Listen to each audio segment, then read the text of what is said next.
Chapter 1. Oliver. Being one half of a perfect pair wasn't all it was cracked up to be. For one thing, everyone liked my larger twin better. The girls fell all over Marcus for his big, dumb muscles. They didn't care that I was the brains of the operation, and always had been. Even in high school. Women had been obsessed with my twin brothers since we were young. And tonight was no exception. "You heard from that girl you met the other night?" I called out to Marcus, who was sitting across the table from me, making eyes at some woman nearby. "Hey!" I shouted louder when he didn't respond, trying to raise my voice above the loud bass of the music. "Marcus!" My brother turned to me, narrowing his eyes. "What?" I groaned. "Nothing. You... just go." I flicked my hand, indicating he should follow his instincts and go pick up whichever woman was giving him the right signals.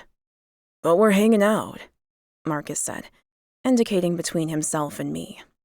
I drank the rest of my beer in a single swallow and got to my feet. "I'm heading home. You go do... her." Marcus chuckled as he stood up. "Bro, I know. I crossed the space between us and hugged my brother, older than me by a whole 4 minutes. "Go for it. I'm gonna head home." "No, Ollie, stay. There are a ton of hot chicks here tonight, and you haven't gone out with anyone since... forever, I know." I grinned at my mountain of a brother, though I suspected the grin was a little off-kilter given my mood. "I can't, Marcus. I'm done." I held up my hands, feeling the all-too-familiar tug at my heart. I was finished screwing around. It had been fun for a while, but we'd turned 30 a few months ago, and I was done with this life. I was ready to settle down. I wanted a maid and a family. Marcus wasn't done, and that was fine. Except, it wasn't. Not when he was the other half of our perfect pair. His actions were affecting me in a way normal men wouldn't understand. As a pair, we were bound to each other. Past, present, and, more importantly, future. I took a step toward the door, the desire to take another jab at a very touchy subject passing over me. "Can you hurry up and get this out of your system so we can find our mate?" Marcus growled at me. "I don't believe in that perfect pair shit. You know that." I laughed at his petulant expression, though the sound was laced with bitterness. "You're one of a perfect pair, Mark. It doesn't matter if you believe it or not. Fate believes in it for you, and there's nothing you can do to change that." I turned away before the heat of my brother's glare lit my hair on fire.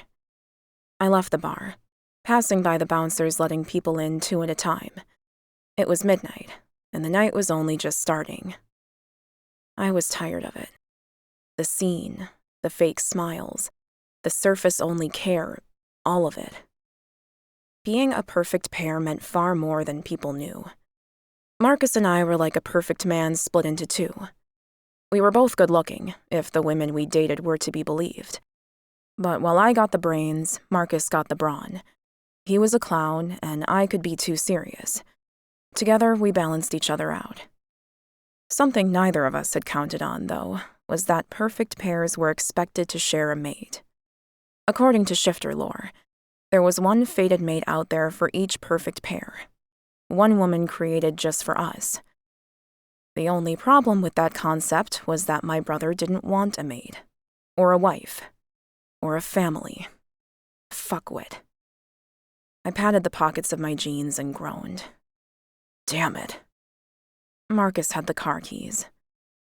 My gaze drifted across the road, where more bars and restaurants were filling with people, clashing styles of music pumping out of every speaker to create a cacophony of noise. My wolf shifter senses enhanced the world around me. The intense sound of the cars, the people, and the music were even more garish in my shifter ears than they would have been for a human. The multi-layered scents were heightened too. Pungent, horrible aftershave and too strong perfume. Whiskey and stale beer. Fried, greasy food layered beneath sweat and body odor.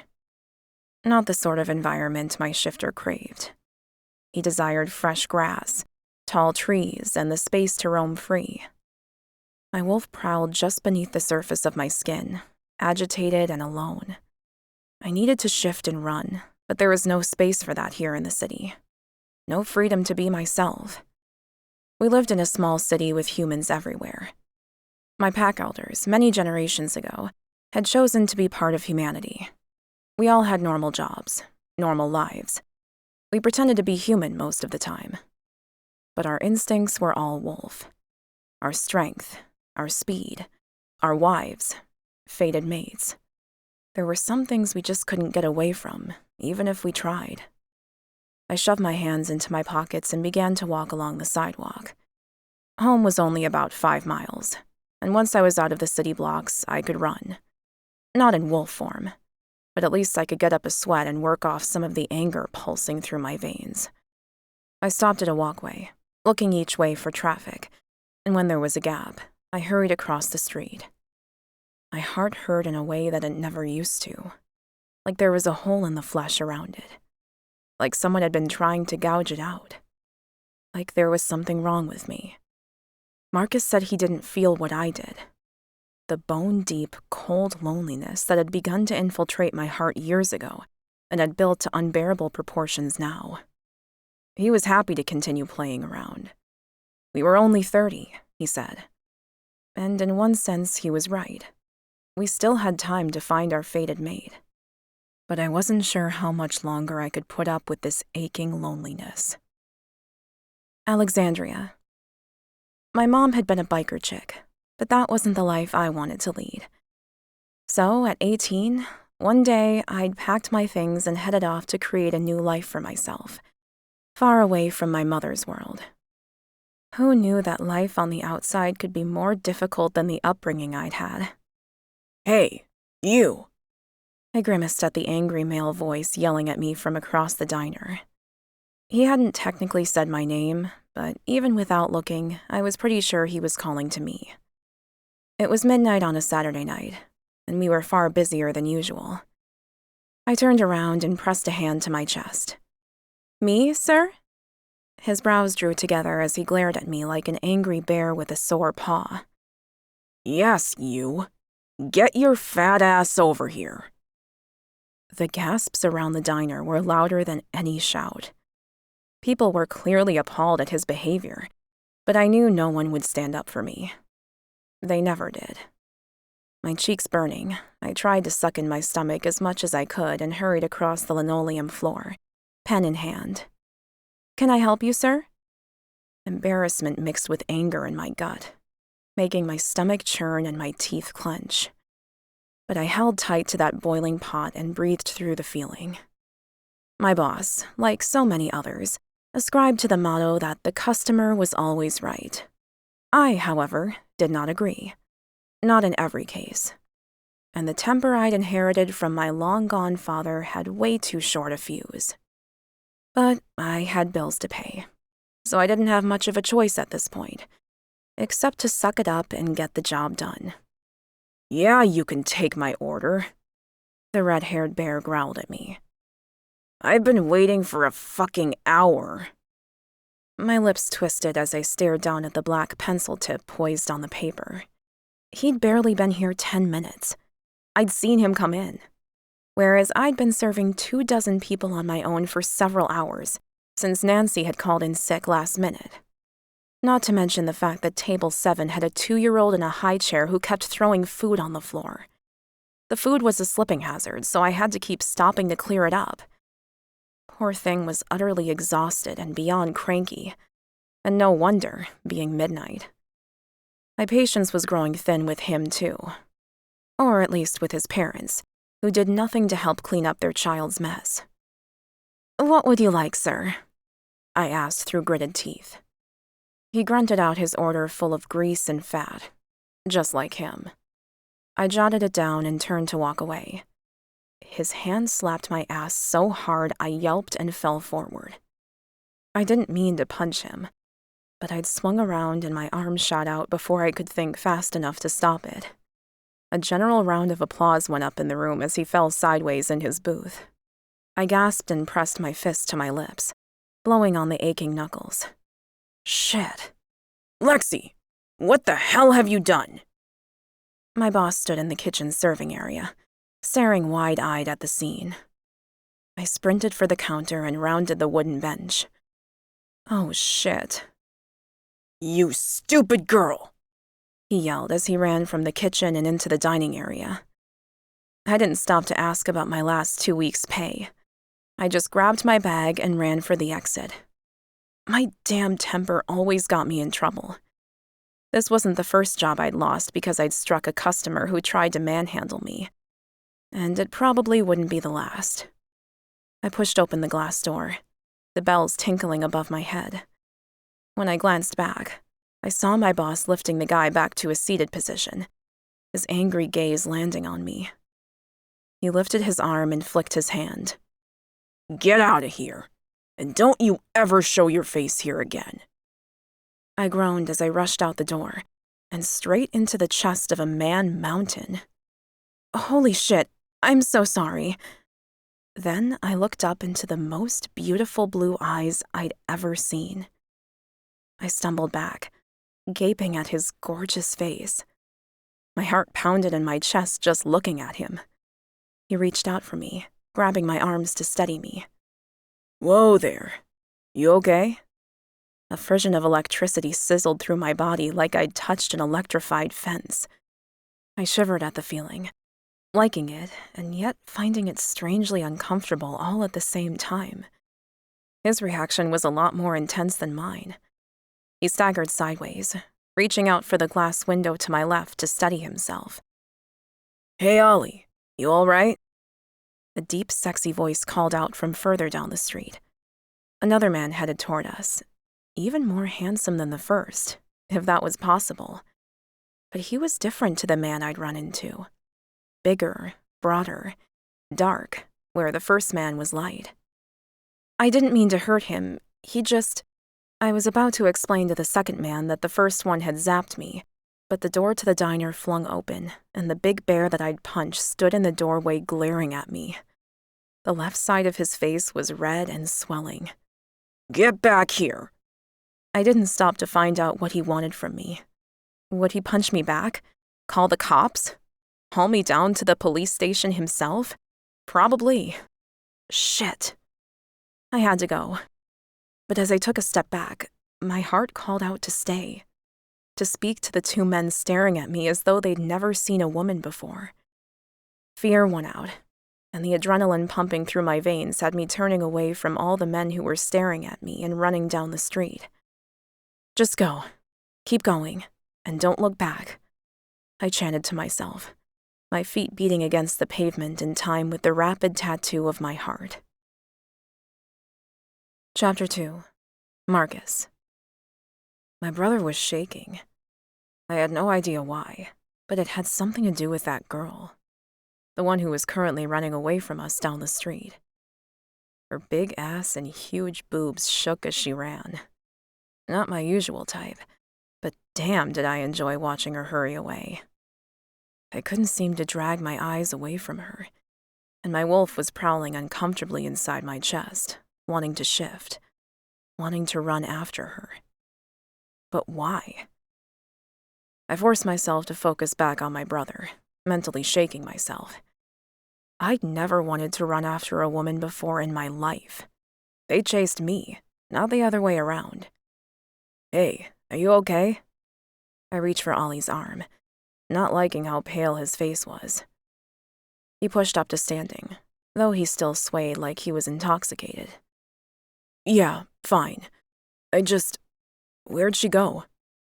He was looking around as though he expected the hot chick to reappear. I shrugged. She ran off. Did you see which way she went? A guy asked, stepping toward us. He had a terrible vibe about him. Almost like he was a bear shifter, but darker than they usually were. I turned toward the red-bearded giant. What do you want with her? Fucking bitch punched me in the jaw, he said, leaning forward to spit blood on the sidewalk.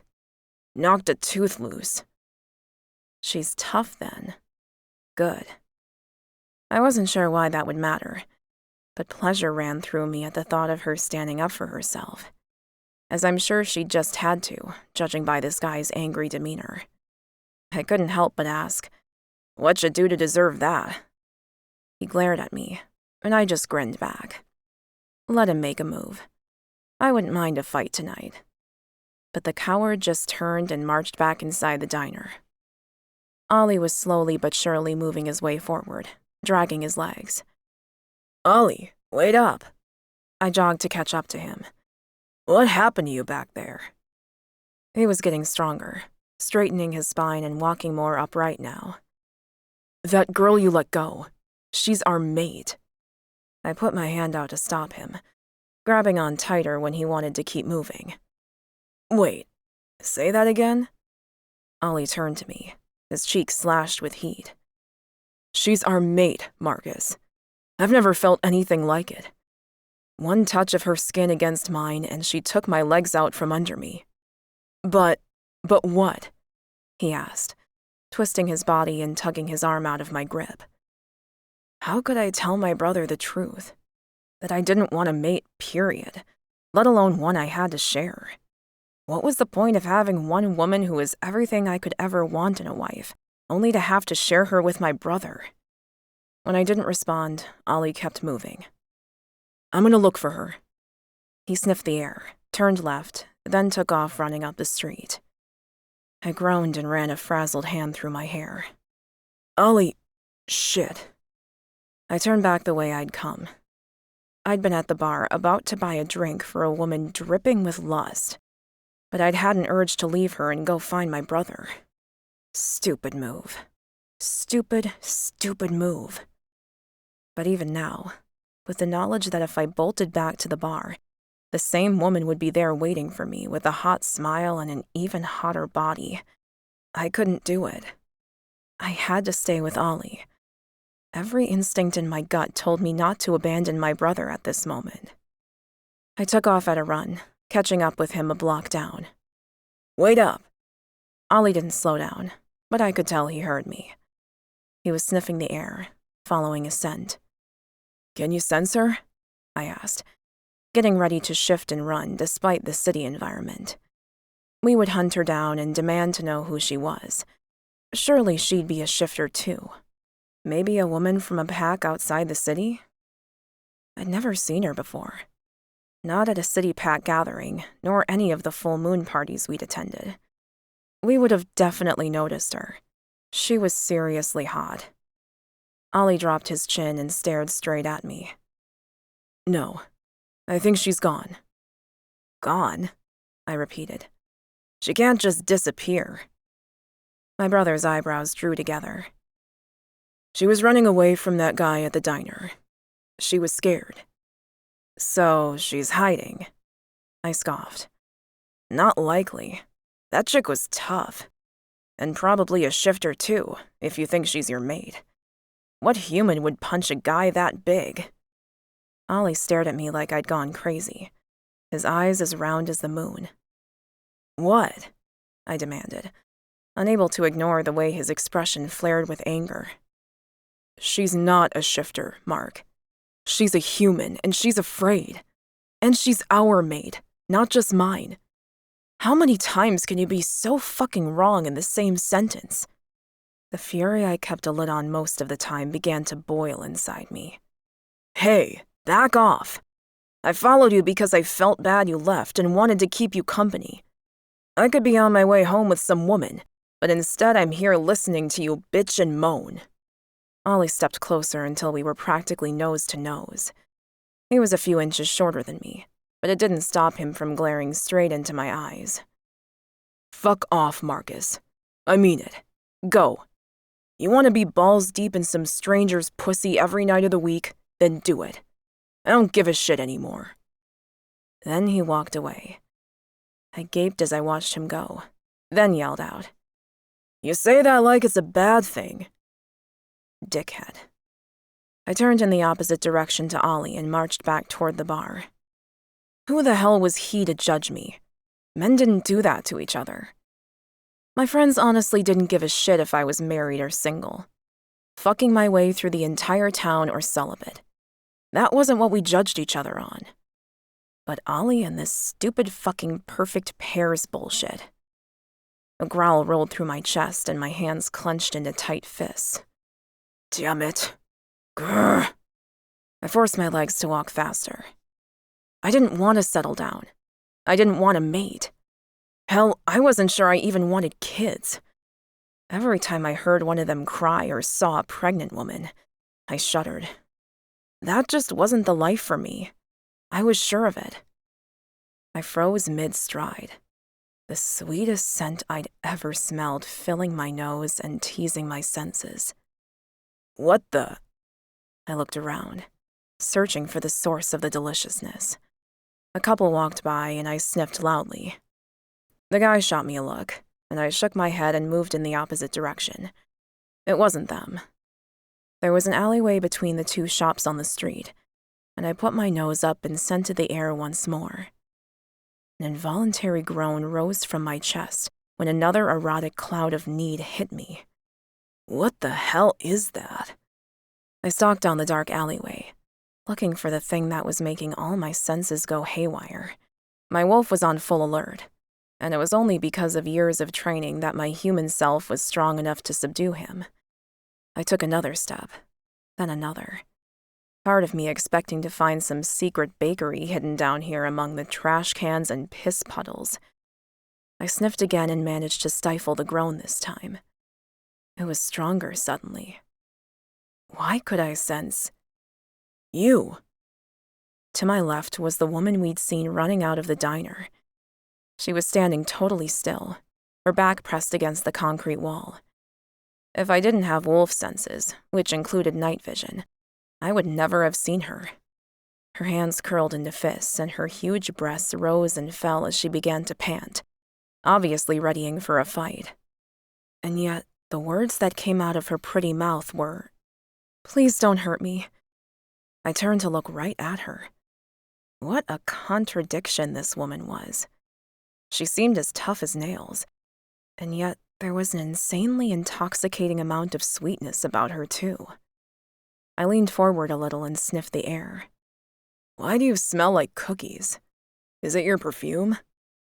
It was a long shot, but I had to ask.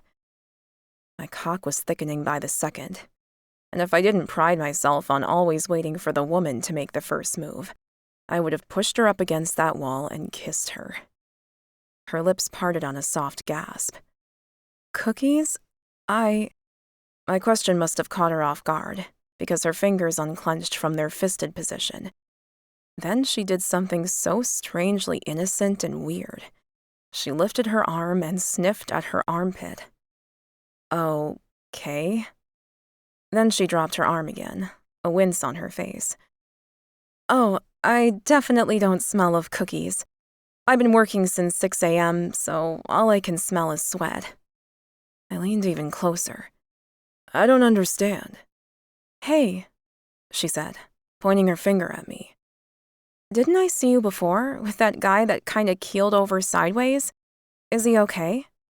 I chuckled for a moment, then could almost hear Ollie in my head whispering, Touch her, then you'll know. I didn't want to know whether she was my supposed mate or not. I chose my fate, not anyone else. But my wolf was howling at me to get closer, and I didn't like to see such a beautiful woman pressed into the dirt of the alley. He's fine. Gone home, I said with a shrug, swallowing the lump in my throat. Come on, I'll give you a lift. She shook her head. No, I'm fine. I gestured for her to follow me.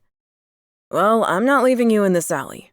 So either tell me where you're staying, and I'll get you there, or... She stared down at her hands, inspecting her unpolished nails. Or what? I knew I should walk away. That this, whatever I was doing right now, was crazy. I'd followed my wolf instincts into this alley and was now about to do the most stupid thing I'd done in a long time. Or I'll take you home with me. Her head shot up, and her eyes were as round and wide as a startled deer. I held both hands up. Hey, this isn't a line. We have a spare bedroom. You can take Katie's room. Who's Katie? Our baby sister. She visits on occasion.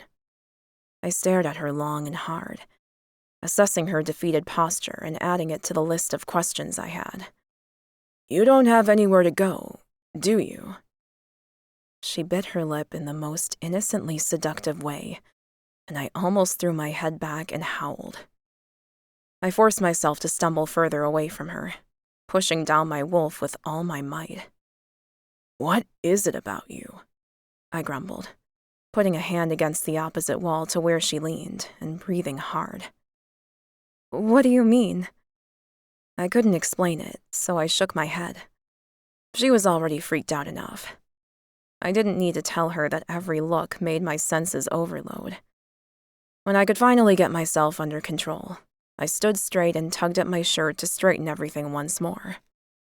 Unfortunately, I couldn't help but notice the way her gaze slid over me, and she didn't look repulsed. Quite the opposite. Even in the dim light, I could see her pupils dilate. Come on, I don't even know your name. It's Alexandria, she said, but everyone calls me Lexie. I crossed my arms over my chest to stop from reaching out for her. What do you prefer? She tilted her head and frowned at me like no one had ever asked her that before. Lexie. Done. Sexy Lexie. Come on, let's get out of here. Do you have a bag or anywhere you've got some stuff stored? She nodded. Sort of. I've been renting a loft over a Chinese restaurant on Castle Street, but my landlord is expecting my rent. And since I just lost my job and my boss didn't give me the last 2 weeks' pay he owed me, I'm kinda stuck. She certainly was. I held up a hand. Hang on a second. Are you telling me that your old boss is holding your money? My anger began to build. I hated men like that, using their power and influence to keep those under them captive. How was she supposed to eat? Live? How often is he supposed to pay you? Weekly, but he's been a bit less forthcoming in recent weeks. She bit her lip again. I had to turn and walk away, toward the entrance of the alley to stop from pulling her into my arms and drowning her in kisses. What was wrong with me? This chick was not my usual type at all. She wasn't skinny and overtly sexual, and she damn sure wouldn't be an easy-to-forget one-night stand. So why did I want to take her home, put her to bed, and devour her whole? When I noticed she wasn't following me, I turned around and saw that she was still hanging around the trash cans. I sighed. Come on, Lexie. It's late. You're exhausted, and I'm frustrated as fuck. Let's just go home and get some sleep, and tomorrow we can sort out your boss and your money. She hurried up to me. No, I don't want you doing anything to him. I bit back my reply and instead just forced a smile to my face. My truck's parked a few blocks over. You can take the spare bedroom tonight, okay? She narrowed her eyes at me as though assessing my intent. I put both hands up in surrender. Hey, don't look at me like that. I don't do unwilling women. And Ollie wouldn't harm a fly. Her eyebrows flickered up. Ollie, that's the guy from before? Jealousy like nothing else I'd ever felt shot through me, hot and angry and uncomfortable. Yeah, I managed to get out through clenched teeth. He's my brother. It was almost strange to explain to someone who Ollie was. Everyone knew us. We lived here our whole lives. She inhaled sharply, then nodded once. Thank you. I accept your offer, and I hope I'll be able to pay you back sometime in the future. I shrugged and shoved my hands in my pockets so I didn't reach for her. Don't sweat it. You don't owe us anything. Chapter 3. Marcus. I couldn't believe I was taking her home to sleep under our roof. It was like bringing meth into a halfway house. How were we gonna survive? Your truck is where? She asked when we emerged from the dark alley. A few blocks over, I said, nodding in the direction of the club. Not far from your diner, actually. Maybe we should pop in tonight and demand your wages. She shook her head adamantly. No, please don't. Okay, I agreed, but only because I wanted to come back at a non-peak time. Saturday night wasn't exactly quiet. On a Tuesday morning, there would be no one around to see me throttle the guy for taking advantage of her. "This way?" she asked, pointing down the street. "Yep." We began walking, and part of me desperately wanted to touch her, but the fear of what I'd feel if I did stopped me. She walked ahead while I stayed close behind her. She held tightly to her shoulder bag, flinching as people came anywhere near touching her. "Which street?" "Thomas Road," I said, and she hurried ahead, turning left into the correct street. When I caught up with her, she was standing by my new black truck. "This one?" she asked, indicating the truck with her thumb. I nodded, not even wanting to know how she'd guessed. There were several other trucks parked nearby. "Yep," I said, the door locks opening as I stepped close enough with the key in my pocket to engage the fob. "Hop in." She did, still clinging to her bag. Once we put our seatbelts on and I turned on the heater, she reached up and pulled the hair tie from the bun that had contained her hair. I did not expect to see such glorious locks cascade down over her shoulders and halfway down her back. Dark rivers of softness with natural highlights that picked up every wave and curl. I thanked everything that was holy that I hadn't yet started the truck. I might have driven straight off the road into a building. "You okay?" she asked, glancing sideways at me as if sensing my shock. I must have been staring. Shit. Get it together, idiot. Yeah, cool. Let's go." I turned the ignition on, planted my foot on the gas, then drove home. I didn't speak most of the way. Instead, I spent most of the drive struggling to force my wolf back inside my tightly guarded control. We pulled up outside the 2-story house my brother and I had bought 10 years ago. Ollie was standing on the front porch, reaching for the spare key above the doorframe. "Hey," he called out. "Sorry about before. I was being a dick." I snorted. "Nothing new there." I hauled myself out of the truck, looking forward to his reaction. I stared at Ollie's face as his lips turned from a smirk into a gasp. His gaze focused on the woman behind me. I tried to play it cool, though Ollie was not relaxed in the slightest. "Lexie here needs a place to stay for the night," I said. "I offered her Katie's room." Ollie's gaze bounced from me to Lexie and back again. "You... what... how?" I shook my head. "We'll catch you up inside. Let's get out of the cold." I jogged up the steps, unlocked the front door, and walked inside. Inside was marginally warmer than outside, but not by much. Normally, that suited Ollie and me just fine. As wolf shifters, we ran hot, at least 3 degrees warmer than a human. Lexie was going to freeze. I went straight to the thermostat and cranked it up, taking off my jacket, which was mostly for show anyway. The best way to spot a wolf shifter in town was in the middle of winter, when we were all strolling around in t-shirts with not a care in the world about the icy weather around us. The furnace fired into gear, groaning at the strain. Come in," I heard Ollie call jovially from the front door. There was a note of excitement in his tone. And once again, that hot shot of jealousy had my gut churning. I needed to calm down and get a grip on this situation. I walked toward the kitchen and turned back to call out, "You want a hot drink? Or a beer?" Lexie stepped into the lounge room, the sweet smell of her filling my senses and making my knees weak. I grabbed for the door frame with one hand and locked my knees so I didn't stumble. Get it together. "A hot drink would be lovely," she said, her eyes wide as she stared around the room, then back to me. "Hot chocolate? Peppermint tea? Anything, really. Just no caffeine. I'm already wired from too much coffee today." She smiled, and if I hadn't known it already, that was a sure sign I was in trouble. The way her eyes lit up and her lips curved, I'd never seen anyone so beautiful. My heart stuttered, taking my breath for a moment. "Be back soon," I mumbled as I tore away from the doorframe and forced myself into the kitchen. I was an idiot. What on earth had possessed me to bring her back here? I shook my head as I walked over to the fridge for the milk, mumbling, You dumb mother. Hey, Marcus, are you okay? Her voice was just so damn sweet. She had no right to sound that good. Yeah, no problem, I said, not turning around to face her, but instead opening the fridge and perusing the contents with thoroughness, as if I didn't know exactly what was inside. You seem on edge. If you want me to leave, I can.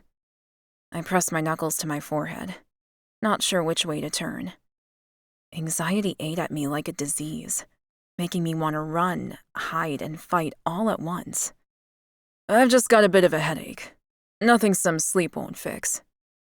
She quieted, so I went about making her a hot chocolate, our sister's favorite also, and opened a beer for myself. Ollie came into the room and pulled out a beer for himself. How did you find her, Mark? He asked me quietly. I didn't want to admit I followed her delicious scent, as if I couldn't help myself. I took a sip of my beer and stirred the chocolate mixture into the heated milk. She was hiding in an alleyway with nowhere to go. I couldn't leave her there. Silence filled the room, and when I turned around, Lexie was sitting at the table next to Ollie. I placed her hot chocolate down in front of her, careful not to touch her hand as she reached for the large mug. Thank you so much, she said, wrapping her hands around the heated mug. I can't remember the last time someone made me a drink. I bit my tongue and leaned back against the kitchen counter, crossing my arms over my chest. Nope, I wasn't commenting or asking any more questions. So, what happened with that jerk at the diner? Ollie asked. He said you hit him or something. I dragged my gaze up in time to see a heated blush spread across Lexie's face. I bit the inside of my cheek and stared at the floor once more. How was it possible that everything she did was so damn cute? Even her blush tightened my jeans as my cock swelled in its confines. Oh yeah, well, I didn't mean to hit him, but he was harassing me and hit my ass, and I just reacted. I snorted out a laugh. Sounds like he deserved it. I looked at her briefly, unable to help myself. Her little smile made my stomach ache, so I attempted to ignore her again by looking down. The floor could do with a mop, I thought, trying to distract my brain, and my dick, from her delicious allure. Ollie wasn't ignoring her.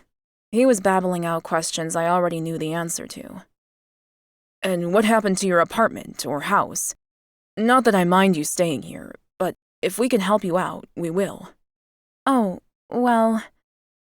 Lexie launched into the story about her money and rent, and I grabbed my beer again, clinging to the ice-cold lifeline.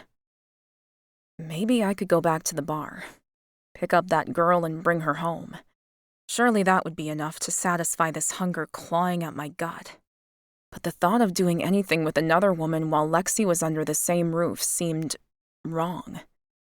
Maybe I could pick up the woman and go to hers? Or a hotel? My stomach churned at the thought. Well, we'll help sort that out for you tomorrow, Ollie was saying. Right, Mark? I nodded, then tipped back my head and sculled the rest of my drink. Yup. That diner owner was going to get a fist to the jaw if he didn't have a damn good reason for not paying Lexie. She yawned suddenly, and Ollie hopped to his feet like a lapdog, eager to please. Come this way, Lexie. I'll show you to your room. She smiled at him as she got to her feet. Thank you. That would be great. I can't believe an hour ago I was trying to work out where I might be able to find a bed, and now I'm here. I couldn't help but ask, where were you planning on sleeping if I hadn't found you? She leveled me with the seriousness in her eyes. Well, there's a few 24-hour diners in the city that let you stay through the night if you order a coffee or two. Then there's the movie theater. The security guards rarely lock the back doors, so I've stayed a night or two in there. Or... You what? Ollie asked, horror filling his face. I was just as shocked at her revelation, but tried to school my features so it didn't show. She reached on for her mug and took another sip of her hot chocolate. It's okay. There are a lot of places to safely sleep if you need to. It's not okay, I thought. She shouldn't have to scrounge the city to find a safe place to sleep.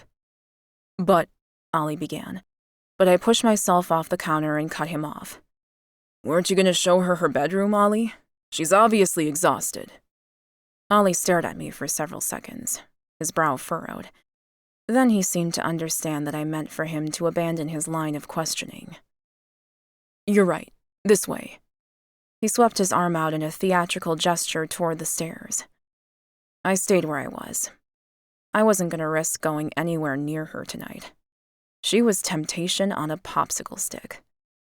Lexie put her hand on Ollie's arm, and he shivered, but didn't fall the way he had before. Hang on 1 second. She made her way over to me, and my heart began to thump, worry and desire coursing through me in equal parts. What's up? I asked, realizing I was trapped. The kitchen counter and cabinets were at my back, and she was right in front of me. I just wanted to say thank you. You don't know me at all, and you're trusting me here, in your home. So, yeah, thanks. I nodded, trying not to breathe at all. I didn't want to smell her again. She was too delectable. Okay, well, good night. She stuck out her hand for me to shake. Oh, God. It's all good, I said, not moving. Oh, okay, she said, her face falling, showing her disappointment. I'd offended her. Crap. I stuck my arm out. What was the worst that could happen? I didn't believe in the perfect pair fated mate thing, so surely I wouldn't be affected the way Ollie had been. Sorry. Good night, Lexie. She reached out and took my proffered hand, her beautiful eyes lighting up in my turnaround. But her touch, blow me down with the feather. From the moment her hand connected with mine, an electrical impulse shot through my system like I'd touched a wired-up fence. I gasped and lost the battle of staying upright. The first thing I did was let go of her hand, but that didn't stop the effect. I staggered sideways, stumbling for something to hold on to.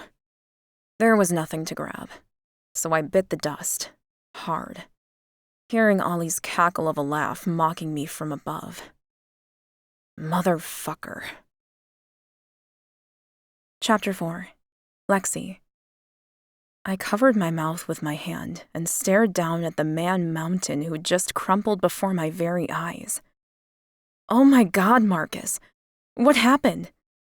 Ollie was laughing like a loon, barely standing on his feet himself, so I whacked him in the chest with my fist, trying to make him stop. Hey, he could be hurt. Oh, he's not hurt, Ollie said, still chuckling. Well, his bride might have taken a bit of a hit, but that's about it. Marcus was shaking himself and slowly getting to his feet. I rushed forward. Let me help you. He practically cartwheeled away from me. No, I'm fine. He wasn't, but it was obvious he didn't want any help from me. It was as if he hated my touch. Oh, yes, okay. Ollie threw his arm around my shoulders in a brotherly type move. Only the embrace felt far from brotherly. I swallowed at the sudden flutter in my belly, trying to tamp down the feeling. Come on, Lexie. Leave the baby to his sulking. I'll show you where you can sleep tonight. I didn't want to leave Marcus just standing there, shaking his head and staring down at the floor he'd just dragged himself up from. But Ollie steered me toward the stairs. Come on, the bedrooms are on the top floor. Yours as well? I asked, gulping as the reality of this situation suddenly hit me. What had I done? I'd accepted a ride from a stranger and was now in their house without anyone knowing where I was. I knew better than this. I was probably safer in a booth at a diner, or alone in the cold, dark movie theater than I was in a house with two men I didn't know. What if they drugged the hot chocolate? If they attacked me, or worse? What was I going to do, or say? That I went home with them, climbed into one of their beds, but didn't want them? No one would believe me. And to be honest, My body was still fluttering with strange feelings that I couldn't understand. The electricity when I touched both of them freaked me out a little. But it had woken up my long-dormant sexy bits, and I didn't know what to do about that. It was so inappropriate to be attracted to these two amazing men. Not one, but both of them seemed to set off my inner "yes, please" goddess in a way I couldn't remember ever happening before. "Are you sure about this?" I asked as we walked slowly up the stairs. "You know I didn't come home with your brother to get into bed with either of you." Ollie laughed and removed his arm from my shoulders. "You don't have to worry, Lexie. We were taught to behave better than that. Our mother would quite literally skin us alive if we ever raised a hand to hurt a woman." After years of living with liars and manipulators, I could spot bullshit a mile away. Ollie wasn't lying, and Markus hadn't been either when he'd offered me a safe place to stay. That sense of rightness was the reason I was here now. "This is it," Ollie said, stopping and indicating a dark room. He reached inside and flicked on the light. "It's a bit girly. Katie decorated it when she was like 16. I stuck my head inside and smiled. The room's decor was mostly pink, with white and gold as contrasting colors. Definitely a teen vibe, rather than a grown woman. "It's really pretty." "Sheets are clean," he said as I slowly made my way into the room. "Bathroom is down the hall. I'll grab you a towel and leave it in there for you. I promise that no one will disturb you tonight. You're safe here." He put his hand on his heart as though he was declaring a solemn oath. I couldn't explain why, but I believed him, and his brother. I nodded and walked into the pretty pink room, then set my handbag down on the bed. "I won't be long. I'll just freshen up and then go to bed." Ollie frowned. "Do you need a shirt or something to sleep in?" I glanced down at my soiled waitress uniform and grimaced. Yeah, I guess I do. I didn't pack my pajamas to go to work." A slow, sexy smile spread across Ollie's face. "You weren't expecting a sleepover tonight?" I snorted, trying to hide the lurch of my heart at that look on his face. I couldn't decide which of the brothers was sexier. They both seemed different, but it didn't matter to my lady bits. "Hardly," I managed after a pause. "I was supposed to be doing the 6 a.m. till 6 p.m. shift, but someone called in sick, so I stayed on to help. I have a spare change of clothes in my bag only because I thought I might need a change to get home." It was only a pair of jeans and a t-shirt, but at least they were clean, and I could wear them tomorrow. "Give me a second," Ollie said, then ducked away. I kicked my shoes off my aching feet and peeled my socks off. My sigh of relief filled the room as I sank my toes into the plush carpet. I shouldn't be here, and yet it was such a sweet gift. Just one night of luxury. A warm, safe, clean bed in a real house. I wasn't sure I'd ever had that before now. "Here you go," Ollie said from the doorway, tossing a flannel shirt and a white towel onto the bed. "I don't wear that one a lot. I get too hot in it. So you can keep it if you like." I reached for the thick, warm material and brought it up to my face. "Thank you." I tried not to be obvious about the fact that I was sniffing the shirt, but damn, it was so tempting. His scent, and that of Markus, was so enticing. I'd never noticed men smelling so damn good before. "Good night, Lexie," Ollie said, his voice deep and husky as he waved at me and then disappeared from view. I took a big sniff and groaned at how delicious the shirt smelled. Ollie had a very masculine scent, like hazelnuts and sweet sweat. While Markus... I shivered even thinking about the big brother who'd hit the deck only minutes ago. What on earth had that been about? And could I handle the truth if I had the guts to ask the question? My hand reached for the soft, fluffy towel. I would love a shower. But how safe would I be in their bathroom, naked and vulnerable? I snorted out a laugh. Those two men were strong enough to pin me down and do anything they wanted with me. fully clothed or not. And as Markus had said, he didn't do unwilling women, which was a strangely comforting thought. I grabbed the towel and the shirt and headed for the bathroom. I'd use the toilet and wash my face and consider taking a shower. Oh, wow. The bathroom was beautiful. Clean and all white, with straight lines and silver taps and fittings. There was a large walk-in shower and a double sink. There was no way I could resist. I pushed the door shut and saw a nice large lock. Yes. Decision made. I slid the bolt into the slot and began to undress. I'd worked so many hours I was covered in dried sweat, grease, and ketchup. I shoved my skirt and ugly blouse combo to the floor and turned on the water. The shower was huge, made for at least 2 people. Maybe 3. My thoughts wandered to the brothers, who would easily fit in here with a woman as well. No, don't go there. I tried not to think about how many women the guys had fucked in this shower. The men weren't mine. I had no right to be jealous. And yet my stomach tightened and lurched in a sickening swoop. Just don't think about it, I told myself as I stripped off my underwear, then scurried beneath the water. Oh, wow. The shower head was big and high pressure, something I had rarely experienced before. I turned around and let the water beat down on my back. The door was locked, and I'd had one hell of a night. Surely nothing else bad would happen to me.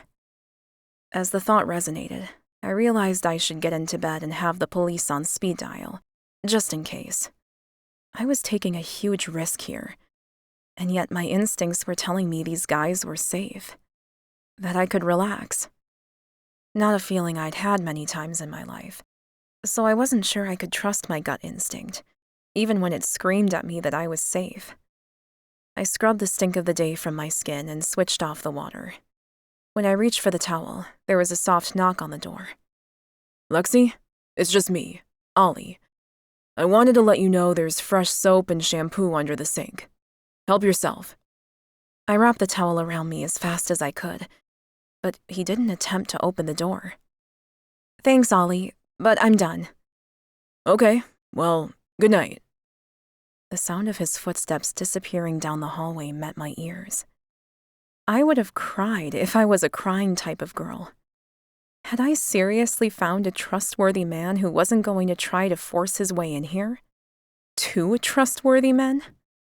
I dried the rest of my body, hating the size of my thighs and the jiggling of my belly. I'd tried so many times to lose weight, but between stress eating and my hatred of exercise, I wasn't going to be a size 8 anytime soon. I folded up the towel and placed it on the edge of the double sink, then slid my arms into the large flannel shirt and buttoned up. The scent of Ollie encased me, warm and soft, much like the man himself. I glanced in the mirror to make sure all my smudged mascara was washed off my face, grimacing at the unkempt woman in the mirror. Then I shrugged, not like I was on a date. I was going to sleep, and the guys would be in bed too, hopefully. I picked up my pile of dirty clothes and unlocked the door before opening it a crack. There was no one in the hallway. Pushing open the door, I went up on my tiptoes and crept down the hall to my room. My heart was thumping a little too fast, but I was worried about being caught. I almost made it too. I was one step away from my door when Markus came bounding up the stairs. I rushed forward, but he stopped right in front of me, glaring hard. What are you wearing? I glanced down at the shirt that covered me to mid-thigh. I wasn't wearing any underwear, and I was suddenly painfully aware of my naked pussy. Ollie gave me a shirt to wear to bed because I didn't have anything else. I didn't know why I was defending myself, but Markus looked downright furious. Anyway, what the hell was I supposed to say now? Good night. As I turned away, I noticed something off. Markus had his car keys in his hand. Going somewhere? He glanced down at the keys, then back at me.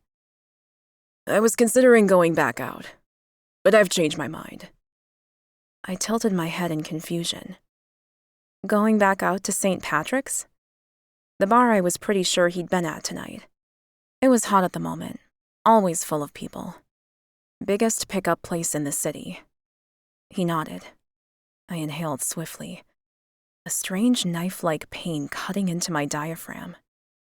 I didn't like it, Marcus's announcement, or my reaction to it. Oh, well, I'm sorry I mucked up your night. Please, go. I'm sure there are plenty of women there, anxious for you to bring them home.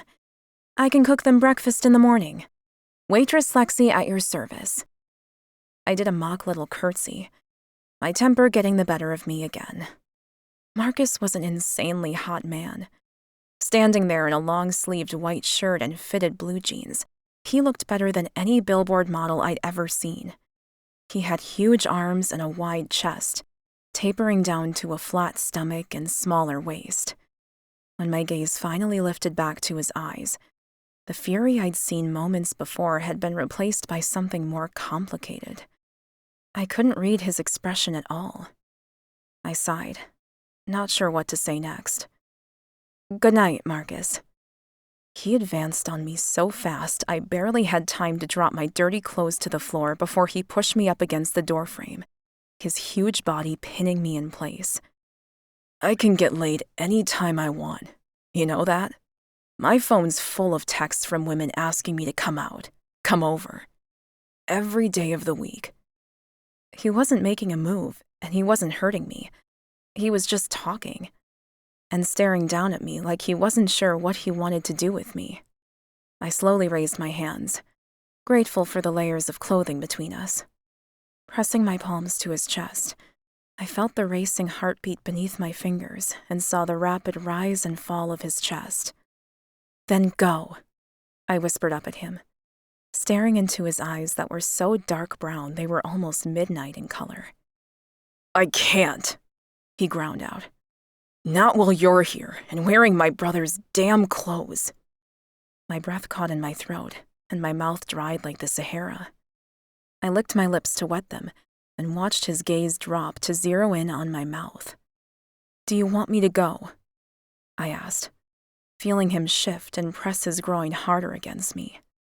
The move shared the erection that was so big he couldn't hide it if he tried. A lick of arousal hit right between my clenched thighs. You know I don't want that, he said, his voice rough. I didn't want to ask. I shouldn't ask. And yet, what do you want, Markus? His jaw tightened before he said one word. This. Chapter 5. Markus. I knew I was doing the wrong thing. I should be walking away, taking my hormones and uncontrollable lust back to the club where women welcomed it. Not to the woman I had in my arms. Not to a woman who was wearing my brother's clothes over her freshly naked body. But there was no running away.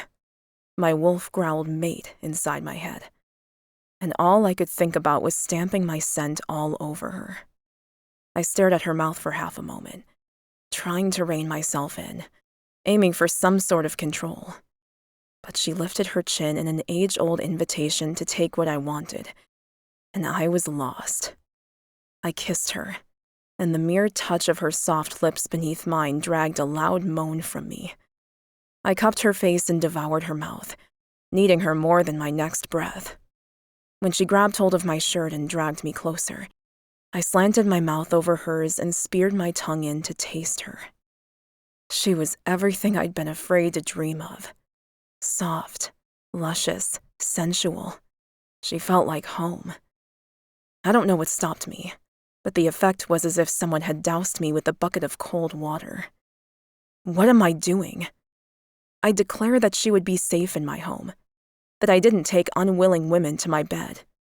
And although Lexie's clinging hands and soft gasps of pleasure were definitely signs that she wanted me, I couldn't believe that was the case.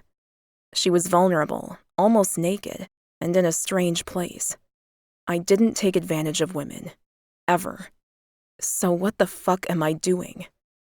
I pulled away and managed to get an inch of space between us. I'm sorry, Lexie.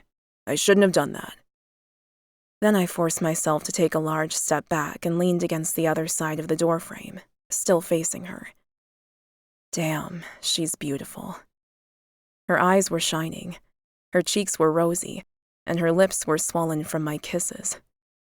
If I ever in my whole life wanted to fuck a woman, it was this one. Right now. And I couldn't. Lexie rolled off the doorframe and into her room. So I suppose I should. I nodded sharply once. Yep, night. I didn't get one step before she called out. Can I ask you why? Why what? Why shouldn't you have done that? Because I'm me? Or... She was fidgeting with the sleeves on the shirt now, and although she looked extremely nervous, I could tell she wanted a real answer to the question. I frowned. She thought I was rejecting her? No, well, yes. Fuck. I ran a hand through my hair. What I meant was, you're a guest in our home. I promised you we'd keep our hands to ourselves, and the first time I see you, like that, I gestured to her long, shapely legs. I jump you like a teenager with no control. I'm sorry, I was ashamed of my actions, but I couldn't get the words out properly. She crossed her arms over her chest and looked down. Shit. I'd offended her somehow. I had a younger sister. I knew what women looked like when they were upset. I put both hands out and clung to the doorframe, not entering the room, but hovering as close to her as I dared. Lexie, look at me. She forced her head up and stared at me, her eyes no longer shining. Don't you dare think that I don't want you. Look at me. Isn't it obvious I do? Her gaze flicked down to my erection that was impossible to hide, then back up to my face. She pressed her lips into a thin line. What the hell? Had I just pissed her off again? I groaned, confused. What did I say? Nothing. She shook her head. I just want to go to bed, okay? Sure. Good night. She walked forward and practically shut the door in my face. The sound of the lock clicking into place made me clench my jaw. If I didn't take advantage of her when she wanted me to, I certainly wasn't going to force myself on her any other time. I stomped to my room and slammed the door shut behind me. Damn it, fucking grrr! I allowed my wolf to surface, so a real growl rolled up through my vocal cords. I couldn't seem to say anything right. How could she be my mate if we clashed at every meeting? My mate. Fucking hell. This was the last thing I expected. I didn't want a mate. Never had. I paced the floor in front of my bed, over and over. I was sure Ollie could hear me. In fact, I was pretty sure Ollie had heard the entire conversation between us, and he hadn't come out. I stopped pacing. That rat. He wanted us to get together because Ollie knew that once I touched my mate, I wouldn't want to stop touching her. Motherfucker! I dropped to the ground and started doing push-ups. 1, 2. How was I going to get out of this mess? 3, 4. My body on fire. I wanted her so badly. 5, 6. My phone dinged and I rolled into a sitting position to look down at the screen. It was past 2 a.m. now. The message was from Nancy, another wolf shifter. Her sex drive was insanely high, and we often used each other for a workout when the need struck. Had done for years. Hey, you alone? Up for some company? I tapped on the screen to reply and froze. Was I up for some company? Hell yes. Hers? No. All I could think about was Lexie just down the hall. I turned off my phone and ignored her text. She knew I was busy if I didn't respond. Better she thought I was with someone else than actively rejecting her. Not that Nancy was particularly thin-skinned, but her ego would thank me. More push-ups built up a sweat, but didn't do anything for the sexual frustration beating through me like a caveman with a club. What was wrong with me? Lexie wasn't even my type. She was too I don't know, too sweet, maybe? And yet, there was a hidden fire within her that I fucking loved. I dropped to the floor and whacked my forehead against the carpet. Fuck. She was sexy, definitely. Even though I'd never been with a woman as curvy as her, my hands ached to grip her ass and feel the heavy flesh in my hands. And those breasts? Damn, I could get lost in them. Jumping to my feet, I stripped off my shirt. There was only one thing that was going to settle me down. I headed for the shower, where I stood beneath the same hot spray Lexie had been under only an hour before. There, I let my imagination go wild. I cleaned up quickly, turned off the water, and dried myself. It was definitely time for bed, and now that I'd fixed myself up, hopefully sleep would come quickly. I wrapped the towel around my waist and swayed where I stood, lethargy stealing through my muscles and relaxing me in a way that only an orgasm could. My bedroom was only a few feet away from the bathroom door, but I still made sure my towel was tightly fastened before walking out into the hallway and making my way to my room. The last thing I wanted was to run into Lexie like this. She probably thought I was some sort of lecherous asshole, hitting on her when she was barely dressed. I growled as I shut the door, threw the towel over the hook, and crawled into my cold bed.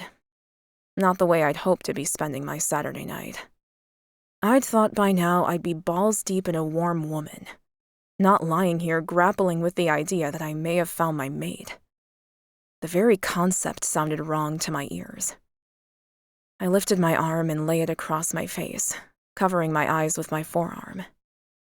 Damn it all to hell. A perfect fated mate was Ollie's dream, not mine.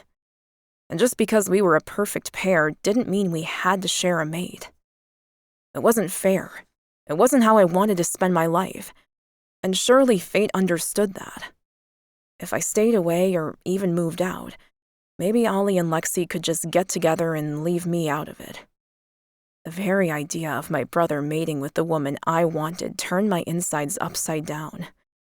But better to deal with some short-term stress rather than long-term agony. I wasn't built for monogamy and fidelity, and proved it time and time again. My sister told me I wasn't. Every woman I'd ever dated told me the same thing. Surely I didn't need another woman to tell me what I already knew. I wasn't built to be a husband. Especially not to a woman as beautiful and special as Lexie. She deserves someone who could be completely faithful and monogamous. Someone who would worship her, body and soul. I couldn't give her that. It would be best for both of us if I just left her alone. Chapter 6. Lexie. A soft knock on my door roused me from one of the best sleeps of my life. Come in, I managed to mumble, though I wasn't sure yet who I was talking to. Why was someone knocking? Was it a nurse? Was I in the hospital? That would make sense as to why I had been so deeply asleep. I forced my eyes to open, though they felt weighed down as if by lead. There was a man standing quietly beside my bed, sporting a soft smile and holding a tray of food. Ollie. My brain finally woke up properly. That's right. I was at Markus and Oliver's house. I pushed down the covers that I had pulled up to my chin and glanced around. Good morning, I managed and dragged myself up to a sitting position. I'm so sorry if I slept in. Ollie chuckled good-naturedly. Don't ever apologize for getting the rest you obviously need.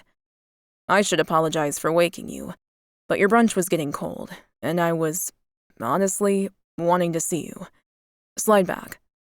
I moved as he requested, rearranging the pillows so I could sit with my back against the headboard, and luckily remembered to push the shirt down to cover my bare belly and lower. Here you go, he said, sliding the tray onto my lap. I wasn't sure what you liked, or if you had any food allergies, or were a vegan, so I kinda covered all the bases just in case. Staring down at the laden tray, I couldn't help but laugh at his warm-hearted nature and intent.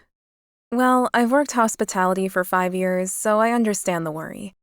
But no allergies here, luckily, and full meat eater. Not that I often had enough money to eat as well as I wished.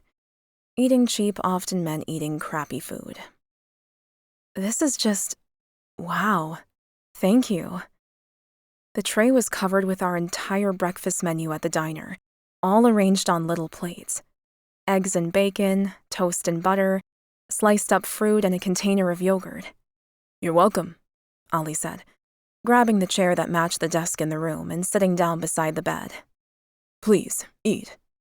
I picked up the bacon and placed it on the toast, choosing to start with a sandwich of sorts. "Have you had breakfast?" He grinned. "Yeah, hours ago." "Hours ago," I repeated. "What time is it?" "Nearly 1 o'clock. I almost choked on my toast, but managed to chew it enough to force it down before I asked. "In the afternoon?" Ollie chuckled. "Well, you didn't go to bed until, what, 1:30? "Yeah, but I never sleep this late." I couldn't believe it. I'd never slept in until the afternoon. Ever. But then again, I hadn't plugged my phone in for my alarm to go off, so it was probably dead in my bag. Ollie shrugged like it was no big deal. "You obviously needed it." I sighed and reached for a slice of banana. "Thank you so much for this, Ollie. For breakfast and for being so patient with me today. You probably had plans and need to go out. I'll pack up as soon as I can." Ollie held up both hands. "Oh, no, that wasn't the reason I woke you up. I don't have anything I need to be doing. Well, I plan to go with you to wherever you've been staying and get all your stuff. You can stay here as long as you want.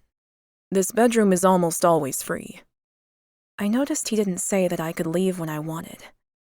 I wasn't sure I'd ever actually want to leave a place I felt so safe. I don't know what to say. I wasn't used to people being generous with me. "Say you'll stay for a while," Ollie said with a grin on his gorgeous face. His eyes were as blue as the sky, and his hair was a lot blonder in the daylight than I had realized last night. Markus was the dark one. Dark hair, dark eyes, dark mood. Ollie was full of lightness. "I'll look for another job first thing tomorrow," I said, pulling myself away from musing about the brothers' good looks and focusing on a plan for my future. He shrugged. "Whatever. We're not strapped for cash. We don't expect you to pay for anything, so no hurry." "What do you do?" I asked, taking another bite of the crispy, greasy bacon. My stomach was in heaven. "I'm an accountant," he said, as though that wasn't a big deal. It was for me. Wow. College educated. White collar. He wasn't what I expected an accountant to look like. Weren't they all nerdy? He shrugged. "And Markus does garden landscaping, private contracts, stuff like that." I smiled at him. The brains and the brawn, huh? He blinked at me as though I shouldn't have said such a thing. I probably shouldn't. "Not that I was inferring you don't have brawn, or that Markus doesn't have a brain," I reassured him, reaching for his arm. "You're gorgeous. I didn't mean to offend, I promise. It was a silly thing to say." Instead of yelling at me or stomping off like I half expected, Ollie laughed. "Oh, no, that's not it. It wasn't silly. Markus does have a lot more muscle than me. About 50 pounds worth. I just found it interesting that you instantly saw the way we complement each other." I tilted my head at him, my intuition picking up on something strange in his tone. This conversation was important to him, and for some reason, he thought it may be important to me also. I never ignored my intuition. "You know," I said, "I was really worried about coming back here last night. I thought I'd never be able to fall asleep because I'd be too scared. And yet, I slept the best I have in, well, forever." Ollie's eyes lit up with obvious happiness. "That's great. I hope you always feel safe and secure here." "Can I ask you something?" I questioned, taking a spoonful of the rich yogurt, loving the assortment of flavors and textures that he'd added into my breakfast. Or rather, given the time of day, my lunch. He nodded. "Anything." "What's with your brother?" Ollie burst out laughing. That is too broad a question to even begin to answer. Can you be more specific? Well, I mean, you're so different, and yet you're also similar. You're both good men, obviously, trustworthy and caring. You proved that last night. But Marcus seems totally different from you. I don't know, I probably sound ridiculous. I wasn't sure what I was asking and realized I wasn't being specific at all. I decided I needed to focus on my food rather than unravel this mystery right now. I took a sip from the glass of orange juice on the corner of the tray and took a bite of a sliced apple. Ollie put his hand out and pressed against my knee. Actually, you don't sound ridiculous at all. Thing is, Marcus and I aren't just brothers, we're twins. Twins? I asked, shocked. Fraternal, obviously. Yeah, obviously. But we're, He shook his head suddenly. I wasn't sure if I should tell you this yet or not. Tell me, I said, feeling my intuition kick in again regarding the inevitability of this conversation. He sighed. Well, in our family, there's something called a perfect pair. It pretty much means a fraternal set of twins that are the opposite from each other in every way. One light, one dark. One tall and big, one shorter and smaller. One brains, one brawn. Usually Marcus is more lighthearted and funnier than me. I'm more serious. It's like the list of every quality available got evenly divided up and distributed between us. My brows rose as he spoke. Sounded like perfection all tied up in two men rather than one.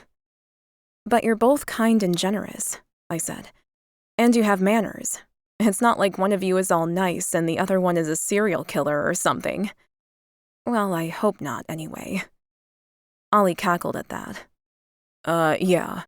Well, our mom would kick our asses if we didn't show a basic level of respect, especially toward women. I liked that. She sounded like my sort of woman. A mother someone could actually look up to. One I wished I'd had. And your dad? I asked, trying not to sound too nosy. Yet I wanted to know everything about these incredible men. What about him? Is he still around? Or did your mom raise you on her own? I wouldn't have been surprised, of course. Half of modern marriages ended in divorce. Oh, he's very much still around, Ollie said. He's a good man. You'd like him, I think. Something strange and warm curled around my heart that I couldn't describe, but it was simultaneously uncomfortable and a feeling I wanted to experience again. I'm sure I would, I managed before pushing the tray off my lap. I need to run to the bathroom, sorry. Cool, Ollie said, hopping to his feet and racing ahead of me to the door. I'll go get ready, and we can fetch your things. Yeah, thanks. Ollie left and I hopped out of bed, tucking the shirt down as far as possible, then racing for the bathroom. I couldn't hear any other noises in the house, so I had to assume that Marcus had gone out for the day. Probably off chasing one of the many women he was talking about last night. When I got back to my room, I slid on the fresh clothes from my bag. I was a little cold, but at least I'd packed fresh underwear. When I grabbed my bag and walked out into the hall, I heard Ollie call out. Hey, Lexie, want to swing by the diner and see if we can get your pay as well? Damn, I would love that. But not sure my boss will be in today. He probably would be, but the last thing I wanted to do was confront him. Made me sick to my stomach to think about dealing with him, especially after the scene I'd caused last night. I trotted down the stairs and shivered at the cool breeze coming in the open front door. Damn, didn't pack a sweater. Ollie immediately turned and picked up a hoodie that was sitting folded on the back of the couch. I thought you might need one. Not sure it'll fit, but at least you'll be warm. It fit better than it should have. It was big in the shoulders, but too tight around my hips. I tugged at it self-consciously. I hope I don't stretch it for you. My ass is too big and my hips are rather wide. I'm sorry. Ollie snorted. You're fucking perfect. Don't worry about any such nonsense. It was the first time I'd heard him swear, and although it almost sounded odd coming from him, The rest of his words certainly had the impact he'd aimed for. I was stunned. Let's go, he said, swinging his car keys around his finger in a loop. We can go get your stuff, then chill for a while. Take out for dinner, maybe. I nodded in agreement as we walked out the front door and toward his truck. I felt as comfortable in his presence as if we'd been dating for years instead of having known each other less than 24 hours. I wasn't sure what to make of the easy camaraderie, and I wasn't ready to ask him, in case that popped the illusion like a bubble. I hopped in the car, toasty warm thanks to the hooded sweatshirt I wore that smelled of Ollie. So, where to? He asked, turning on the engine. Oh, yes, an apartment on Castle Road. Great. Ollie drove and I directed, and 15 minutes later we were standing outside the rundown restaurant that I called home. Or had for the last 12 months. I swallowed hard. I'm not 100% sure he's gonna let me in. Because of the owed rent? Ollie asked, seeming a little nonplussed. I nodded, my stomach twisting. I hated admitting that I was behind and failing at such a basic life skill as paying my own bills. Ollie was successful. He had a good job, a house. He probably wouldn't understand what it was like to have nothing. My cheeks heated with shame, but Ollie didn't seem judgmental in any way. He just turned to me and said, Well, let's go see, shall we? He took my hand, and little frissions of electricity skittled across my skin. I gripped his hand harder, as if I could keep a man like him on his feet. You're not going to keel over again, are you? He laughed, then tugged my hand, and together we ran across the road. No, I think I'm pretty good right now. What was that all about? I asked, realizing I'd never asked. The whole weird falling down thing you and your brother did. Ollie wasn't looking at me now. It's a family trait. I'll explain it to you another time. Let's get this sorted for you first. I nodded and pulled my keys out of my bag. There's an external entrance up those stairs. I headed toward the fire escape, only to find a note pinned to the ladder. Lexie, come in through the front. My heart lurched. Uh-oh. That wasn't a good sign. I wasn't sure what he was expecting, but I had nothing to offer the old man who'd rented the apartment to me. Nothing but more empty promises and the truth about my pay, which he was going to see as an excuse. Ollie smiled gently, full of confidence. Don't stress. We can sort this out. It's only money. I almost rolled my eyes. Only people who had enough money said it's only money. I'd never known that feeling. Ollie walked me around to the front of the restaurant and pushed open the door, the bells ringing above our heads. Lexie, girl, where's my money? I suppressed the shiver of fear that coursed down my back. Hello, Mr. Lee.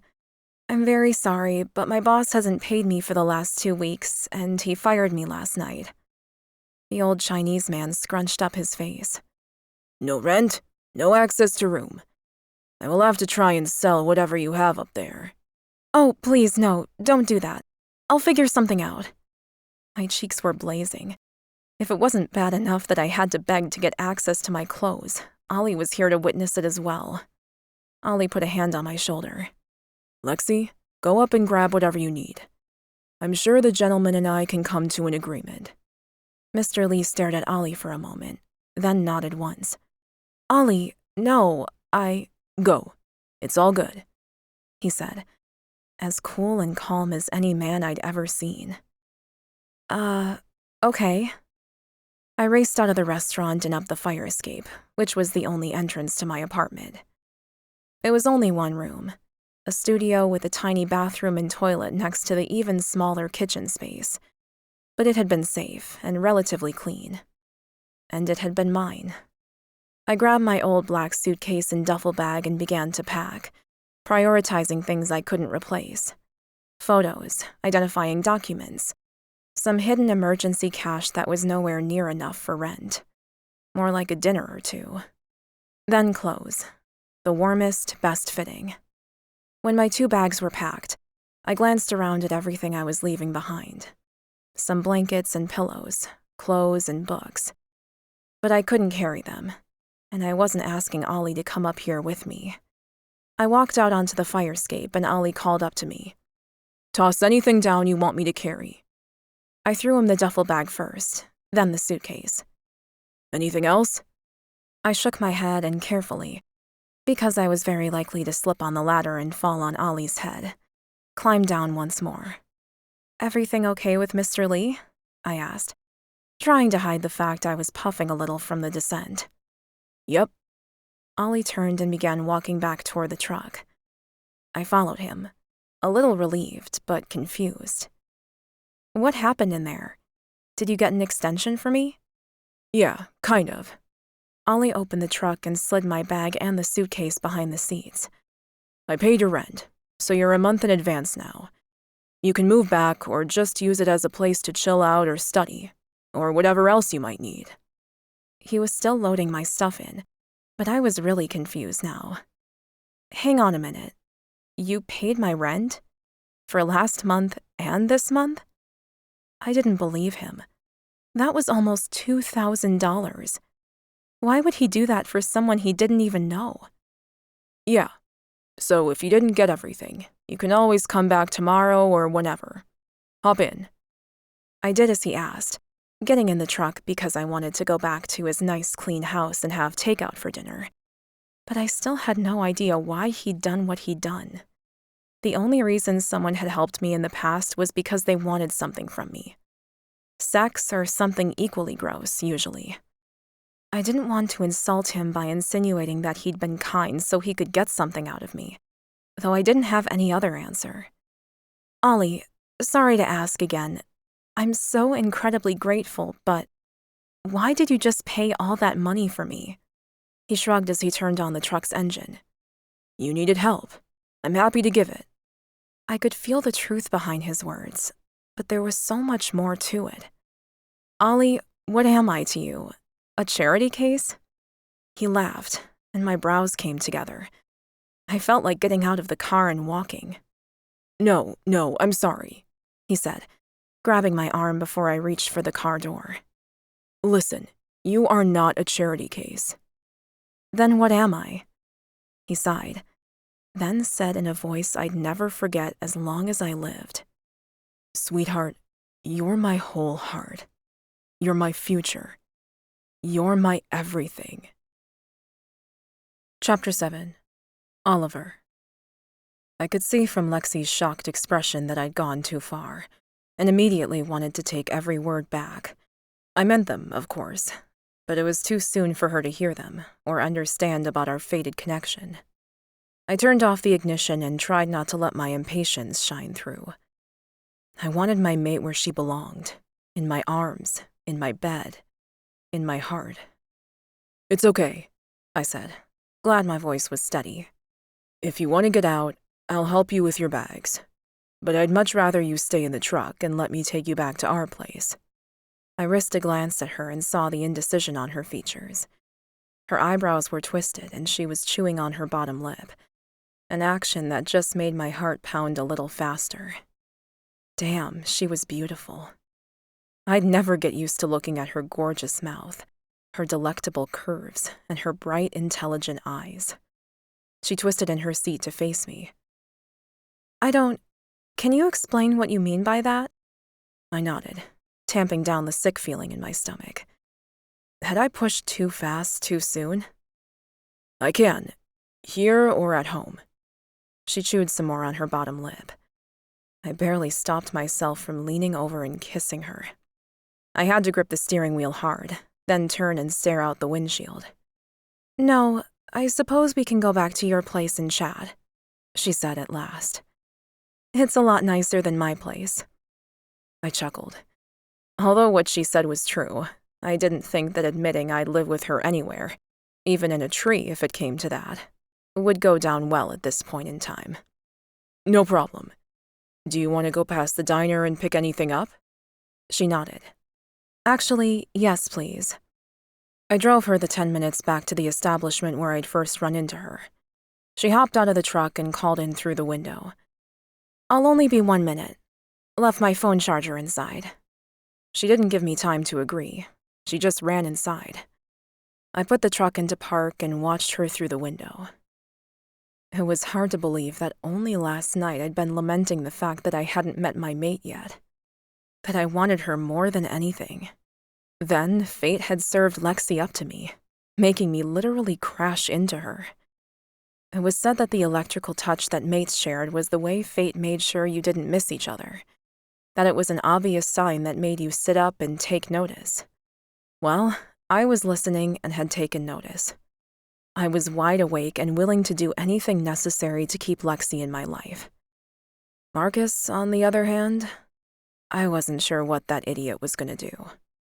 He was as connected to Lexie as I was. She was made for us, as we were made for her. Our perfect mate. And for her, we would be the perfect pair.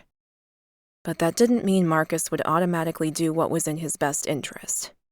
I'd seen him blow off awesome business opportunities and even great girlfriends in the past, all because of the delusional idea that he didn't deserve such things. Lexie came running out of the diner, her face a hot red mess. "What happened?" I asked, reaching over to touch her arm. "Nothing. Can we please just go?" A big man with a red nose came barreling out of the diner. "Don't you ever come back, you hear me? Damn trailer trash. I should never have given you a job in the first place."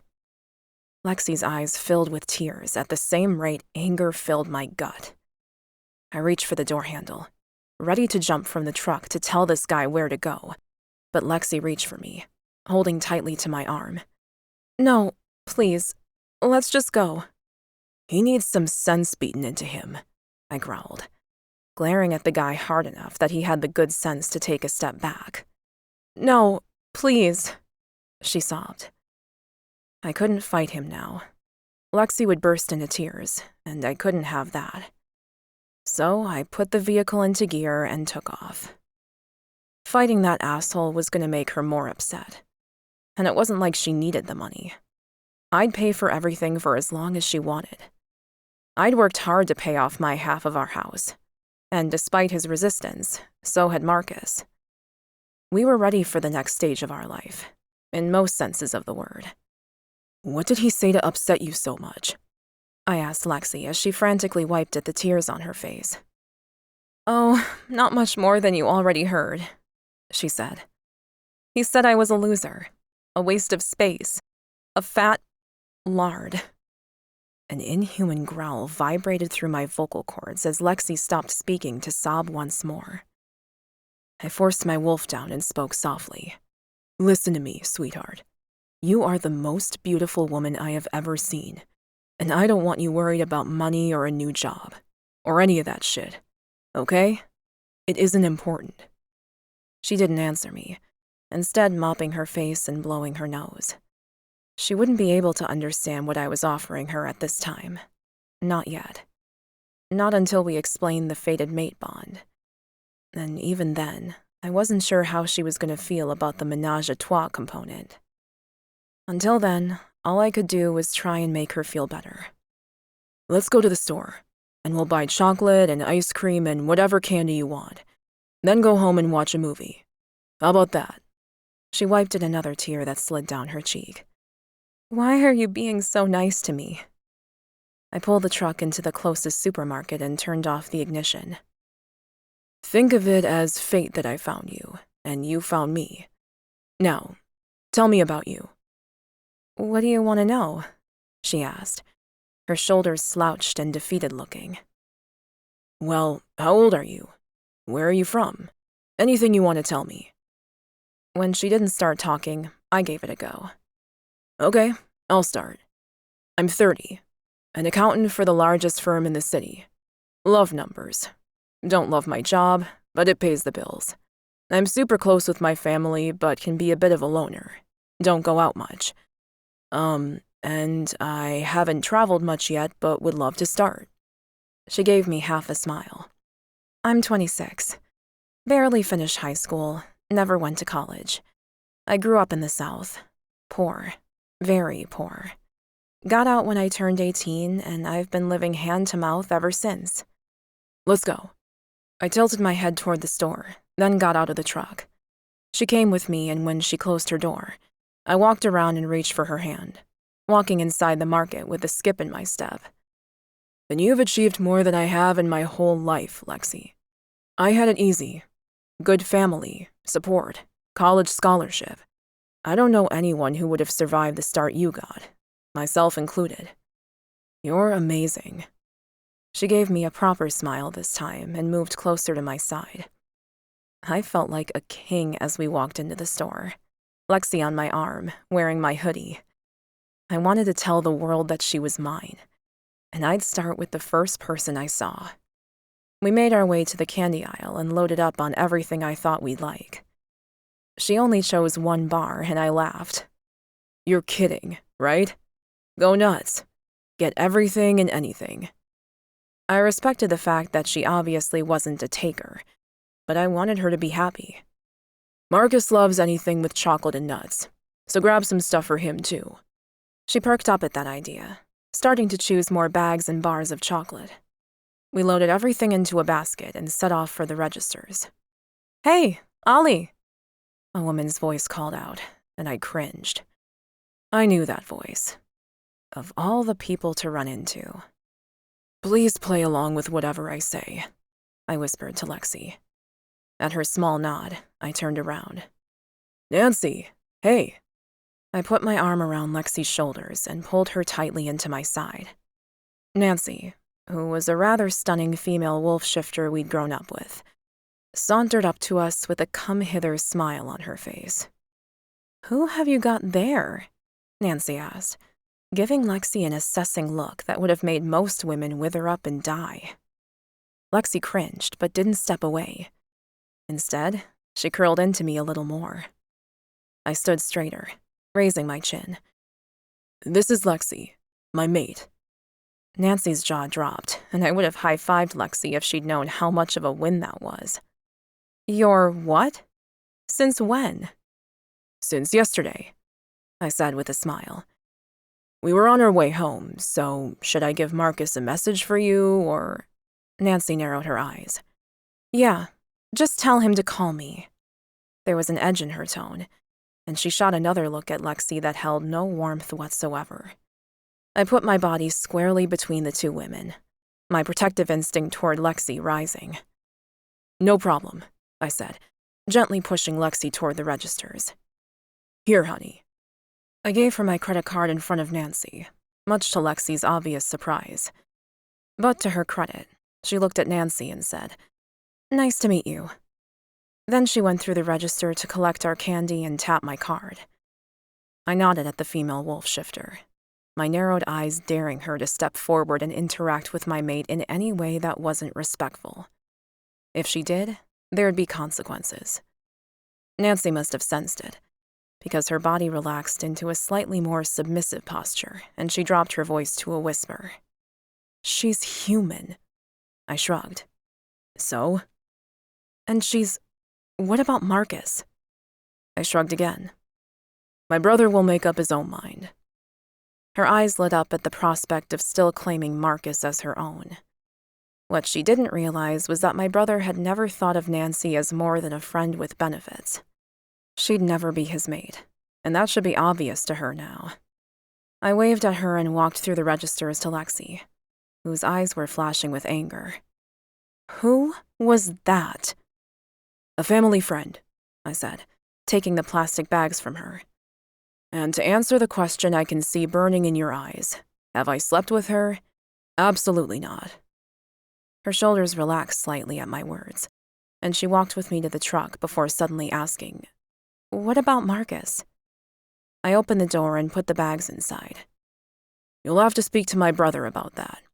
His past is, how should I say it, more colorful than mine. But it's his right to speak about that, not mine. You've never been married? She asked as we slid into the seats. I laughed. Not even close. No serious girlfriends? I smiled. Nope. I was waiting for the one. She didn't ask any more questions, but I could almost hear all the thoughts burning in her brain the whole way home. Chapter 8. Marcus. I left home around 9 in the morning, hoping not to encounter either my brother or Lexie. It had been a sin to get up that early on a Sunday morning, but neither my wolf nor I could sleep any longer. Ollie'd been in the shower, and I couldn't hear Lex moving about. So as soon as I was up and dressed, I headed for the gym, then to the nearby diner for lunch. After that, I hadn't known what to do, so I'd gone over to a buddy's place for a beer and a game of pool, delaying going home as long as I could. The worst part about it was the fact that it wasn't like I didn't want to go home. If anything, it fucking hurt to stay away, which made me work even harder not to fall into the trap Lexie and fate were setting for me. I shouldn't be aching for a woman I'd barely kissed, surely. I couldn't be jealous that my brother was spending the day with a woman he believed was his mate. Our mate. Could I? Of course not. So whatever this horrible, twisted, sickening feeling was in my gut, it could fuck right off. By 6 o'clock, I was freaking dying. I couldn't stay away any longer. I headed home, half hoping Lexie would be gone, and half praying she'd be lying on the couch ready with a welcoming smile for me. My feelings were all churned up inside. I had no idea what I wanted, or what I'd be walking into, but it was time to find out. When I parked my truck in the driveway behind Ollie's vehicle, my heart rate picked up. I sat there in the driver's seat as long as I could, trying to work out what I actually wanted. Did I want to walk inside and see my brother happily cuddled up with his mate? How would that make me feel? Would I be pleased for him? Or jealous as fuck? My fingers tightened on the wheel as my phone buzzed from beside me. I'd been ignoring the damn thing most of the day, but when I glanced over at the screen, I saw Ollie's familiar text bubble. "You coming inside? We're looking at dinner options. You want to weigh in?" He said we. Fuck. I slid out of the truck and slow jogged up to the front door, a strangely excited buzz coursing through me, a feeling I'd never known before. Half happiness, half... I wasn't sure. But it wasn't fear. It was something else. Something primal. A feeling that I generally only got when I was in wolf form. I tried to shake off the strange sensation and stay calm and focused. Unfortunately, I didn't have much success with that. I opened the front door of my home, and the first thing I smelled was Lexie's delicious perfume. It was a subtle flower aroma, mixed with her own individual skin scent. I fucking loved it. One whiff and my dick was already on its way to being hard. I shut the door, stifling a groan, and hung up my keys on one of the hooks before heading into the main living room. That's when I froze. My heart hurt. There on our massive sectional couch was Lexie curled up with Ollie. She had her head on his lap, and his hand was tangled in her hair. The coffee table was littered with bowls of candy and popcorn, cans of soda, and a single beer. I was hit with the strangest feeling, like I was viewing a snapshot in time. My future, right there in front of me, if I wanted it. I gulped down the sudden fear that rose inside my chest, prickly and hot. I couldn't want it. It didn't suit me or my chosen lifestyle. This future wasn't for the likes of me. "Hey," I managed somehow, despite the churning in my gut. Lexie sat up and rearranged her legs until she was sitting like a genie on the couch next to Ollie. "Hey." My heart was pounding. She was so kissable, her pillowy red lips calling to me. My fingers tightened into fists as I tried to control my inner urge to leap across the room and take her in my arms. I crossed my arms over my chest so I didn't follow my instincts. Damn, I wanted to hold her. So bad. Ollie studied me for a moment before picking up the remote and pausing the movie they'd been watching. I hadn't even noticed the TV was on. "We were going to order some pizza. You want your regular order, Marcus, or you want Mexican or something?" I looked from my brother to the woman sitting next to him, then back again. Pizza, fine, yep." I sounded like a caveman, but my brain felt fuzzy. I didn't know what I could do to utter more than monosyllabic grunts. That was all that was coming out right now. Lexie turned to Ollie. Can we chat now that Marcus is back? Ollie chuckled, smiling at her with more love and warmth than I'd ever seen on my brother's face before. Jealousy flared, and I bit out in a more caustic tone than I intended. What you talking about? Ollie looked at me, his gaze cooling. We ran into Nancy at the grocery store, and Lexie has some questions about us, and our intentions, and a few other things. I groaned and rolled my eyes. Of course they'd walked into Nancy. Of all the fucking women. Can I have a shower first? Surely they'd give me a minute to get my head on straight. Lexie's lips twisted, then she nodded. Okay, but you're coming back, right? The fact that she wanted me here for this conversation as well as Ollie, and seemed anxious that I may leave again, made a strange feeling pass through my chest. I couldn't identify it, but I wasn't leaving if she wanted me to stay. It would take a direct order from the Pack Alpha to move me, and even then, I had the feeling I'd put up a fight. Sure, be back in 10. Cool, Ollie said, reaching for his cell. I'll order the pizzas. Lexie smiled at me, her eyes shining in a way that, once again, made me want to stay. I pointed to upstairs, and she nodded. See you soon, Marcus. I forced myself to turn and bolt up the stairs, half afraid that if I stayed, I wouldn't take the time I needed to breathe. See you soon, Marcus. Her voice when she said it had been laced with warmth. Matching heat seemed to infuse my limbs as I undressed and turned on the water. I couldn't get the effect of her presence out of my system. And to be honest, I wasn't certain I wanted to.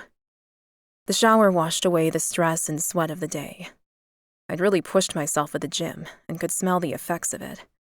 I lathered up extra hard, wanting to be clean and fresh when I headed downstairs again. By the time I was dry and dressed, I heard the doorbell peal, a sign the pizzas were likely here. What was I going to say to Lexie? What had my brother already told her? Honesty was always the best policy, but were we going to reveal the shifter element or not? That information wasn't shared with humans unless absolutely necessary, and we barely knew her. Thanks, bud, Ollie was saying at the door as I jogged down the stairs. He grabbed the pizzas from whoever was outside and shut the front door. I met him in the lounge, where he was handing Lexie a pizza box. Here. Ollie handed me mine, and I sat down to devour the family-sized Metasaurus feast.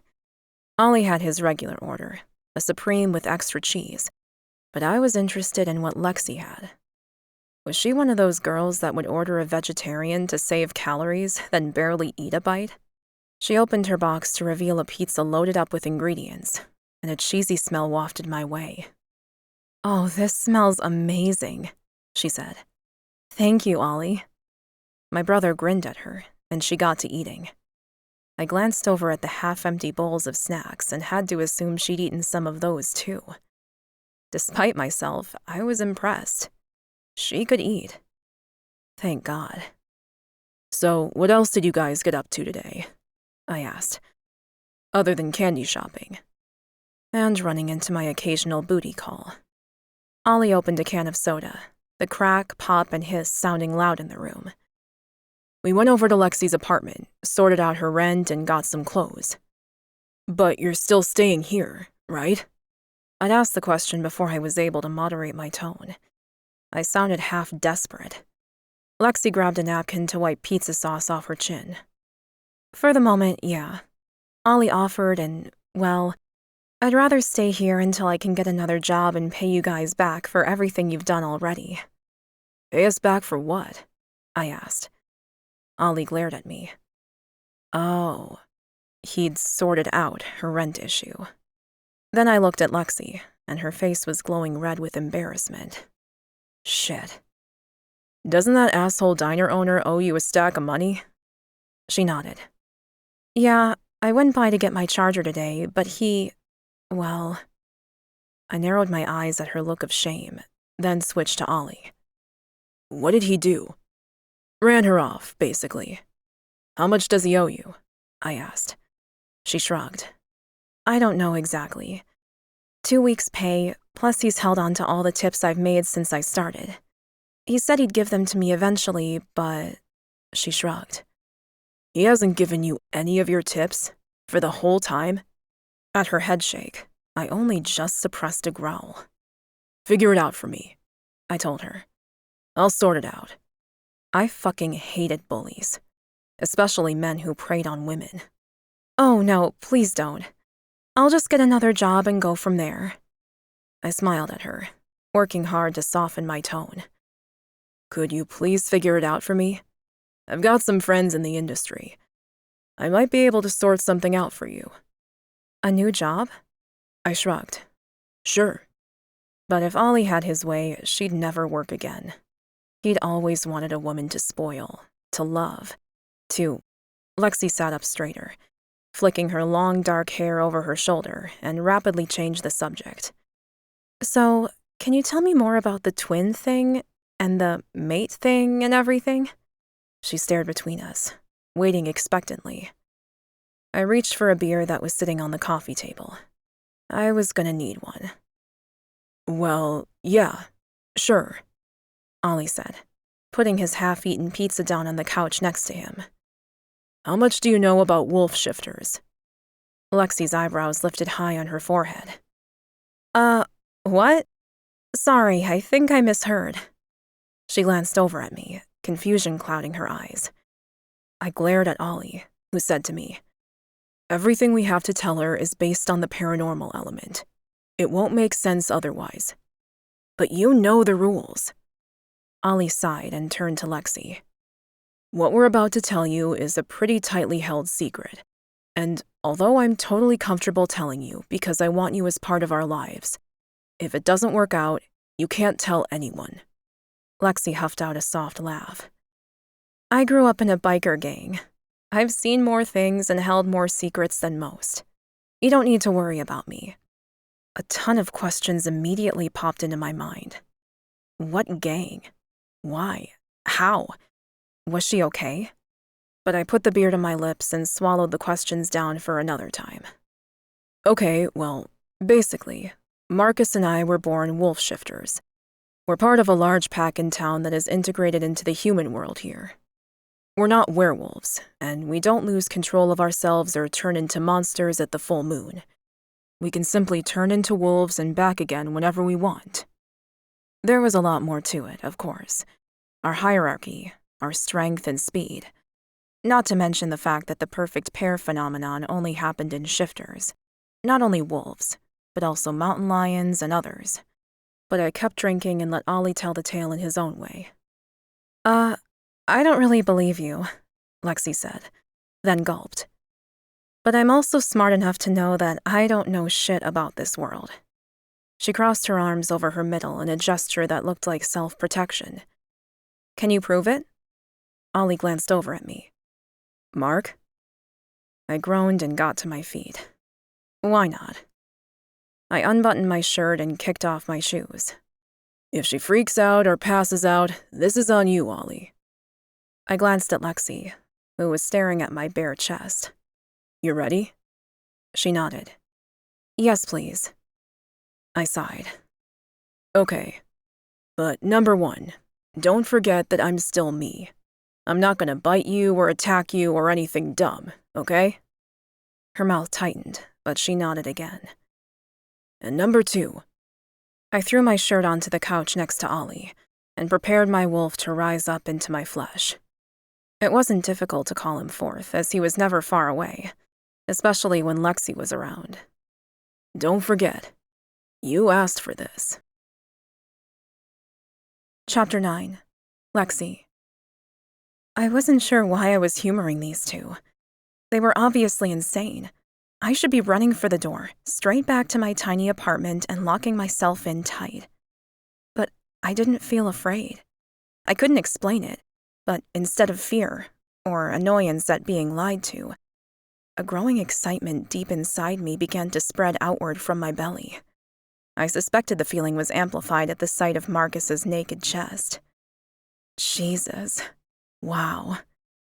Markus was a god. I'd never seen a man that sculpted, that perfect, that beautiful in real life. But then, right before my eyes, he started to change. I kept blinking, trying to clear my vision, but it made no difference. His features became sharper, hairier. Then he was shrinking in size, down to the ground, on all fours like a... Oh my God. I didn't move. I couldn't, even if I wanted to. Adrenaline zinged along my arms and legs, making my heart pound, but my butt seemed rooted to the spot. Would my suddenly shaking legs even hold me up if I jumped to my feet and tried to run? My gaze shot to the front door. Would I make it? There was a wolf inside the house. A beautiful, terrifying wolf. Lexie, it's okay. It's still Marcus. He won't hurt you, I promise. Lexie, are you all right? Ollie spoke from beside me, and I managed to turn and look at him, gulping down the fear that held my breath in tight. That's Marcus? I focused on Ollie, on the warmth of his gaze as he nodded and smiled gently. It is. I promise you're safe. I glanced back at the wolf now sitting like a trained dog in the middle of the lounge room. Only he was much larger than any dog I'd ever seen. I don't know what to do. Ollie called out to the huge gray wolf. Marcus, shift back. I think she's got the picture. The wolf stood, shook out its fur coat, and then the air around him seemed to waver and morph, until once again, Marcus was there, standing before me in all his glory. All his naked glory. I couldn't help but stare at his long, hanging against his thigh. A lick of arousal, which seemed so inappropriate given the circumstances, curled in my belly. He was absolutely magnificent naked. Then he reached for his jeans and shirt, and the show was over. I blinked and stood up, running my hands hurriedly through my hair. Had I imagined the whole thing? Marcus went to his part of the massive sofa and sat back down with his pizza and beer, as if nothing had happened. I walked over to where the wolf had just been, looked down at the carpet that had paw prints still softly embedded in the pile. Did I just see I didn't want to even say it. I turned toward the two men. Ollie was still eating pizza, and Marcus was sipping a beer. Marcus shrugged. Yes, we're wolves. No big thing. No big thing, I repeated, and began to pace, up and down. My brain was finally clear and thinking fast. So, you're telling me this is normal, that there are lots of you guys? How is it possible that this secret had been kept quiet from most humans? Marcus grabbed a handful of peanut chocolate candies. Yep, Nancy's part of our pack as well. I crossed my arms over my boobs and glared down at him. Oh my God. Don't tell me you're all skinny and fit and look like that. Marcus's lips flickered as though he was trying not to smile. Most wolves are pretty fit, yeah. But no, they don't all look like us. Or her. My temper flared, backed by a healthy dose of irrational jealousy. Well, if she's your type, what the hell am I doing here? I threw up my hands and charged for the stairs. I'll grab my shit and go home. Marcus got up and jumped in front of me faster than was humanly possible. Oh, that's right. He isn't human. I glared at him. What are you doing? What? I put both hands on my hips. You're gonna lie and tell me you don't sleep with her? He shrugged. I have in the past. So what? You gonna tell me you're a virgin? Hell no. I got rid of that prize at 15, as soon as I met a boy I liked. Being inexperienced and living with my mother in her den of danger, my virginity wasn't something I wanted stolen from me. I'd been lucky. But that wasn't the same as being a man whore. No, but... No buts, he growled. You have a past, I have a past. Hell, even perfect Ollie has a past. You don't get to hold that against me. I inhaled sharply. Perfect Ollie? Sounded like he was holding on to a lot of shit. Envy toward his brother being one of them. Beside the point, I countered. How am I supposed to compete with women who look like Nancy? He rolled his eyes and groaned. With women who have tight asses but no brain? Small boobs and no heart? Yeah, so much competition you have." I was flabbergasted. Was he hinting that he was attracted to me despite what I looked like? What was I supposed to say to that? "Come back and we'll explain more," Ollie called from behind me. "Please." If I was being completely honest, I had hoped that both of them might want me, at least a little bit. A massively arrogant hope in retrospect. In reality, I had no right to be jealous of Nancy, or any other woman they had slept with. I had no proof they even liked me at all, really. Except for the way they had just jumped to stop me leaving. I didn't understand what was going on. So I turned around and stalked back to the only recliner chair in the room, separating myself from the guys. "Okay, explain." Markus indicated to Ollie, not speaking, and I had to assume he was giving his brother the stage.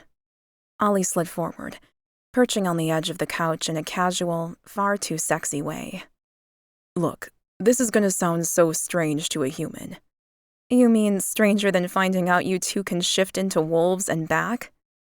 He barked out a short laugh. "I guess that is strange to you. But there's more. Some of us in the various shifter packs are born as twins, called perfect pairs. We're opposite in every way. Brains versus brawn, serious versus fun-loving, dark versus light. But our attributes complement each other, and legend has it that there is one person out there in the world who is designed just for us, as we are for her, our perfect mate. A fated mate, like a soulmate?" I asked. "You guys have them for legit? Not like romance novel movie bullshit?" Markus jerked his head in a nod that was almost non-committal, so I focused on Ollie. Ollie kept talking. "Yeah. When we meet the one fated mate meant for us, an electrical impulse literally takes our legs out from under us. It's the way it is with fated mates. The shock makes sure that we don't miss the perfect woman when we happen upon her." Despite all the food I'd eaten this afternoon, my stomach began to feel hollow, empty, sick. An electrical impulse that takes their legs out from under them. You can't be serious. They weren't saying that I was there for both of you? No way. I couldn't believe it. I was so far from perfect, I simply couldn't be anyone's perfect soulmate, let alone for two beautiful men like Ollie and Markus. There was just... No.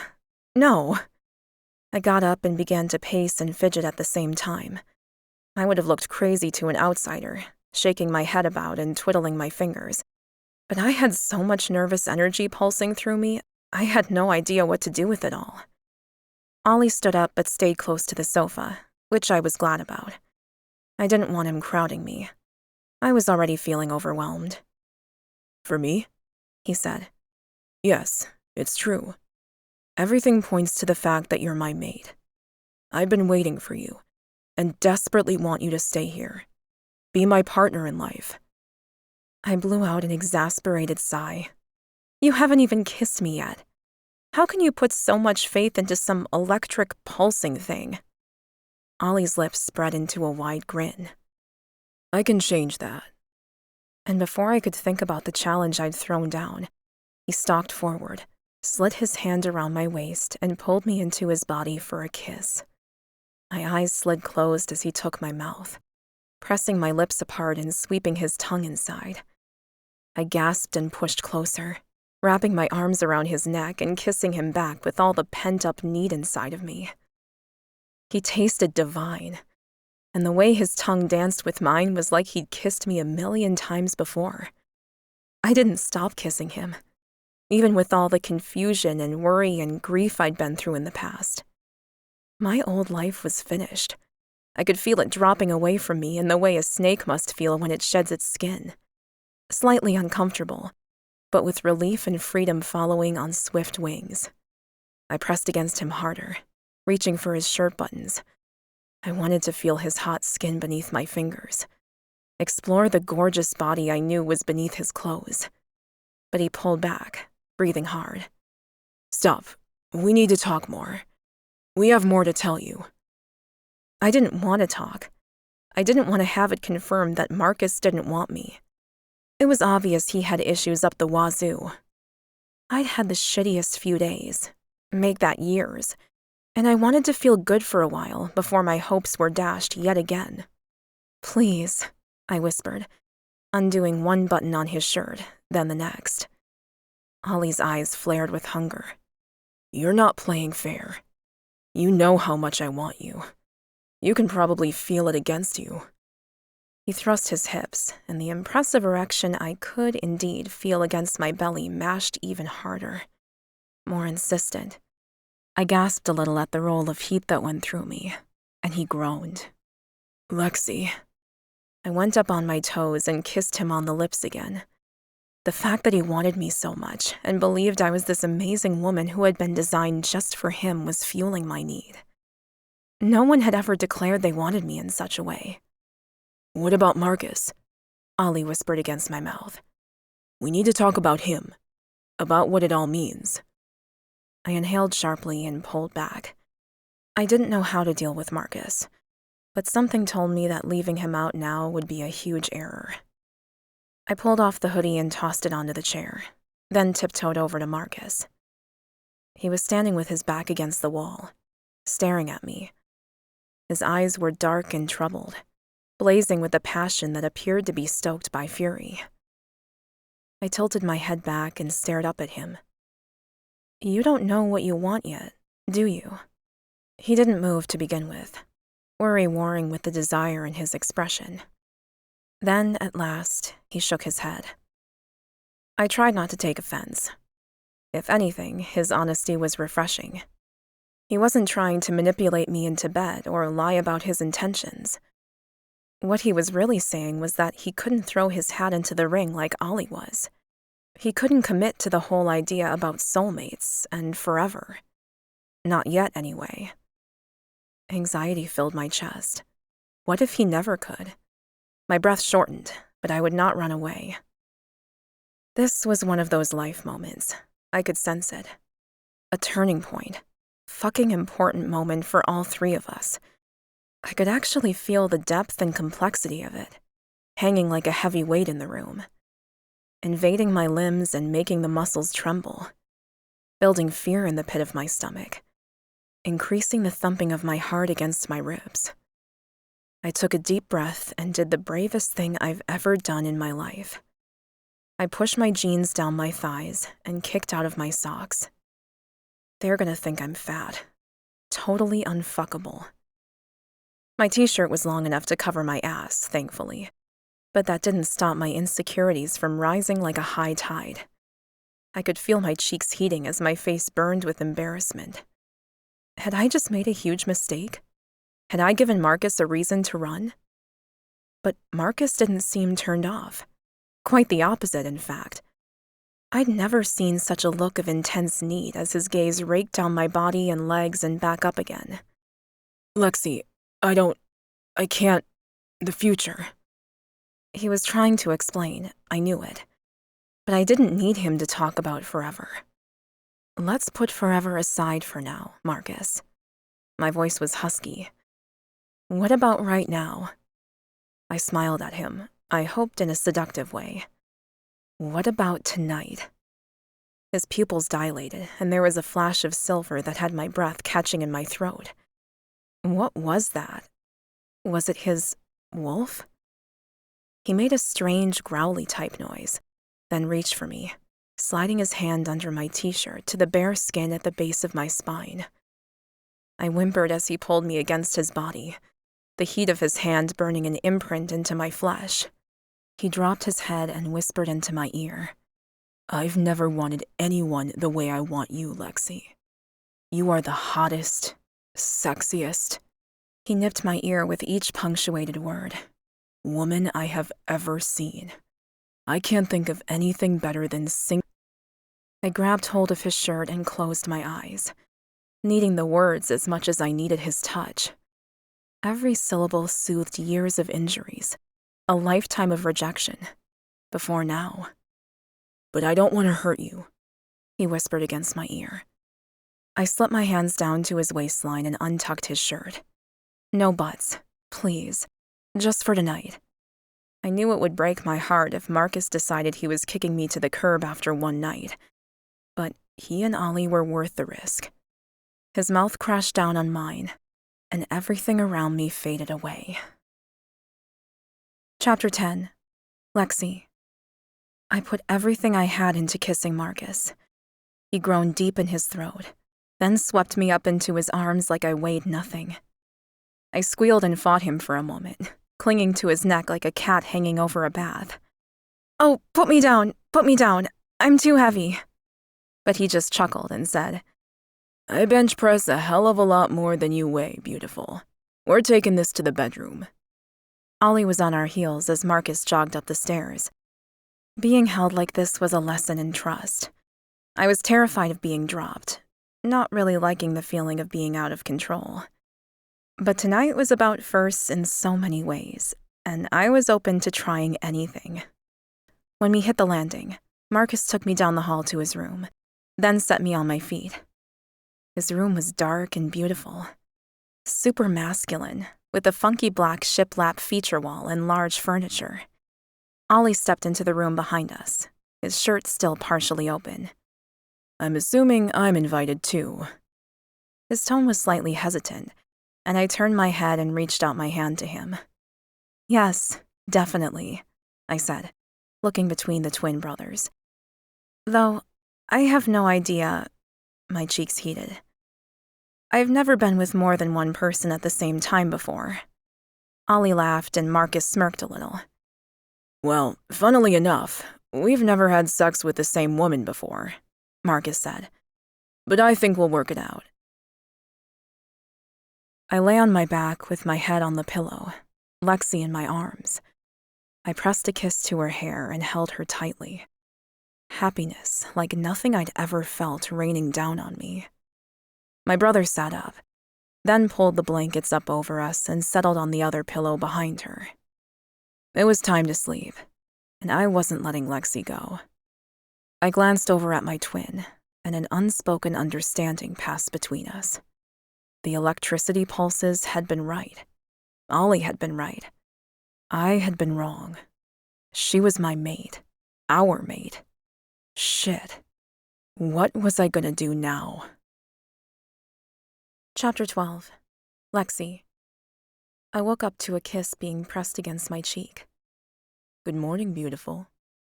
Ollie hovered over me, dressed in a crisp white shirt and gray suit. "Hi," was all I managed, both struck by his beauty and still below the sleep cloud. Even opening my eyes was a challenge. "I'm heading to work, but Markus will be here for lunch. I'll be home as soon as I can tonight. Okay?" I nodded against the pillow and mumbled, "Sounds great," then passed out again. The next time I woke up, it was to a still, quiet house. "Hello?"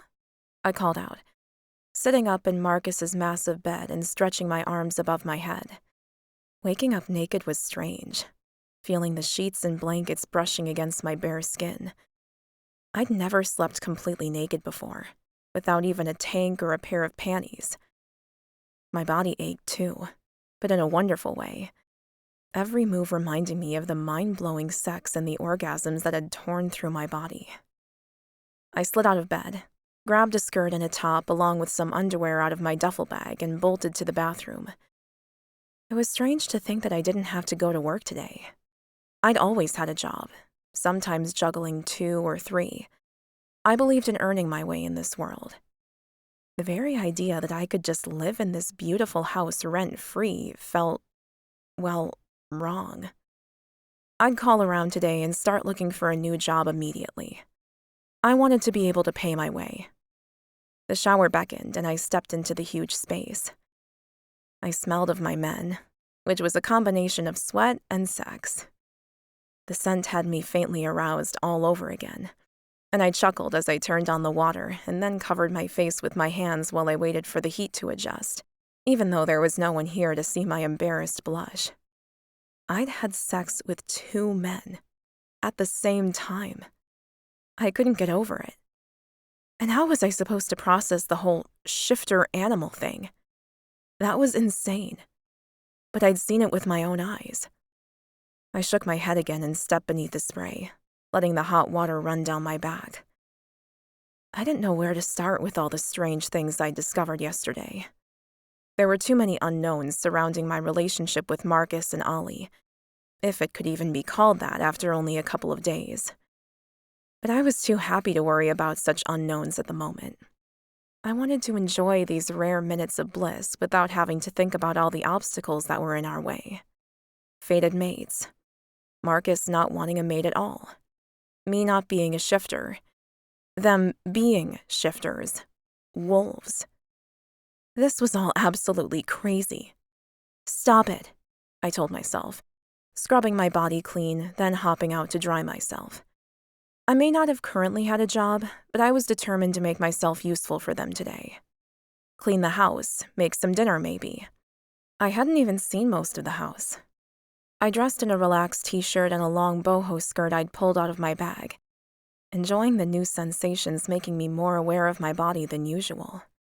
The slight ache between my thighs, my swollen nipples, the dreamy, almost intoxicated state of my head. I meandered downstairs, loving the feel of the soft carpet beneath my bare feet as I made my way to the kitchen. There on the large marble island counter was a handwritten note. Markus's cell number, Oliver's cell number, and work line. Enjoy the day. Watch TV. Sunbathe. Whatever suits you. And we'll be home ASAP. P.S. We don't have your cell number yet, and we need it. I smiled at the note, then walked to the fridge. I wasn't particularly hungry, but when I saw the tub of creamy blueberry yogurt, I had to scoop some into a bowl. Then I sat on the couch, put the TV on, and watched a selling house's lifestyle show for half an hour. It was so decadent, so lazy.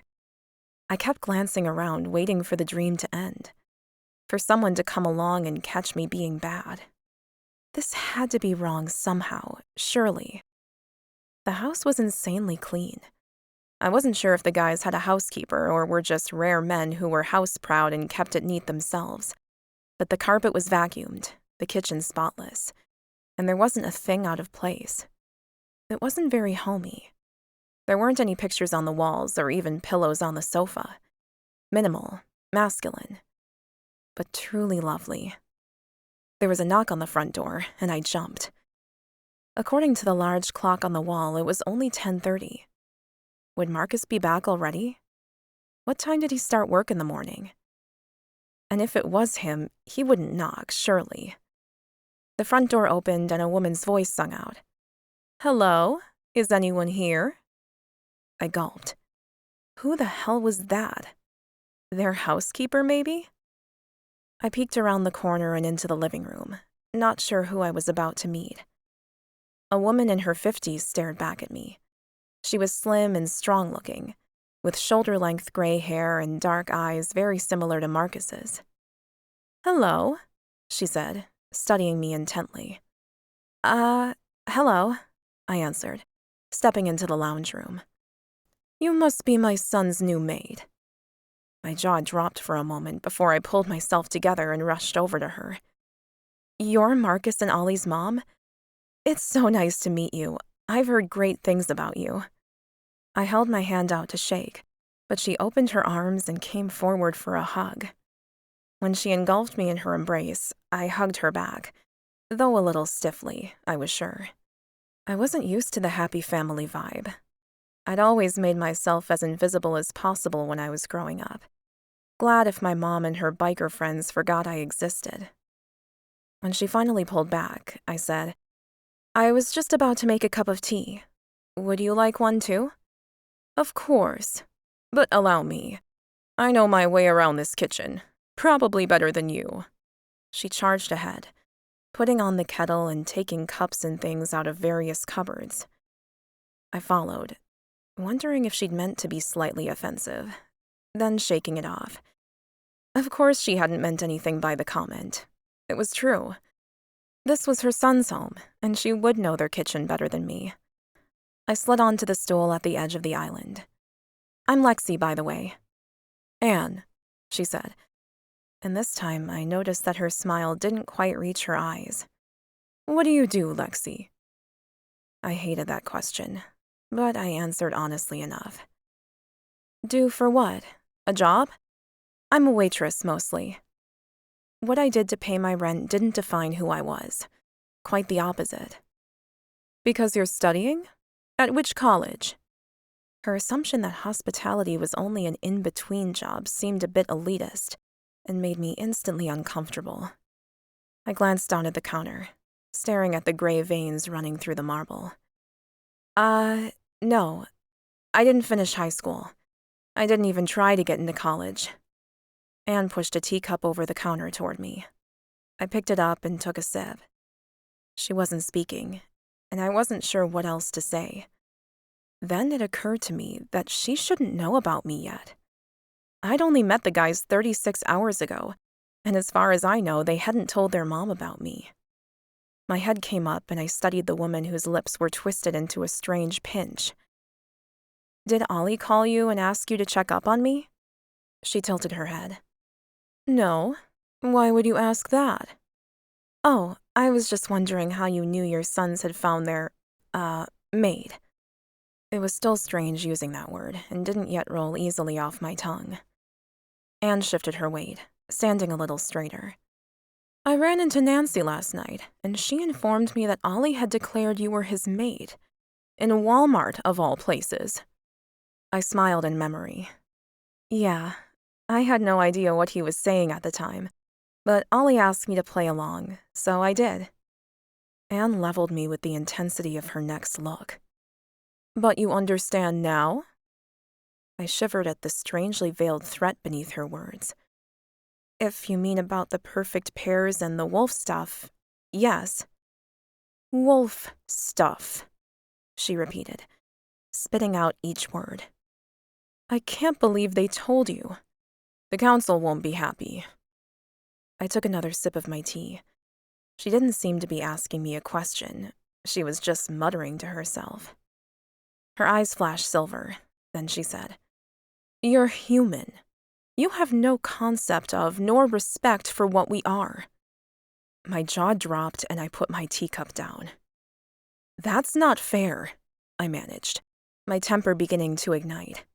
This woman had clearly meant to be offensive, right from the moment she walked in. I found out about the existence of shifters last night. I glanced at the clock. 16 hours ago. Oh, you can do basic math. How quaint. I gaped at her, shocked at the rudeness of the woman who had raised my men to be such wonderful people. What is your problem? My problem is that I expected the woman my sons chose to be up to their level, in intelligence, beauty, and family connections. I have to assume that you don't have parents watching over you, helping you. I shook my head. No, I don't. Quite the opposite. She nodded once. Just as I thought. You're not good enough for my boys. Your boys? I repeated, narrowing my eyes at the nasty woman who'd officially ruined my day. Those boys are men. And as far as I understand, this fated mate electric pulsey thing doesn't make mistakes. Anne didn't respond verbally. She paled and froze like I'd shocked her with something. I crossed my arms over my chest and waited for another fireball to come out of her mouth. You experienced the fated mate sign? She gulped. I stood up and put my hands on the counter, leaning forward to spear her with my look. With both of your sons, yes. They were knocked right off their feet. Part of me enjoyed the momentary horror that crossed Anne's features, so I added, Do you think I'd be here in their house if we hadn't experienced that? Ollie fell sideways and into a store on Main Street. Marcus literally keeled over and hit the deck, right over there near the fridge. I pointed to the floorboards near her feet, and Anne took a big step back. Then she turned and began heading toward the front door, like a zombie. I have to go. I followed her, because how could I not? She just burst into the house to tell me I wasn't good enough for either of her sons, as if I already didn't know that. But I didn't appreciate someone else pointing it out in such a rude way. What were you expecting? I called out to her. That they'd just randomly choose some human they'd never met before and call her their mate? I couldn't believe I was being so forceful. I was the one who hadn't believed them when they'd told me about the soulmate stuff. But here I was, practically yelling at a woman who could probably rip me to shreds if she so chose. Anne opened the front door and turned around. "What does Marcus think about all this?" "By all this, I assume you mean me and the human mate thing." And why was she only asking about Marcus and not about Ollie? Anne frowned, the edge of her mouth turning down along with her brows. "Marcus isn't a monogamous male. Never has been, never will be. I don't know if he can have one mate like a normal member of a perfect pair triad." I stared her down. "Well, that's really up to him and me, isn't it? But thanks for the tip." I was spitting venom now. Fucking bitch. Anne walked out without shutting the door behind her, so I grabbed the handle and slammed the door as loudly as I could. The sound ricocheted through the house, but my anger still bubbled too strong to contain. My hands tightened into fists, and I screamed out in frustration. That's when the door opened again, only this time Marcus came running in. "What's happened? Lexie, are you okay?" I marched up to him, not sure if I was going to hit him or kiss him. Neither, as it turned out. Instead, I started yelling. "Am I okay? No, I am not okay. Your mother decided to pop in, thanks to your fuck friend Nancy." "Mom? What does she have to say?" "She said I'm not good enough for her sons." "She fucking what?" His eyes flashed with silver. A trait I was noticing coincided with his lust as well as anger. I began to pace the plush carpet, throwing my hands around with my words. "She said I'm not smart enough, not pretty enough, too human for you, and that you'll never be satisfied with one woman. Especially me, I guess, with all my failings. Well, I know I'm not good enough for you guys, okay? I already told Ollie that. I'm sorry, all right? I'm sorry I'm human. I'm sorry I'm fat. I'm sorry I'm dumb." Marcus grabbed me and hauled me up against his huge, hard body. "Stop talking like that. It's not true." "Your own mother said it, Marcus." His hands tightened on my hips, and my pussy ached for him, which made me even angrier. What was it about this man that made me need him so much? "She said you're not monogamous, that you'll never be monogamous. Not even to a woman you think is your mate." Marcus turned us around, then pressed me up against the door, my spine against the wood. "She doesn't know what she's talking about," he ground out, hissing the words out. His hands were moving now, down my thighs and grabbing at my long skirt, bunching it up around my waist. My body throbbed at the prospect of more sex with one of my gorgeous men, but my mind was angry and wanted answers. "Oh, really?" I demanded. "Yes, really," he said, his words brushing against my lips. "Is she right that I've always fucked who I want when I want? Yes." "Then how is this different?" I panted as he slipped his fingers between my thighs and began stroking my clit through my underwear. "How?" he repeated. "You're my mate. That's how. It changes everything." "But you don't want it to." "I don't know." I had so many more questions, but as he brushed aside my underwear to slide a finger inside me, all the words in my head evaporated and I was only left with feeling. I grabbed his shirt and hauled him closer, smashing my mouth against his. Our kiss was aggressive and so hot, it burned through me like a brush fire. I whimpered as he thrust his finger deeper, stoking the flame of desire while making me ache for more.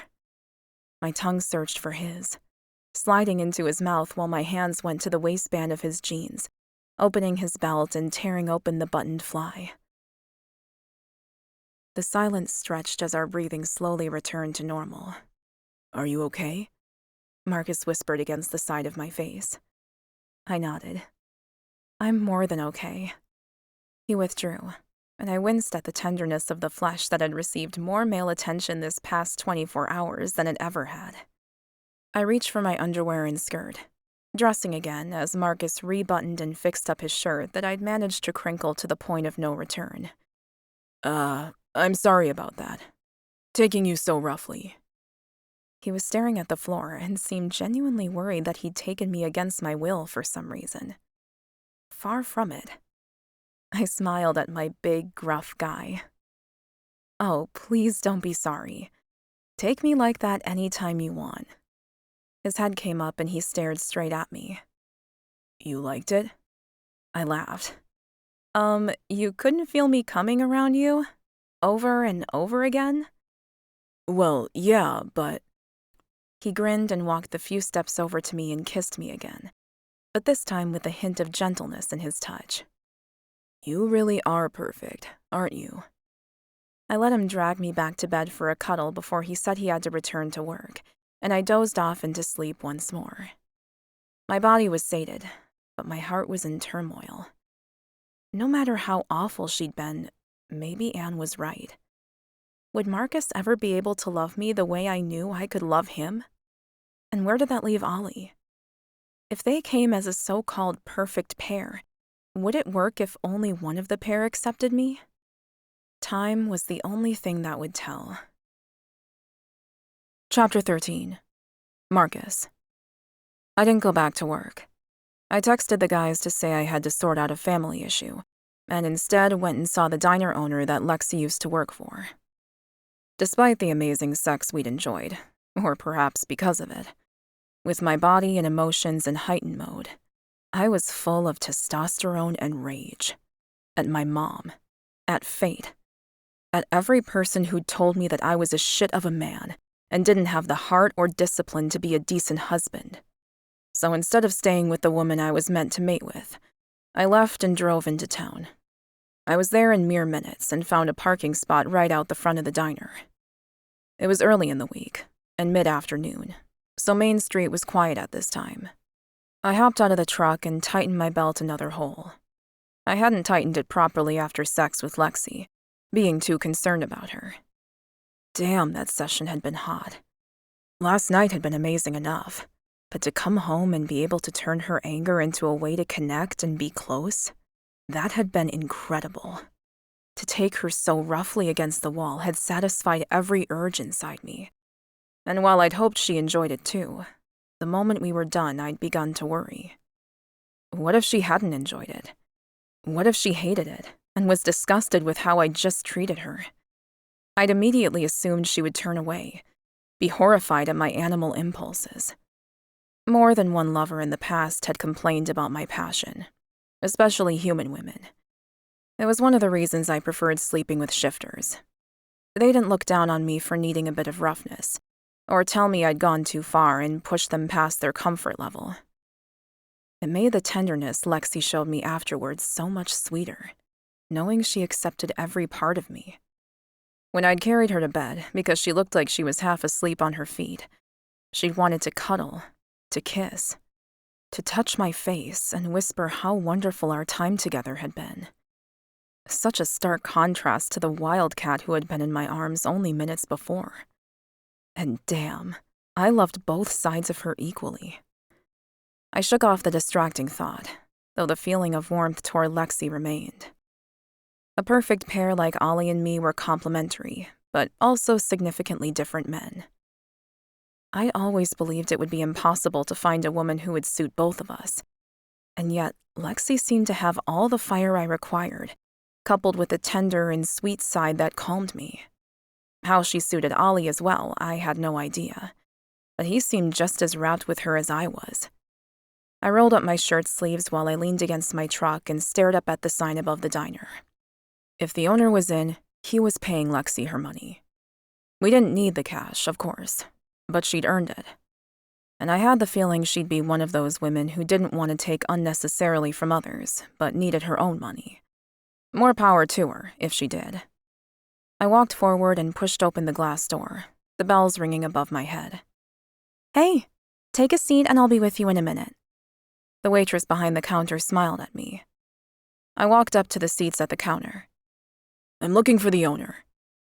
The girl frowned as though that was an unusual request. "He's not working today. Can I leave him a message?" I leaned forward to put my hands on the counter. No, but I do need to speak to him. Can you tell me when he'll be in next? She stared at me quizzically, as if trying to figure me out. Can I ask what this is about? How much could I trust her? Do you know Lexie at all? The girl's face transformed, lighting up with a huge smile. Oh yeah, she's awesome. I can't believe the boss fired her for punching some guy who was handsy with her. We get treated like shit and no one cares. I care, I managed to growl out. And I want to sort out a few things with your boss. She looked left and right, as though to make sure no one else was listening. Then she dropped her voice to a whisper and said, He's in tomorrow. Dinner shift. 5 till 11. I winked at her and gave her a smile that I usually reserved for someone I was trying to seduce. Thanks. Then I left. The girl was cute, but she was young, and my wolf wasn't interested in her. Not one bit. I frowned as I climbed into my truck. She'd definitely been cute, and not that young. My disinterest was a strange reaction. My phone buzzed, and when I glanced down, there was a text from Nancy. You coming over tonight? My immediate response was a loud groan. Hell no. I blinked. Since when did I knock back Nancy? Was I seriously cured from feeling like I needed to be on the hunt all the time?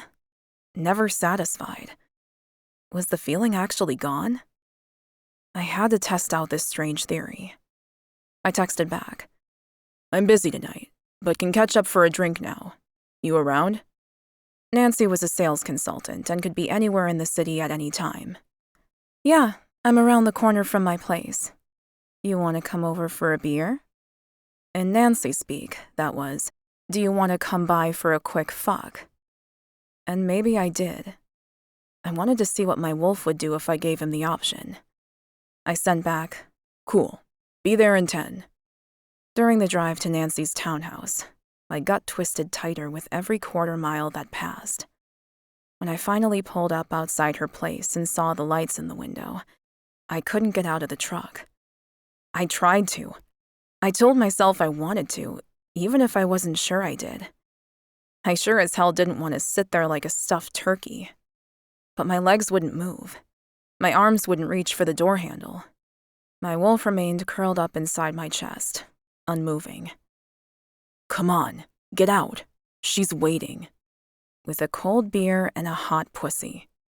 You pussy, move. But there was no use. It appeared I was paralyzed from the neck down, frozen in place. Fine, I grunted out. Let's go home. Then suddenly I was able to turn the key and start the truck again. I couldn't help but laugh. You idiot. And the funniest part of all was that my wolf was also happy to go home, giving a rumble of approval before curling up once again to sleep. He suddenly didn't want anything to do with a woman I'd had hundreds of times during the past decade. And neither did I. Nancy came running out the front door with a huge smile on her face, and the door to my escape slammed shut on me. You're here. Come inside. I turned the ignition off again and got out. I already had my answer. I didn't need to go inside. But Nancy and I had a lot of history, and the last thing I wanted to do was insult her. We had a better friendship than that. Or so I thought. The front door was open, so I went inside. She shut the door behind us. Beers are on the counter, she called out as I walked through the living room, familiar with the layout. I'd been here more times than I could count. I wasn't sure exactly how I was going to explain that I was off the market, but it had to be said. I found the beers and grabbed one, taking a sip to quench my thirst. I really needed water. The session with Lexie had really dehydrated me. I wanted to go home to Lexie. I still wasn't sure whether I wanted a mate and all that went with it, but I wanted her. And that was a start. Nancy sauntered into the room naked, her tiny tits pushed out. I groaned and closed my eyes. Nancy, stop. Stop what? She asked. grabbing onto my shirt and pushing the buttons through the holes at lightning speed. I twisted away to stop her and put the beer back down on the counter. I came here for a drink and a chat. Nancy folded her arms over her breasts and affected a powerful stance. Her pussy was shaved, her body sleek and strong, and not a single hair on my wolf stirred to look her way. If anything, I was feeling sicker by the minute. Guilty. I shouldn't be here. Wow. You've got it bad. I've got to go. I went to walk past her. I wasn't sticking around to deal with this. She stepped in my way and pushed her hand against my chest. Don't tell me this is because of that fat little human I saw with Ollie last night. I growled at her, a clear warning and one her wolf wouldn't ignore. She snapped her trap shut, but continued to glare at me. Get out of my way, Nancy. You can't be serious, she said. You're not Ollie. You don't want a mate for life. Or little brats hanging around your ankles. We've already talked about this 100 times. You could never be faithful to a woman you have to share. This whole perfect pair shit is fucked up. They were the same words I'd said 1,000 times to anyone who would listen. They were the same thoughts I'd expressed to her since we were 20 years old. Yet hearing my words come out of her luscious, poisonous mouth, they sounded wrong. I didn't believe them anymore. My glare made her take a step back. Nance, get out of the way. I'm going home to Lexie. I don't know if she'll be my mate or what's happening there, but you and I are done. You need to find another fuck friend. I walked around her and left the house, shuddering at the dirty feeling I had all over my body. Was this what it felt like to be content? To be happy with the woman I was with? I'd never known this feeling before. Even on nights where I'd had sex. Hell, even a threesome with 2 hot women. It didn't stop me looking for the next one as soon as we were done. I was never satisfied. The heat in my blood never quenched. But as I drove home to my house on the outskirts of town, my wolf slept happily. I'd truly never known such peace. When I pulled up outside the house, my phone rang and I answered. It was my dad. Marcus, your mother and I need to have a word. Now? I asked, turning off the ignition and leaning back in the seat. I was finally home. Couldn't it wait? Preferably. Can you come right away? I frowned. What about Ollie? My parents never spoke to us separately, especially not about anything important. We just need to speak to you. If you're free, come by.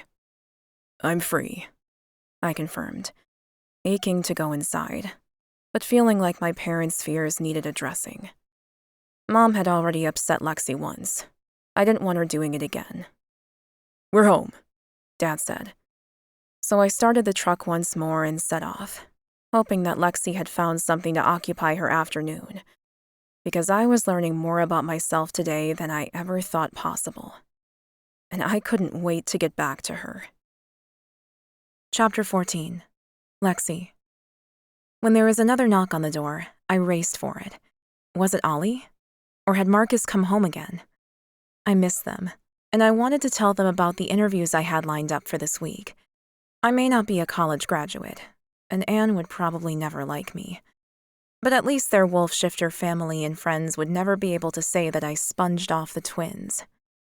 The last person I expected to see on the other side of the door was the bitch from Walmart. Oh, hello, I managed, wishing I could just slam the door in her face. But from what Ollie had said, Nancy wasn't just Marcus's lover. She was a family friend. And the last thing I needed to do was offend someone else. She grinned at me like the cat who ate the cream. Though in this regard it was more like the wolf who ate the girl. I just wanted to drop this off. Is Marcus home yet? She waved a credit card or something in my face. I didn't move back or open the door any further. I wasn't letting her in. No, he's not. You can give it to me. I held out my hand, and to my surprise, she dropped the card in my palm without a fight. Thanks. Marcus left my place about half an hour ago, so he shouldn't be too far away. she said, glancing around as though she was expecting him home any moment. I think the card fell out of his pocket when he took his pants off, or something. He fucking what? I stared at her, not sure I'd heard her correctly. Surely she was just here to be nasty. You must be mistaken. Marcus is at work this afternoon. Or that was what he'd told me before he left, I was pretty sure. I'd been half asleep at the time. Nancy blinked her eyes like a big innocent cartoon character. Oh, I thought you knew. He's been with me for the last few hours. My heart cried out at her words. I didn't want to believe her. I couldn't. Not after the night and afternoon we'd shared. Surely he wouldn't have gone to another woman's house to have more sex. And there was something about her demeanor, her face. She was gloating. Did that mean she was fabricating a lie? Or was she telling the truth, and here just to rub it in my face that he'd never be mine? My brain quickly looked over the facts. She had his credit card, and they were lovers. He'd admitted that already. But he could have left that card at her place anytime. Last week, even. Something wasn't right about this. Nancy grinned back at me, and I couldn't stop myself from staring and cataloging all her perfect features. Her long, glossy hair, her size 4 body encased in skin-tight jeans. I plastered my hospitality fake-ass smile on my face and said, "Well, thanks for that. I'll make sure he gets it." Then I shut the door in her face. I leaned against the wooden door, breathing hard. It couldn't be true. It couldn't. I'm not sure how long I leaned there, but the sound of a key sliding into the door behind my back had me jumping up and moving away from the entrance. My heart was pounding in my chest, and I was struggling to breathe. I couldn't rein in my feelings of dread and inevitability. I'd told Marcus I only wanted him for that one night, that the future didn't matter. But I hadn't meant it. Could I stay around and watch him with another woman? Many other women? The door opened, and Ollie's gorgeous smile lit up his face and my heart. "Well, hello, beautiful." I flew at him, wrapping my arms around his neck and hugging him tight. "I'm so glad you're home." He chuckled and hugged me back. "So am I. Hey, are you okay?" I nodded against him, but didn't let him go. "Okay, let me put all this stuff down and we'll go talk." I managed to pry myself off his stable, rock-hard chest and watched as he put his keys away, shrugged out of his jacket and pulled off his tie. "Okay, tell me what's happened." He sat on the couch and I stood nearby, waving my hands around as I explained that his mom had come by to tell me I wasn't good enough for her sons. Then Marcus came home and made me feel better. Then he left, and Nancy came by and said what she'd said. When I was finally done, Ollie chuckled softly while running a frazzled hand through his hair. "And here I was, thinking you were probably bored from being alone all day and might want to go out for dinner." At the mention of dinner, my stomach growled. "Yeah, well, I didn't eat lunch, or much at all today, so that would be lovely. But what do I do about the rest of it?" Ollie held out his hand and dragged me down to sit next to him on the couch. "So, you had sex with Marcus on your own?"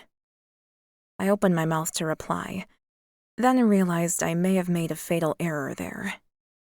"Oh my God, I didn't even think about how that might make you feel.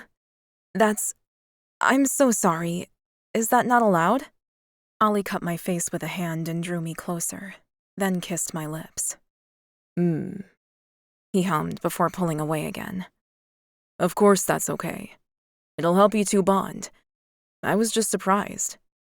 "I was too," I said, agreeing with him. "You and I get along so easily. It's like we've been together forever. But Marcus?" "It's different, I get it. But you two still click, don't you?" I didn't want to tell Ollie how hot the session against the wall had truly been. Would he be jealous? So I settled for, "Yeah, we click. There's a lot of chemistry, but he's resistant to choosing me. That's why I think he went off with Nancy this afternoon."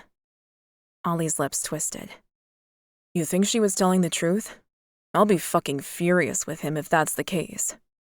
I chewed on my lip and thought about it for a moment. There was something off about her story. Her tone was strange. I can't explain it. But you honestly think my brother would have left here and gone to fuck a chick that he's never wanted, never really dated, has always thought of as a booty call and nothing else? With every word, I felt sicker and even worse than before. You're not making me feel better. Ollie laughed at that.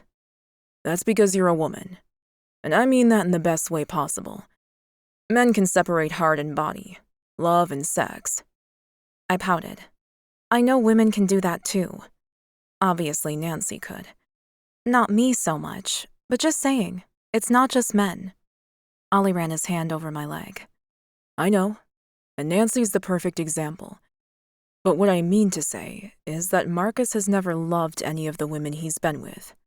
To him, they're toys, a workout. What about with me? I whispered. It hadn't felt to me like he'd been treating our sessions like a workout, or me as a sex toy. The look in his eyes when he stared at me, the soft touches and affection afterwards, none of it felt cold or empty. Or maybe I was delusional, and I was just another notch on Marcus's very notched headboard. We'll ask him when he gets home, Ollie said, brushing my hair out of my face and gently tucking it behind my ear. I loved how affectionate and caring he was all the time. I stared at him. How come you're still single when you're so awesome? He burst out laughing. Because I was waiting for you, the woman who was meant for me, who makes my heart pound and my breath catch in my throat. I leaned forward and kissed him again. Don't forget to mention the electric buzzing thing, which, by the way, weirded your mom out. As soon as I told her about you two keeling over, she laughed. Ollie's jaw tightened and his lips thinned at the mention of his mother. I can't believe she came over here and dared to tell you that you're not good enough for us. She's the one who taught us that women are special and should be respected. I snorted. Obviously, that doesn't translate to her son's mate. I'll talk to her, Ollie said, and sort this out. She should have a lot more respect for the fated mate bond than she's displaying. Makes no sense. I shrugged and pulled my legs up, curling into a ball and leaning into Ollie's strength.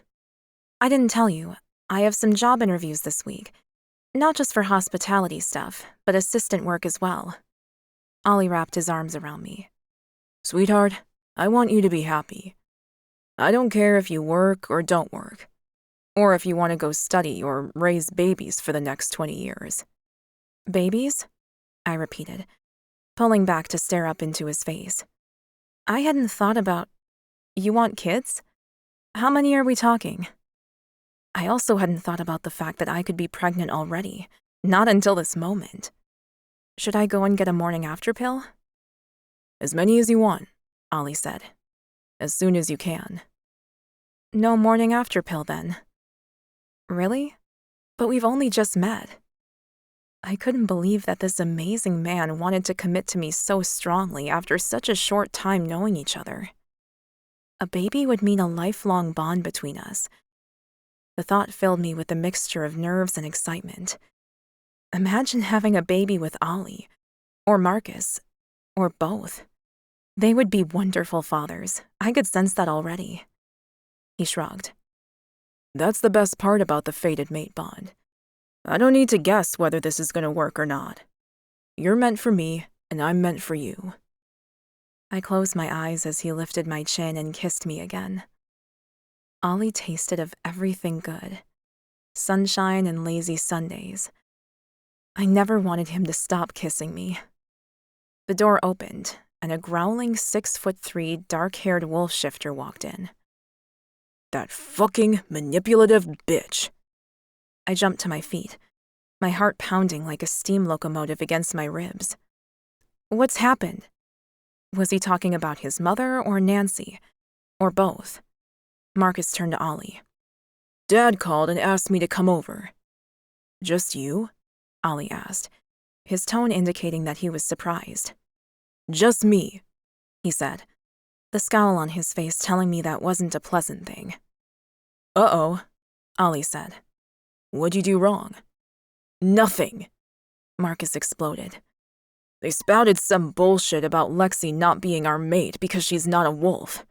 And when I told them they weren't making sense because there are quite a few humans married into our pack, they went on about bloodlines and crap I've never even heard before. I ended up leaving because they were being ridiculous. That doesn't sound like them, Ollie said, crossing his arms over his chest in a gesture that looked self-protective. But then again, neither does the fact that Mom came here to investigate Lexie. It was Nancy who told them about me, I said quietly. Nancy? Markus looked over at me, then swallowed hard, his throat working. When did you see her? I hadn't said I'd seen her. Anne had told me. But since he'd brought her up. She came by an hour ago to drop this off. I walked over to the hall table where I'd placed the card and handed it to Markus. She said you left it at her place. Today. I watched Markus's face carefully, looking for clues and to see if he would lie to me or not. He stared down at the card, then slid it into his pocket. That's weird. I don't remember dropping it. I stared at him, dumbfounded. Did you just admit to going over to Nancy's house this afternoon? After we had sex? You said you were going back to work. I went to deal with... Hang on a second. A growl rolled through the room. What exactly are you accusing me of, Lexie? I had the sudden feeling I'd taken a step too far in the wrong direction already, and we'd only just started the conversation. I swallowed hard, determined to push through my discomfort and confront him about this. Your mom said that it's impossible for you to be monogamous, and Nancy said you went over there this afternoon and slept with her. Markus's gaze flickered with fury, and the room filled with tension. I haven't heard a question yet. Now I was the one getting angry. Did you? I put both hands on my hips. Leave me here just to go and fuck someone else? His nostrils flared before his jaw tightened. You seriously think I'd do that? Ollie got up off the couch and came to stand beside me. Just tell her the truth, Markus. This time Markus's growl reverberated around the room. It was followed by an eye roll. Oh my God, not you too. Why does everyone think so badly of me? What the hell did I do wrong? He hadn't done anything wrong, but... Did you go over there? If she's lying, just tell me and we can put it aside. I went over there, he admitted, and my belly dropped. I stumbled away, choking on the tears that began welling up. But I didn't fuck her, he growled out. I didn't know what to believe. So you just went over for what? A chat? Because I know you haven't committed to me, or the triad bond, or whatever you want to call this thing we all have, but... Now I was feeling foolish, hoping for love and respect when we barely knew each other. The truth was, I wasn't a proper girlfriend to either of these men. I was a fool, and my heart broke as I faced reality. Everyone was right. Markus wasn't the monogamous type. But what? He demanded. You assumed I'd be yours from the moment we met? Well, guess what? I have been. I haven't even kissed anyone else since we met. I pressed my lips together to fight off the tears, finally gathering enough control to speak. Then what were you doing at her house? Oh my God. He threw up his hands, swiveled on his heel, and opened the front door. You want me to say that I fucked her? Fine, I fucked her. Are you happy now? You're just like the rest of this town. You all think I'm some sort of good-for-nothing asshole.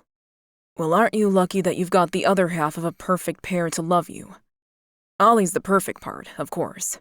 And then there's me. I'm the one you can just dump because I'm not perfect. Nowhere near it. The hurt and pain beneath his words were heartbreaking. For the first time, I realized he was telling the truth. He hadn't slept with Nancy. She lied, and I believed her. Markus, Before I could get out my apology, he was gone, taking his anger and my heart with him. Chapter 15. Markus. The black hole headed my way was huge, and the only way to avoid the depression was to shift and run. Away from town, away from Ollie, away from Lexie, and the pain still cascading through me. I threw my phone and keys into my truck and took off running down our street, breaking into a sweat almost immediately. As soon as I reached the edge of town, I stripped and shifted, bursting into my wolf body and running into the forest. I couldn't believe my own brother, and the woman who was supposedly my mate, thought so little of me. What happened to trust, and loyalty, and love? I'd known what the rest of the world thought about me, but to hear the same bullshit coming from Lexie hurt a lot worse than I thought it would. I should never have left her this afternoon. Never tried to get that money for her. Never tried to test my own resolve with Nancy. I'd been stupid, and now I was paying the price. So can you really blame Lexie for hating you? I ran like I was being chased by demons, and in a way I was. The only thing was, my demons were inside me, and no matter how fast I ran, I couldn't escape their black reach. The past was coming back to bite me in the ass. I just never thought my perfect brother would be on the list of people to despise me. Lightning flashed above my head, and then the skies opened up. Cold rain began to pour down, matching my dark mood. I glanced around, assessing how far I was from home. Too far to make it back without risk of being struck by lightning. There was a cave up here in the mountains that my family camped at sometimes, and it would give me shelter until the rain stopped.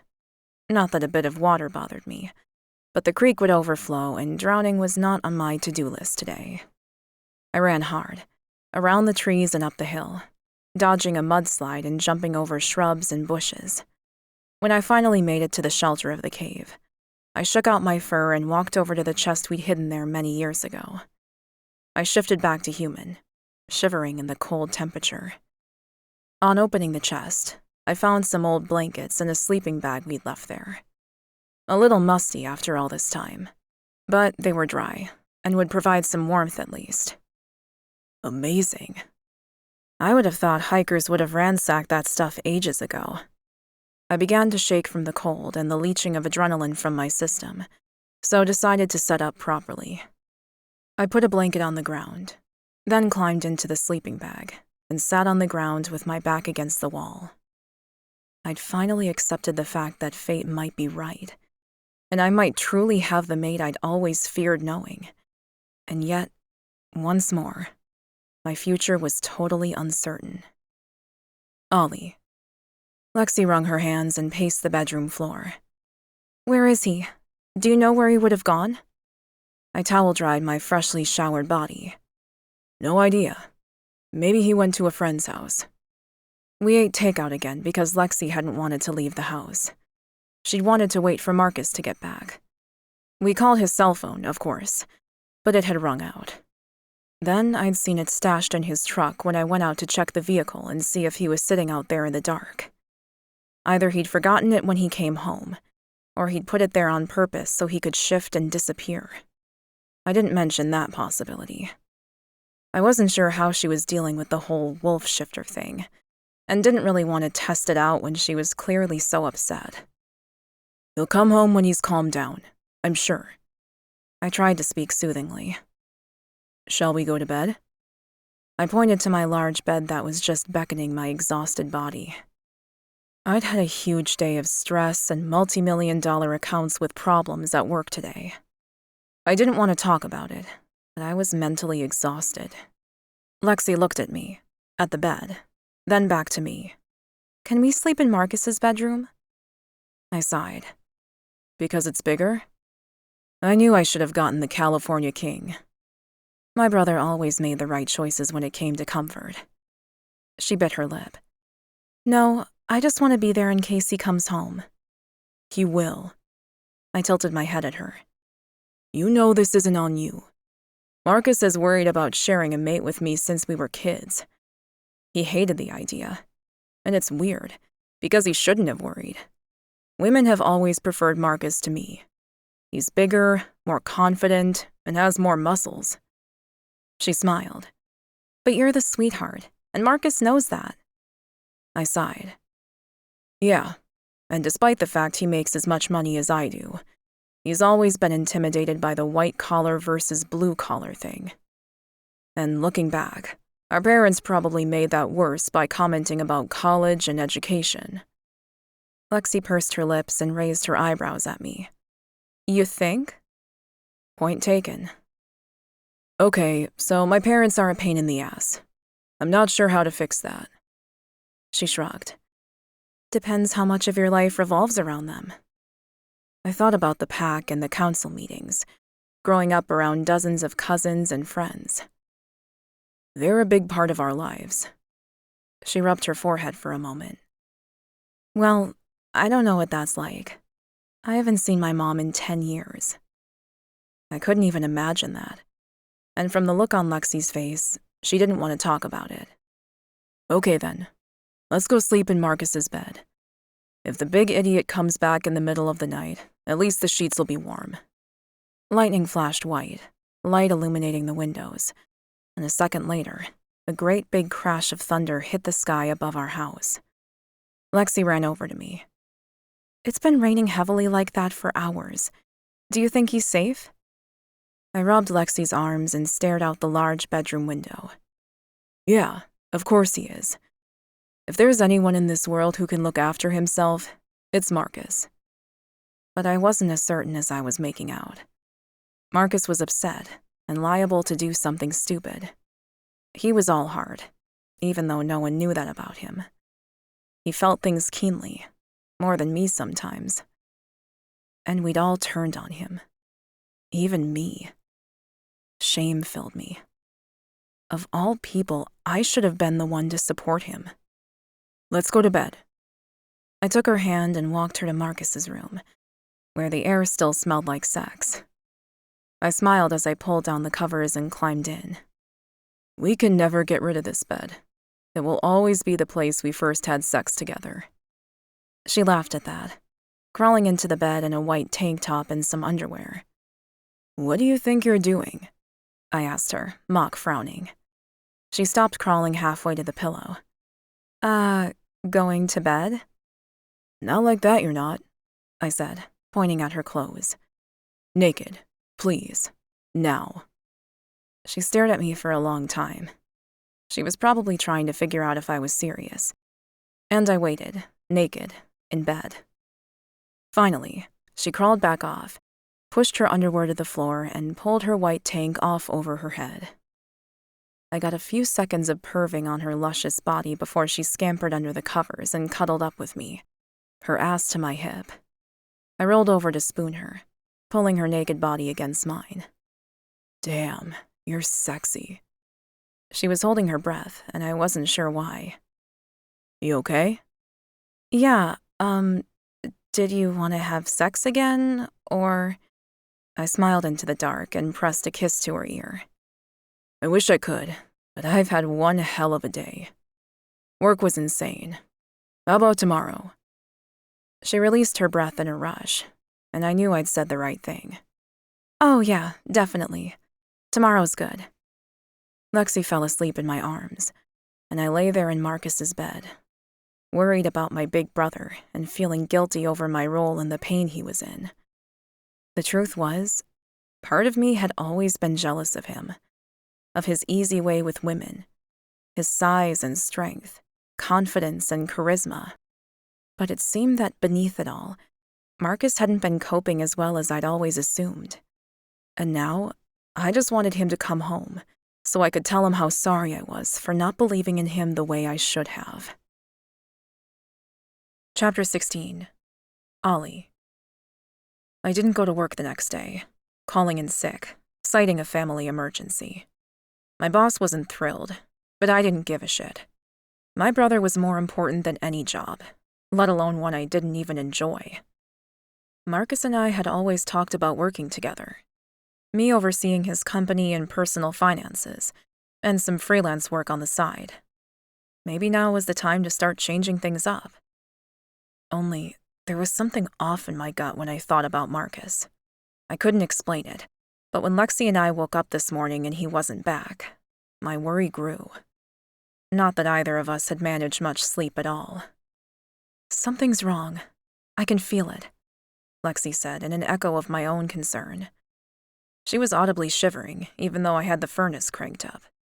The rain stopped. I glanced out the window and came to a decision. I'm gonna make some phone calls and see if I can find Marcus. "If you can't, we've got to go find him," Lexie managed to say, though her teeth were chattering now. I glanced at the clock. It's only noon. He could be sleeping off a hangover somewhere. So how about you go have a hot shower and I'll see if I can find out where he is." Lexie nodded and ran up the stairs to the bathroom. I picked up the phone and called Nancy first. She picked up on the second ring. "Hey, Ollie. What's up?" "Have you seen Marcus today?" I could almost hear her smirk. "Well, not today, but yesterday." "He didn't fuck you, Nancy. I know. So what really happened? Did he reject you? Is that why you came over to our home to stir up shit with our maid?" The silence on the other end of the line was all I needed. "Oh, you little bitch." "I'm hanging up." "Fine," I managed. "But I'm calling my parents as well, and if they haven't seen him, I'm sending out a text for a wolf council meeting." Nancy groaned on the other end of the line. "Stop being such a drama queen, Ollie. Marcus doesn't buy into any of that fated mate bullshit. And if he's missing, it's because he wants to be. You know what he's like. He's a lone wolf." I closed my eyes and pressed the palm of my right hand to my forehead. "You don't know anything about him, do you? He's part of a perfect pair, Nancy. A twin. Born to be part of a triad, a large pack. He's anything but a lone wolf. And if something bad has happened to him because you fucked him over with Lexie, you'll regret it. I promise." In the end, I hung up on her. I didn't wait to hear her bullshit response. The conversation went pretty much the same with my parents, both of them assuming that Marcus was just hiding out, shirking his responsibilities of work and his maid. But I knew my brother. Maybe not perfectly, but better than anyone else. When Lexie came back downstairs dressed in warm leggings, a turtleneck, and a leather jacket, I froze. "Where are you off to?" She looked dressed for traveling, even wearing sneakers and thick socks. "I want to go look for Marcus. Did you find out anything?" I shook my head and slid my cell into my back pocket. "No. No one has seen him. And since he left his keys and phone in his truck, I think he's most likely shifted and gone running." Lexie inhaled sharply. "Okay. Where would he go?" "The forest. Up into the mountains, probably. There's a cave we used to visit when we were younger. He could be there." She nodded and zipped up her jacket. "Let's go then." I grabbed my keys. I texted the Wolf Council and called an emergency meeting. Everyone is meeting at my parents' place within the hour. Lexie's annoyance was obvious in the twist of her lips. "Why did you do that?"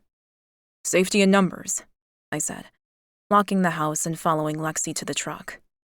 "We'll be able to cover a lot more ground and track Marcus down a lot faster if we put together a search party." Despite the logical move to involve the Wolf Council, I was definitely in agreement with Lexie. Something was wrong with my brother. I'd been feeling odd ever since late yesterday, but had put it down to the fact that he was gone and he was upset. But even though he was beyond upset at us, I didn't believe he'd leave us hanging like this, with no way to contact him. I started the truck and Lexie put out a hand. "Can we stop by the drugstore?" I reversed down our driveway and took off toward town. "Sure, we have time. What do you need?" "It's not for me," she said, her voice tight, firm. "Marcus could be hurt. I want to get anything we might need. Painkillers, Tylenol for a fever, bandages, first aid tape, bottles of water. Not that I know anything about wolf physiology. Any pointers?" She was expecting him to be injured too. So I tried not to address our mutual fear, worried it would multiply and consume us both. Instead, I answered her question as calmly as I could. "We're basically the same as humans. We have a similar lifespan, but we run a few degrees hotter and have advanced healing capabilities. So if Marcus is hurt, like he broke a leg or something, he'd heal really fast. I nodded. As long as the bone was set right, then yeah. She inhaled sharply and nodded. Her lips set into a determined, thin line. When we arrived at the pharmacy, I handed her my credit card and she took it. I won't be long. I let her go, because I needed a moment to think. I wanted to shift immediately and head up toward the cave to check it out, but Lexie wouldn't be able to follow in that rough terrain. I needed to clear my head, ready for the council meeting. When we got to Mom and Dad's house, I wasn't sure how everyone was going to vote or what decisions would be made. But no matter what, I was going after my brother. Lexie. I had no idea what state we were going to find Marcus in, but I could already sense he wasn't going to be healthy. I was practically jumping out of my skin with nerves. I felt anxious. If I was wrong and he was fine, and I'd spent hundreds of dollars on supplies for nothing, then, oh well, we'd have a stocked-up first aid kit, which was never a bad thing. With my pharmacy purchases clutched in my hands, I ran out of the store and jumped into the truck. Looks like you got a few things, Ollie said, helping me arrange the bags on the floor so I could actually get in. Yeah, well, I figured it was better to be safe than sorry. I'd even bought a fanny pack and a larger bag, in case I needed to travel, though I wasn't sure that would be the case. Tell me more about this mountain you think Marcus might have run to. Is it far away? I was chattering away, and I could hear the nervous tone in my voice, but I couldn't help it. Every time I thought about Marcus, I imagined him lying at the bottom of a hill, broken and bleeding, calling my name. I couldn't stand it and had barely slept last night. I missed my big, gorgeous, tough man. My cell phone rang, and I scrambled to answer it. Hello? Hey, Lexie, it's Megan. Megan worked at the diner. Hey, hun, we're kind of busy at the moment. I'm sorry. Can I call you back later? Oh, yeah, of course. I just wanted you to tell your friend that the boss won't be in tonight. So if he was planning on coming back, there's no point. I put Megan on speaker, my stomach twisting hard. Sorry, Megan, what do you mean? Which friend? Didn't he tell you? Megan asked. A hot guy came in yesterday afternoon looking for Jeff. He said he wanted to sort out something to do with you. I swallowed hard, my gaze catching Ollie's as he glanced over while he drove. What did this guy look like? Well over 6 feet. Dark hair, dark eyes, pretty intimidating. I put a hand over my mouth to stifle the sob. When was this, Megan? That was Marcus, and we're looking for him, actually. Around 2, I'd say. I was working the 8 till 2 shift, but Tilly was late, so I was still there. I inhaled sharply, trying not to cry. Thanks for letting us know. Yeah, of course. No problem. Catch you later. She hung up and tears burned my eyes. He went to my old job. He was trying to get my money, wasn't he? Ollie reached over and squeezed my hand. Probably. Marcus would rather pay his staff than himself any day. He hates employers who screw over their people. I nodded, gulping and wiping the tears away. That's so good of him. I can't believe... Did that mean he'd gone to see Nancy after he'd tried to sort out my wages? Why would he do that? I wasn't going to ask Ollie, because no matter what he said, he was only guessing. I'd wait until we found Marcus, then I'd get my answers. After I begged him to forgive me, of course. Because if I wasn't feeling bad enough that I hadn't believed him about Nancy, now I knew he'd been trying to be my knight in shining armor. I hadn't thought I could feel worse, but it turned out I definitely could. Chapter 17. Lexie. The wolf pack congregating in Ollie's parents' house was much smaller than I'd expected, but it was a Tuesday afternoon. I had to assume some of them were working and couldn't get away. What's this about, Oliver? A big man asked from the comfort of Anne and David's couch. We were all crowded around the living room. Nancy was in the corner, keeping her eyes to herself, and Anne was trying not to look at me as well. Cowards. I stuck by Ollie's side, not willing to leave him alone for even a moment. What if I looked the wrong way and lost him too? I wasn't sure what I'd do if that happened. Out of nowhere, those two men had become my whole world, and I couldn't imagine my life going forward without them. As a woman who'd tried never to look more than one day into the future, I now had years mapped out. For the first time ever, I had plans.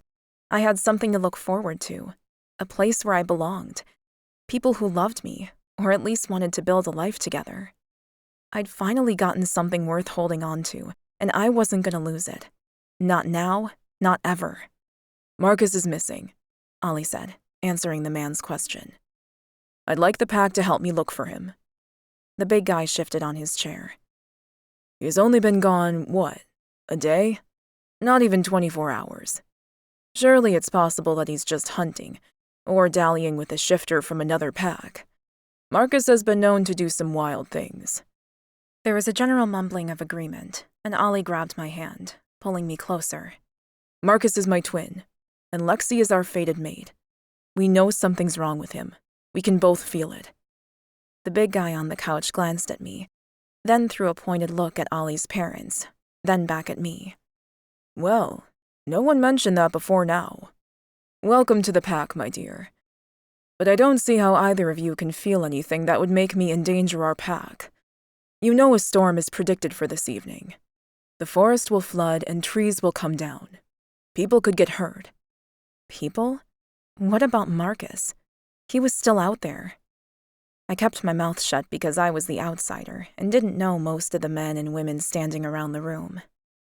You don't have to force anyone to help us, Alpha. But I'm here to ask for help. If anyone would be willing to search some of the forest with me, we can cover a lot more ground. Hopefully getting in and out before the storm hits. I'll go, Nancy called out, putting her hand up. I'll take the north end, near the lake. Markus used to love swimming there. Thanks, Ollie said, though I glared at her. She wasn't helping us. She was helping herself. But I wasn't turning away another set of eyes and paws. We'll come, of course, Anne said, stepping forward and indicating between herself and her husband. I suppose we'll go east, along the city edges and around the forest. A few of the other shifters offered to accompany Anne and Nancy, and I could see Ollie visibly relax. Thank you, all of you. And please understand that I don't expect anyone to put themselves at risk. As soon as the weather turns, get home. The wolf shifters began filing through the doors and walking outside, and Ollie followed, dragging me along. Once we got outside, I turned to Ollie. Has someone got a dirt bike I can ride? I'll follow you. I assume we're going up to that cave you were talking about. Anne and Nancy turned toward me, the latter with a nasty smirk on her face. You're going up to the bluff caves, Ollie? You'll be lucky to make it that far before the weather hits. Ollie shrugged, unbuttoning his shirt and folding it up.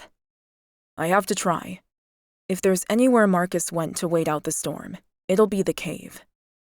Nancy turned her gaze on me, and there was a sneer lifting her upper lip. You won't make it up there. You're human, for one thing, and no bike I know could make it over that terrain. It's steep and hasn't got any roads.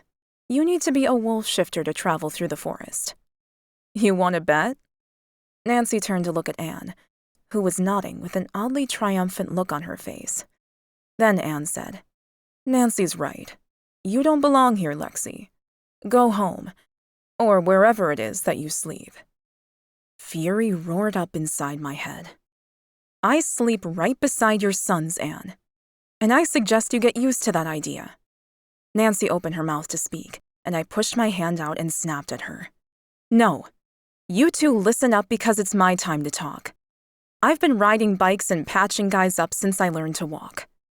I grew up in a motorcycle club, and there isn't a bike I can't ride nor a hill I can't get up.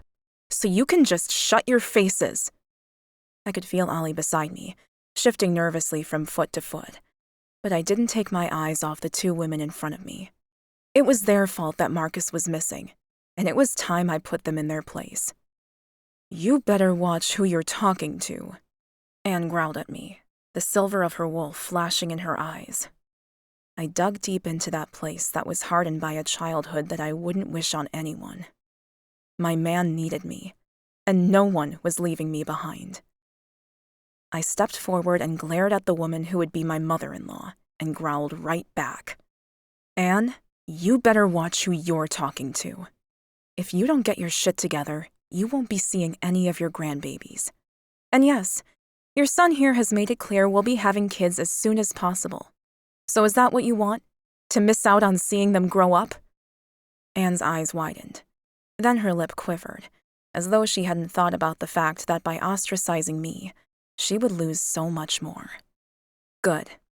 I turned to Marcus's ex-lover. And Nancy, I don't give a shit if you pull it together or not. I'll be happy to never lay eyes on you again. These men are mine. Mine. So get on board or get the fuck out of my way. A tough-looking chick with short, spiky hair walked up. Hey, I've got a bike you can borrow. Not sure it'll get all the way to the cave, but it's the best shot you've got. I nodded at her, heaving a little from my tirade. That would be great. I've got a bag in Ollie's truck I need to take. Ollie grabbed my arm. I'll shift and follow you. Tony lives just down the road. The woman, who I assumed was Tony, indicated I should follow her, so I did. I grabbed the stuff out of Ollie's truck that I needed, packing as many of the supplies as I could into the backpack and fanny pack. You really think Marcus is hurt? Tony asked. I nodded. Yeah, I do. I have this horrible feeling in the pit of my stomach, and it just won't go away. She walked over to a very nice-looking bike. Jump on. It'll be faster if we go home on this. Hell yeah, I said, unable to stop myself as I climbed on behind her. I've missed these machines. We took off, and just as I was almost enjoying the vibrations beneath me, we pulled into a driveway. The dirt bike Tony had been talking about was in the garage. Whoa, that's hot, I said, hurrying over to the motorcycle with huge shocks and a large engine. She's full of gas, and helmets are on that wall. Take whatever you want. I glanced over at the wall Tony was indicating and sighed. Oh my God, this is awesome. You know, I own the only motorcycle shop in town, and I could use some help running the place. What can you do? Mechanic stuff? Sales? Answer phones? Deal with customers? I stared at her, shocked that at this horrible moment in time, she was offering me something so perfect. I can do it all, really. Got taught how to take a bike apart and put it back together by the time I was 12. It's been years, but that's not stuff you forget. What about the people side of the business? I laughed. I've been waitressing for 10 years. Dealing with people and their shit is my job. Tony grinned. Then when all this is sorted, how about you come by my shop and I'll hook you up with a job? Sounds like you're exactly what I need. I would have hugged her, but a large silver wolf ran up the driveway. That's Ollie, Tony said. I'm gonna shift and join Anne and David. See you later, Lexie. Tony shifted into a black wolf and took off down the street, a puddle of clothes left in her wake.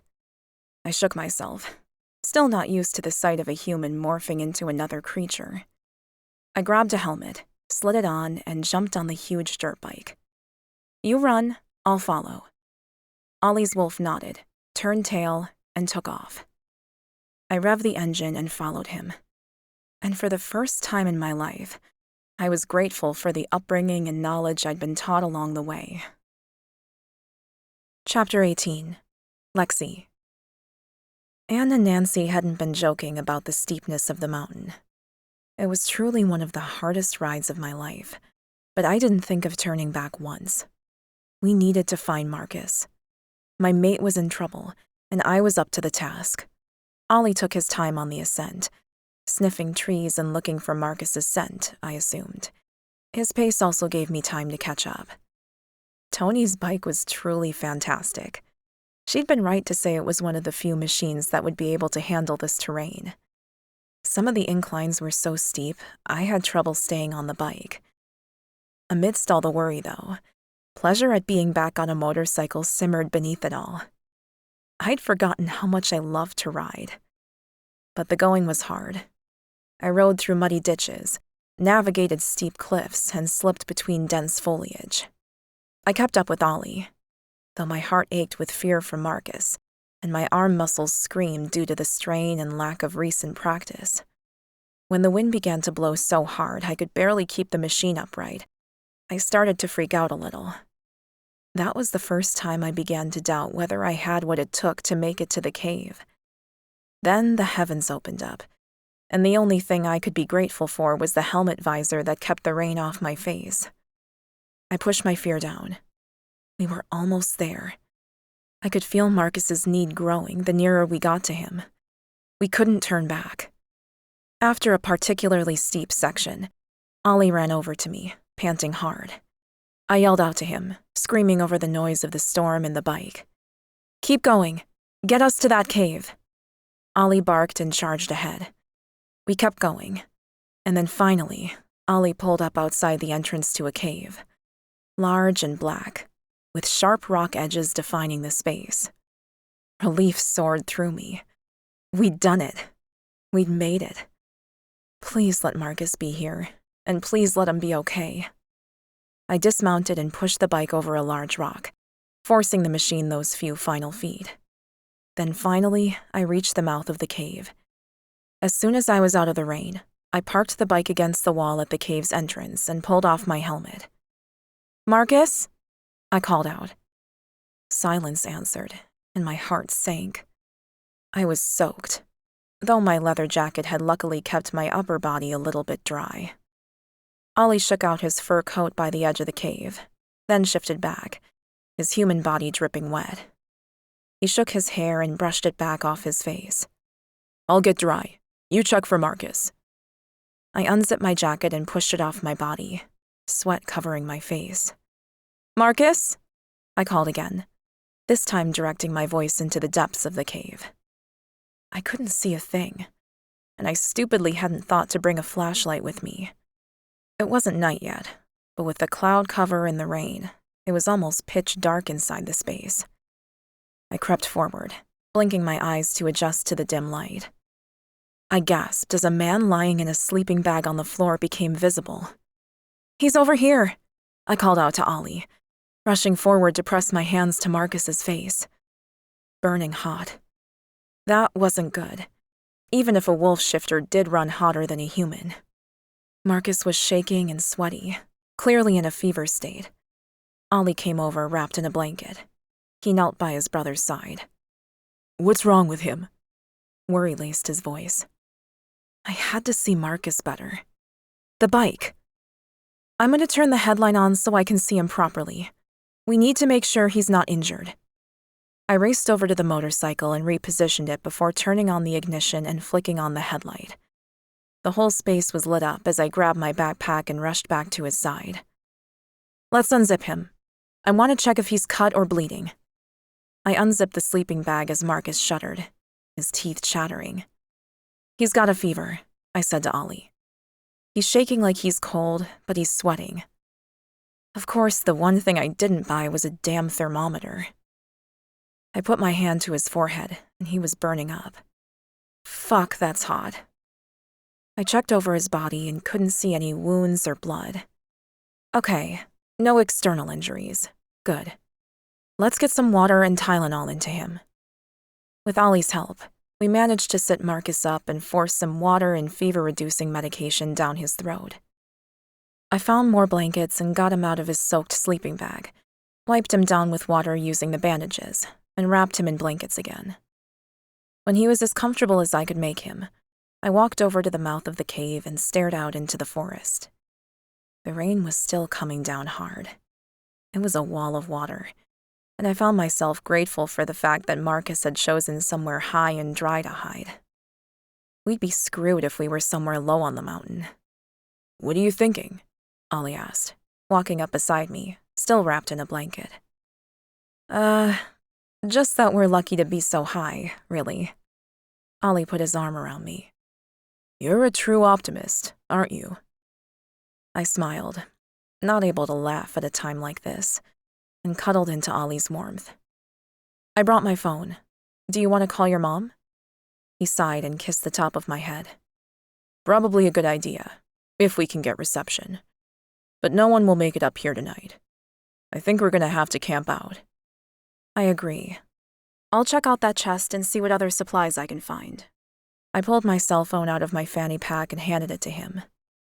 I just wish I'd brought a flashlight. Ollie took the phone and pointed at the bike still providing the only light in the cave. Check out the side bags on the bike. Tony's a hiker. She might have some stuff in there. Great idea, I said, and walked over to the motorcycle while Ollie texted his family to let them know what we were up to. Oh my God, Tony, I love you, I whispered, staring down at the contents of her bags. There was a large flashlight, which I picked up and turned on. She does pack well. There were energy bars, packets of candies, bottles of water, a change of clothes, and matches. I turned off the motorbike, not needing the headlight anymore, and Ollie trotted over. You got everything? I ripped open an energy bar and handed it to Ollie, then grabbed one for myself. Yeah, eat while I unpack. The clothes were way too big for me, but fit Ollie enough so he was a bit warmer. I spread out the extra blankets next to Marcus's shaking body. Let's get some sleep. I'll give him more water through the night. And Tylenol every 4 hours, if I woke up that often, which I would. When I pressed my hand to Marcus's cheek, he was still warm, but not as hot. I think he's a little better. He's not shaking as much, Ollie said, sitting on the ground beside me and studying his brother. Come on, sweetheart. Lie down. I better take these pants off. They were still super wet, and now that I was slowing down, I was cold. Please do, Ollie said, a wicked smile in his voice. I rolled my eyes in the dark, even though he couldn't see it, then peeled the cold leggings down my legs and pushed them to the ground. My underwear and socks were next, and although I was technically colder now, I'd be better able to warm up out of the wet gear. My tank top and bra were dry, so I climbed under the blankets with Ollie, shivering hard. Well, this is romantic. He chuckled and rolled on top of me. I'll warm you up. Just give it a minute.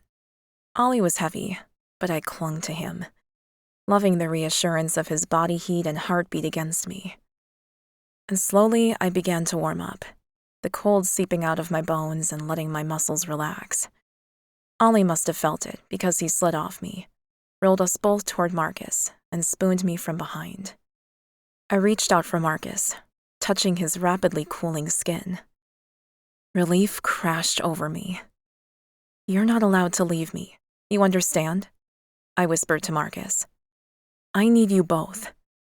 I rearranged Marcus's blankets, shuffled a little closer to him, then fell into a fitful sleep sandwiched between the two precious men. Every hour I woke to check on Marcus, my back aching from the rock mattress we were sleeping on. I force-fed my sick mate more water and Tylenol, praying for the first rays of light to peek over the forest and the rain to ease so we could go home. But the night stretched seemingly forever, and Marcus still didn't wake up, and the rain beat down relentlessly outside, like it would never stop. Chapter 19. Marcus. Damn, I felt like shit. My tongue was as dry as the desert, and my eyes were full of gritty sand. What had I done? Fallen asleep in a kid's playground or something? Fuck, I had to move. Shake it off. I stretched onto my back, cringing at the pain that shot through my spine as hard, lumpy rock dug into my muscles. This did not feel like a sandpit. What the hell? I shoved the heavy blankets off me. I was way too hot.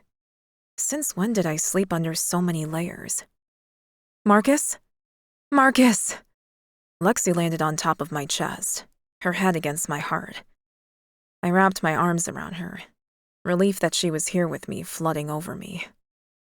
Hey, Lex, why is this mattress so uncomfortable? And why can't I open my eyes properly? I kissed the top of her head, aware that I sounded intoxicated, even though I was sure I hadn't had anything to drink last night. But I was slurring a little, and seriously couldn't get my eyes to open. She chuckled against my skin. Sit up. Let's get more water into you. I wasn't going to argue. I struggled to sit up and managed to crack my eyes open a little. It was light out, just. The red and orange hues of the sunset were just leaking over the trees. Trees. My eyes opened wide, but it hurt to do so. Why are we in the forest? I glanced around. And why? Oh. We were in the cave. It all came flooding back to me. The fight, the rain, Nancy, Mom, everyone turning on me.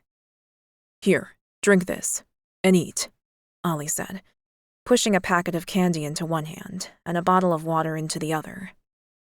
I tipped my head back and sculled the water, my swollen tongue struggling with the coldness but loving it at the same time. Another? Lexie asked, handing me a second bottle. I took it, but didn't open it yet, assuming there would be limited water and we'd need to share. Thanks. I cracked open the packet of candy and shoved a handful into my mouth. I was starving, but had no idea why. What happened? I managed to ask around the candy. Why are you guys here? Wait. I stared at Lexie. How are you guys here? Ollie, I understand, but... She grinned at me. It's a long story. Involves a dirt bike and sheer determination to prove Nancy and your mom wrong. Ollie stood up from the pile of blankets on the ground and shook his head, walking away. From the line of his back, he seemed annoyed. Huh? I glanced over at Lexie. Any ideas you want to share? You don't remember shifting and running up here? I frowned. Yeah, kinda. It was raining and I had to find shelter. Then it's fuzzy. I don't really know what happened after that. That was 2 days ago, Ollie said, glaring at me with his arms folded over his chest. Do you know how worried we were? 2 days? How could that be right? Lexie shifted a little closer, pressing a hand to my leg. When you didn't come home Monday night, Ollie got the pack together for an emergency meeting and we asked for some help finding you. Ollie snorted out a laugh. Yeah, and Lexie tore Mom and Nancy a new one when they told her she didn't belong and should leave. You should have seen her. I glanced over at the beautiful woman sitting next to me. Really? What did you say to Mom? I picked up my second bottle of water and took a sip, waiting for her response. One side of her lips quirked up in a half-smile. That if she wanted to be a part of her grandbaby's lives, then she better get on board with me being around. Because I have no qualms cutting her out, I can tell you. Damn bitch. I couldn't help it. I spat the water in my mouth out in a spray.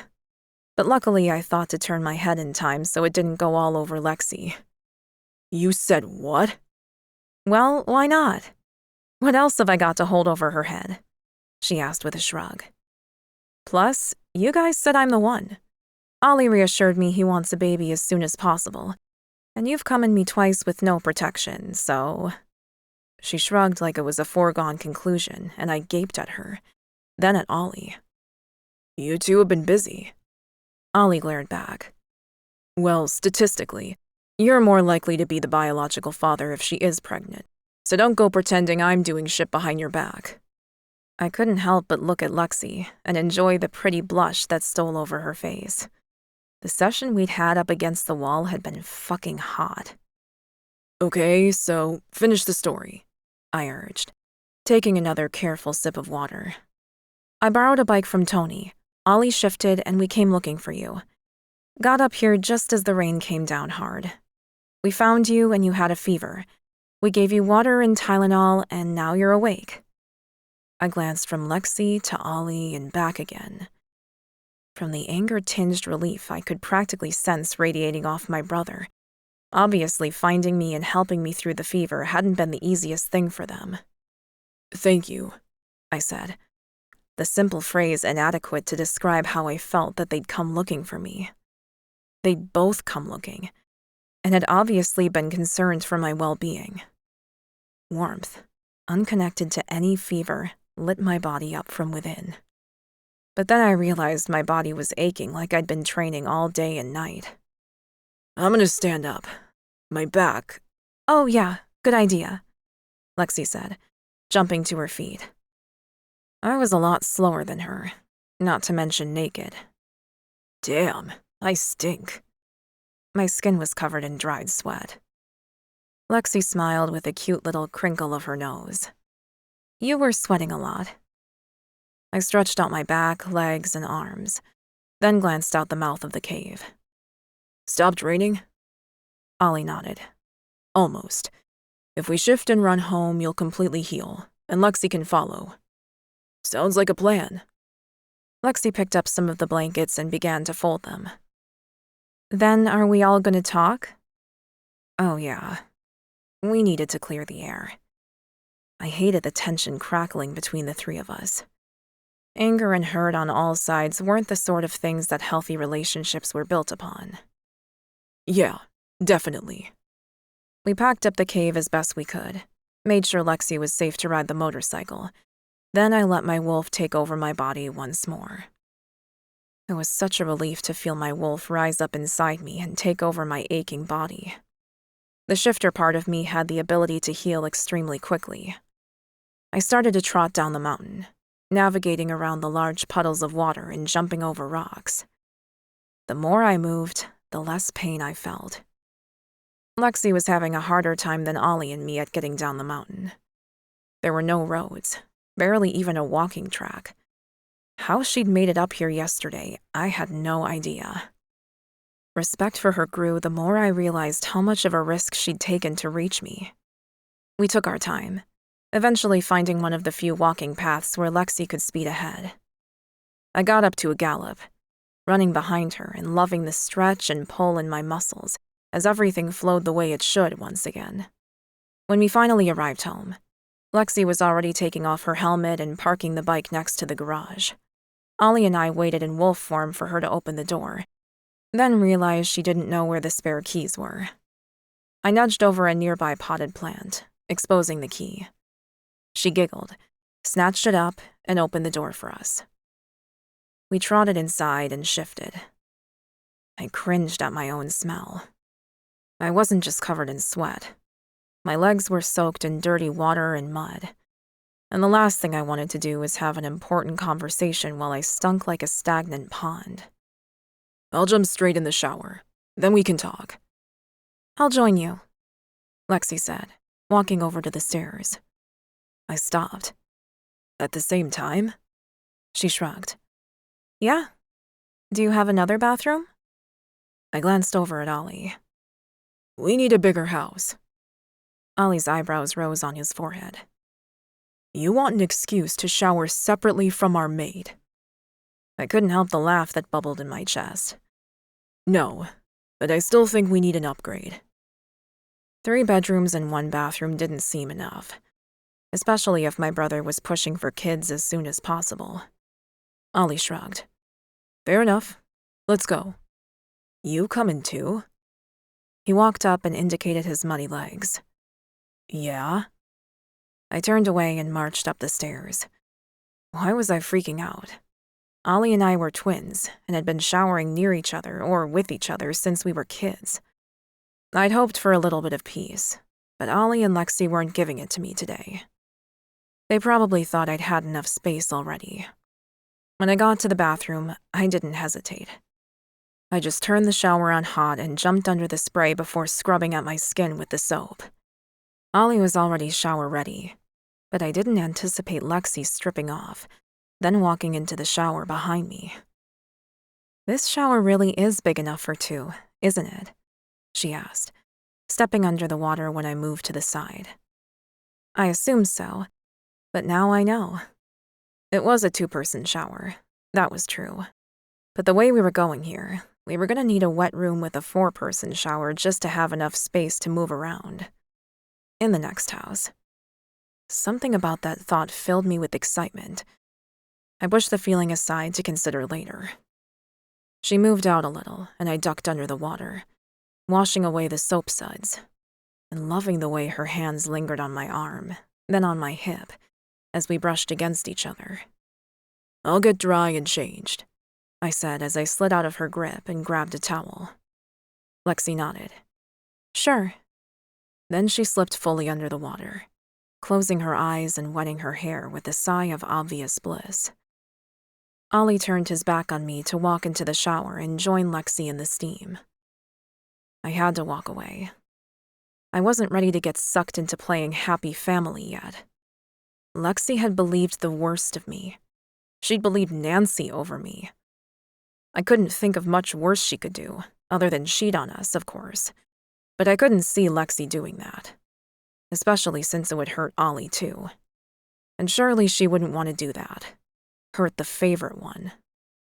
I reminded myself they had both come looking for me. In fact, Lexie had risked her safety on that dirt bike and nursed me back to health from what Ollie said. But the darkness in my mind threatened again. I clenched my jaw and tried to stop my mind from spiraling down into another mess.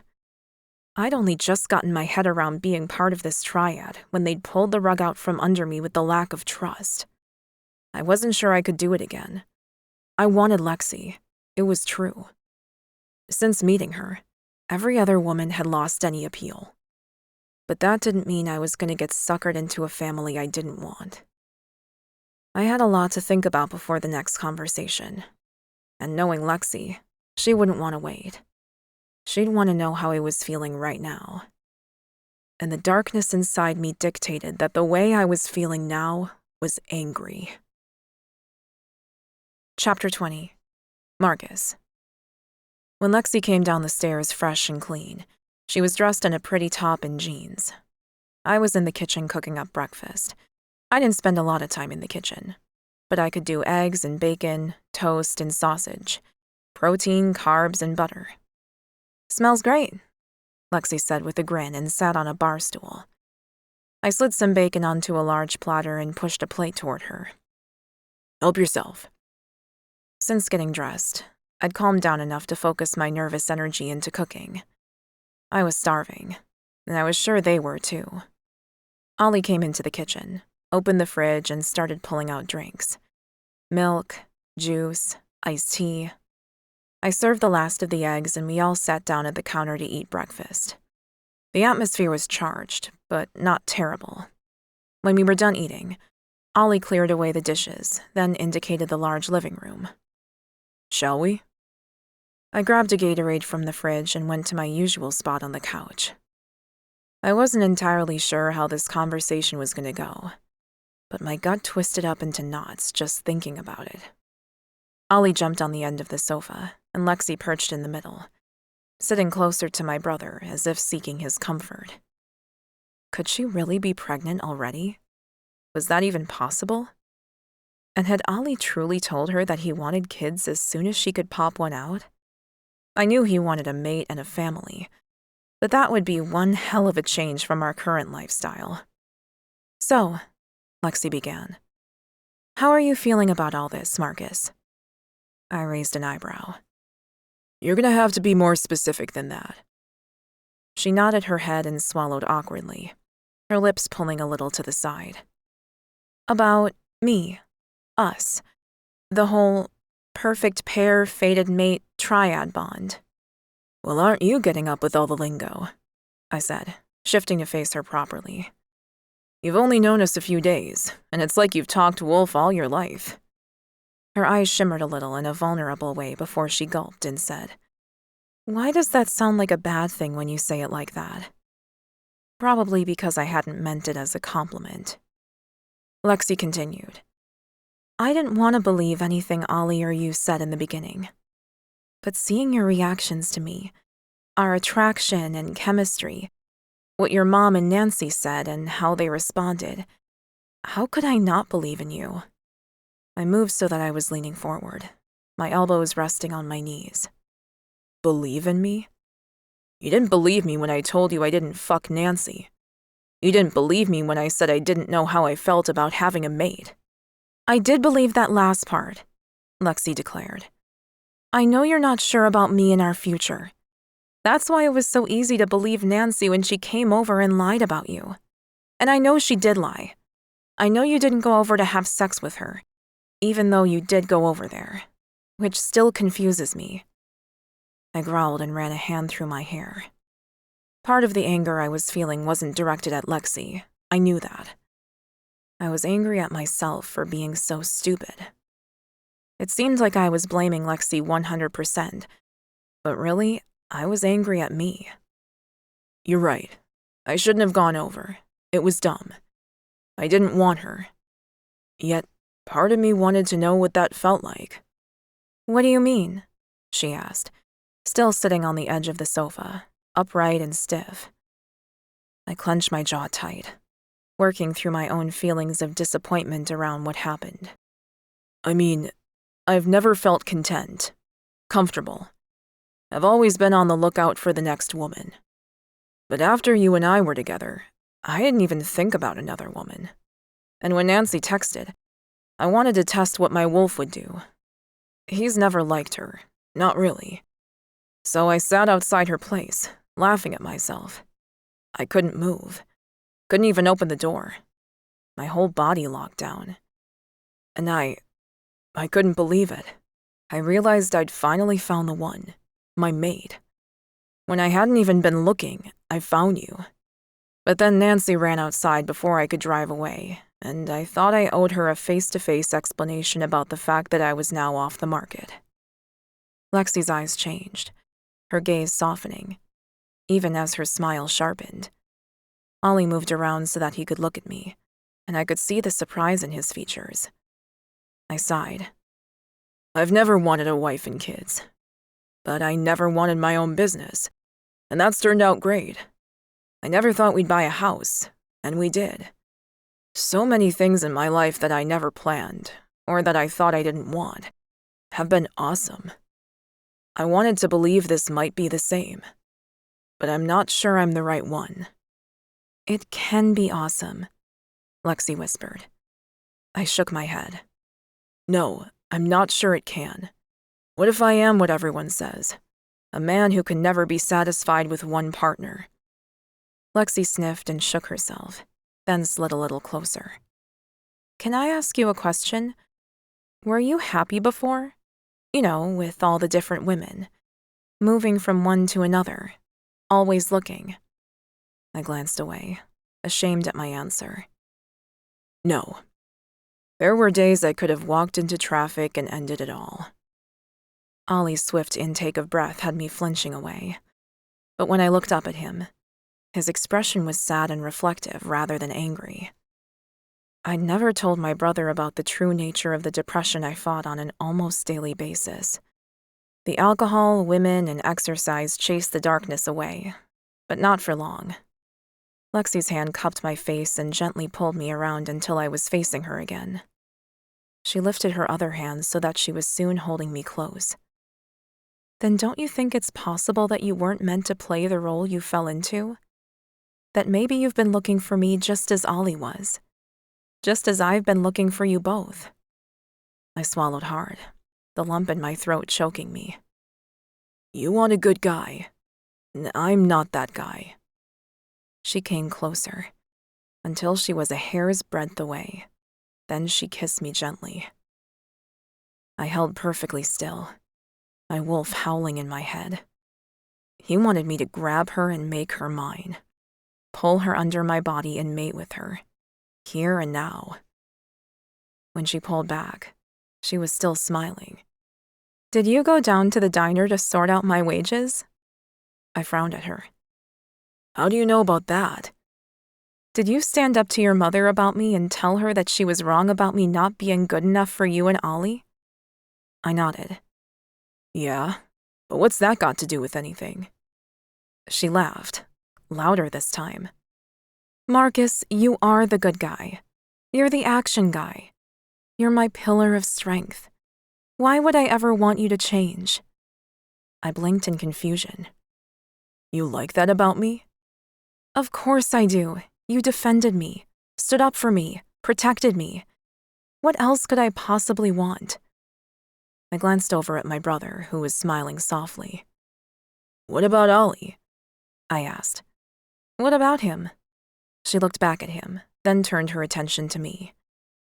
Wasn't the whole point of the perfect pairs to have two perfect guys? I'm not perfect. Yes, you are, Lexie said, pressing her hand against my chest, close to my heart. You're perfect for me. I wouldn't change a thing about you. And I am so sorry for believing Nancy over you, even for that brief time. It will never happen again. I can promise you that. Ollie cleared his throat. Me too, bro, he said softly. I should have believed you, Marcus. I'm sorry. I stared at them both. They were apologizing to me? Happiness welled up, along with the sizable boost of desire that I'd been trying to keep tamped down since Lexie joined me in the shower. I grabbed her around the waist and hauled her over until she was sitting on my lap and had her arms around my waist. So, mate, you want to have our babies, do you? She nodded enthusiastically. I do. As long as you two are okay about the fact that I bring nothing to the table. No money, no family, no— Nothing but your own perfection? I interjected, nuzzling her neck. Remember that fate is never wrong about us being perfect for each other. She gasped and shifted on my lap. Then the answer is definitely yes. I couldn't imagine a better way to begin our lives together. I moved my hand up under her top, searching for her hot flesh. Then lots of amazing sex is on the menu. We'll get you pregnant and start our family. Right, Ollie? Ollie got up and walked over to the front door, clicking the lock into place and pulling the blinds. You're right about us needing a new house, Marcus. Something a bit further out, maybe? Big and sprawling. Privacy and space. Chapter 21. 1 month later. Lexie. I grinned with triumph as I stared down at the computer screen in front of me. Tony, I think we're finally up to date. Tony stuck her head in the office door and wiped a greasy hand across her forehead. Great. Now you can come get dirty with me.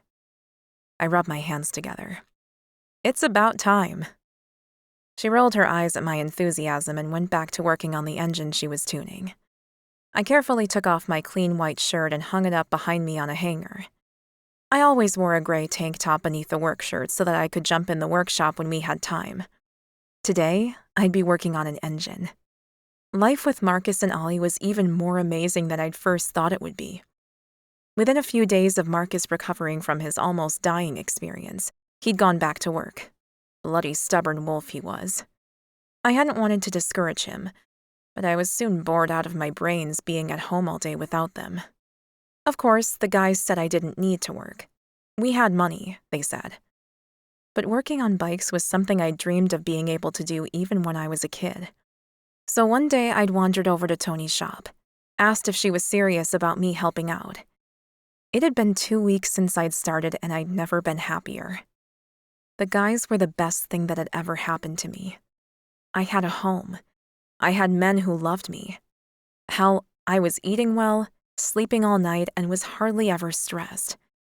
In my wildest dreams, I'd never even dared to hope that this could be my life. Tony had been right about her needing help in her shop. She was always busy with her new bikes to fix. Her paperwork was a mess, and her computer files hadn't been updated since she bought the laptop 2 years ago. I'd found invoices totaling over $10,000 that had never even been sent to the clients. I printed them and posted them all out last week. Tony thought I was amazing, and even though I had the sneaking suspicion I was already pregnant, she said I could work there as long as I wanted to. Pregnant. Me. I shook my head and tried not to think about it. Life would change so dramatically if that happened. Ollie and Markus would be thrilled, of course. I already knew that. I'd learned a lot about wolf shifters in the past month, and they were very family-oriented. Driven, loyal, insane when they were in love. The sound of a sick, revving engine met my ears, and Tony looked up from the concrete where she was literally under an engine. You got that? I nodded and headed for the entrance to the shop, where a girl I'd never seen before was riding a clearly screwed-up bike. "Hey," I called out, waving at her and pointing to where she could park her bike. The rider pulled her pink Harley into the spot I indicated and pulled off her silver helmet. Long dark hair spilled out, and the look of annoyance on her face was hard to miss. "Can I help you?" I asked her, crossing my arms over my chest and smiling at her. She kicked out the stand and swung her leg off the bike. "I hope you can. I hit something just outside your town. Some sort of small squirrel or something. Now my bike's not running right." I squatted down next to the beast of a machine. "Sounds like the Carby's stuffed." She groaned, pulling off her gloves and unzipping her leather jacket. "Yeah, I know. Fuck it. Just my luck." I stood up and held out my hand, noting that the woman in front of me was a similar age and weight to me. She'd blend right in. "I'm Lexie." "Nancy," she said, shaking my hand, then shrugging out of the jacket. "I need to be on the road as soon as possible. When can you get this fixed up?" I glanced back into the shop where Tony was working. Her waiting list was weeks long. "I can't give you a time, but you're in the best place for a bike like this. Come in for a drink. Meet Tony, the owner, and she can give you an idea of when she can squeeze you in." Nancy's eyebrows shot up. "This is an all-girl mechanic shop?" I laughed. Don't think that was Tony's intention, exactly. But she runs everything, and I just came on, so yeah. Nancy smiled, and seemed to relax in a way that told me she was relieved to know that she wouldn't be dealing with any men. "It's all good," she agreed. "I just didn't expect it, I guess." "Come on in," I said, gesturing to her that she should follow me. "You look like you could use a coffee, or something even stronger." Nancy chuckled again. "Something stronger, definitely." I led her into the office, made her a coffee with a dash of whiskey, while Tony hopped up and went and looked at the bike. "This is a great place," Nancy said, glancing around at the brick walls, full of bike memorabilia and old posters. Despite the fact that it wasn't fancy, I agreed with her. "Yeah, it's not modern or anything, but it kind of feels like home, doesn't it? Much like our whole town did." Tony walked back into the office, wiping her hands on an oil rag. "Your transmission's shot, and the Carby's got a hole in it the size of my fist." Nancy covered her face with her hands. "Oh no." "I can fix it for you," Tony went on. "Around the jobs I've got booked in. But the main problem is the transmission." Nancy nodded and dropped her hands away. "I know. You don't have another one, do you?" Tony shrugged. "It's a custom part. I can order it in, but it'll take a week." "And money," Nancy added. "Yup. I'll need the money up front for the part, I'm afraid." "And it's completely unrideable?" Nancy asked, her tone strained now. I turned away so I didn't do anything rude, like laugh. It was obvious she was worrying about the money, and I'd been there too many times to think that money worries were funny. But that bike was cactus. She was lucky she'd made it this far. Tony nodded. "Any further and you'd probably blow the engine completely." Nancy groaned, stood up, and started pacing the room. Okay. I can cover the cost of the parts. But I've got nowhere to stay while I'm here. You can stay with us if you want," I offered without even thinking first. She stared at me, and I stared back. I wasn't sure why I'd offered, but I wasn't taking it back now. She was a girl alone, and she needed help. Seemed like the right thing to do. Nancy grimaced at me. Thanks, but..." "That's a good idea, actually," Tony agreed, interrupting Nancy's speech. "Lexie's place has heaps of spare bedrooms, and her men might look a bit rough, but they're as loyal as the day is long." Nancy blinked at Tony, then turned to me. "Did she say men?" I swallowed hard, still uncomfortable explaining my polyamorous relationship to humans outside of the pack. The Wolf families accepted us, no problem. Yes. I'm in a relationship with 2 men, Oliver and Marcus. We only take up 1 bedroom, so you could take any of the spares. They won't mind. In fact, they'd probably tease me about bringing another woman home. They told me all the time that they didn't want anyone but me. Nancy pressed her lips together, obviously considering her options. Then she nodded slowly. I appreciate the offer, but... Tony jumped in again. The motel's flea-bitten, and any of the expensive places will be more money than you'll make in a day. I stared at my boss. Why was she encouraging Nancy to stay with me? It was nice and all, but was there some other reason? Nancy finally sighed and conceded. Well, I suppose I don't have much of a choice. Ring up the parts you need and take my credit card before I change my mind. She pulled a card out of the zipper pocket on her pants and handed it to me. Tony waved her hand to stop the transaction. I need to make some calls first, see where I can source these parts. How about you go get some lunch and come back? Actually, Lexie, can you go pick up our orders at the pantry? I handed Nancy back her credit card and grabbed my handbag and a sweater. Sure, I said. Come on, Nancy, I'll walk with you. The biker girl swept her long hair up into a high ponytail. Okay, thanks. We left the shop and she grabbed her cell phone from the saddlebag on the way past.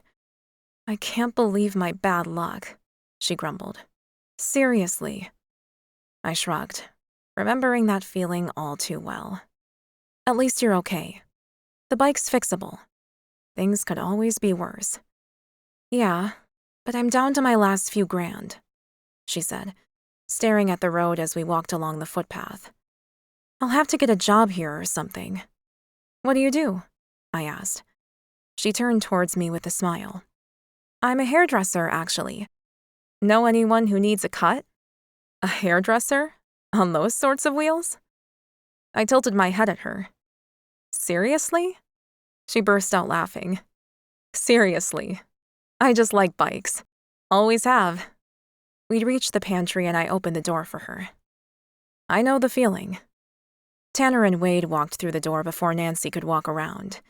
They were grinning at me. Thanks, cousin. I chuckled at the 2 gorgeous wolf shifters. Hey, guys. I didn't know you were back already. Wade and Connor traveled all over the state with work, and they left 2 weeks ago for some big job. Yeah, we, got back today, Tanner said, sounding tongue-tied for the first time in his life. He was staring at Nancy like he'd just seen the sun for the first time. Weird. I glanced over at Nancy, who was avoiding his gaze. Then I turned back to Wade. Wade, I didn't finish my sentence because Wade wasn't listening to me. He was staring at Nancy like she was the answer to all of life's questions. The realization clunked into place with a thud. Fated mates. Tanner and Wade were Ollie and Marcus's first cousins. They were a perfect pair also. There were a few sets in the pack, but I'd never really taken notice of them before. They were just in-laws, family. I hadn't really considered them single, gorgeous men before now. There was only one way to find out if I was right about Nancy, though. A shot of excitement shot through me as I said, Nancy, this is Tanner and Wade. They're cousins to Ollie and Marcus. Guys, this is Nancy. She just came into town and she's gonna stay with us for a bit. I waved my hands between them as introduction, but no one moved. They were all frozen, barely breathing. I was getting a bit excited now. Guys, you're being rude, I chided them. Shake the woman's hand. Wade glanced at his twin, looking half terrified. Then he lifted his arm ever so slowly. Nancy glanced over at me, looking just as nervous as Wade was. I elbowed her in the side. Don't worry, they won't bite. Not hard, anyway. Finally, Nancy reached out to shake Wade's hand, and the moment their palms connected, he groaned like someone was pulling his arm out of his socket.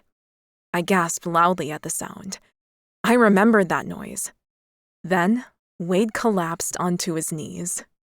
Nancy pulled her hand out of his grip as she jumped back, rubbing her palm on her leather pants. He shocked me. I'd found a mate for them. How? Why? No idea.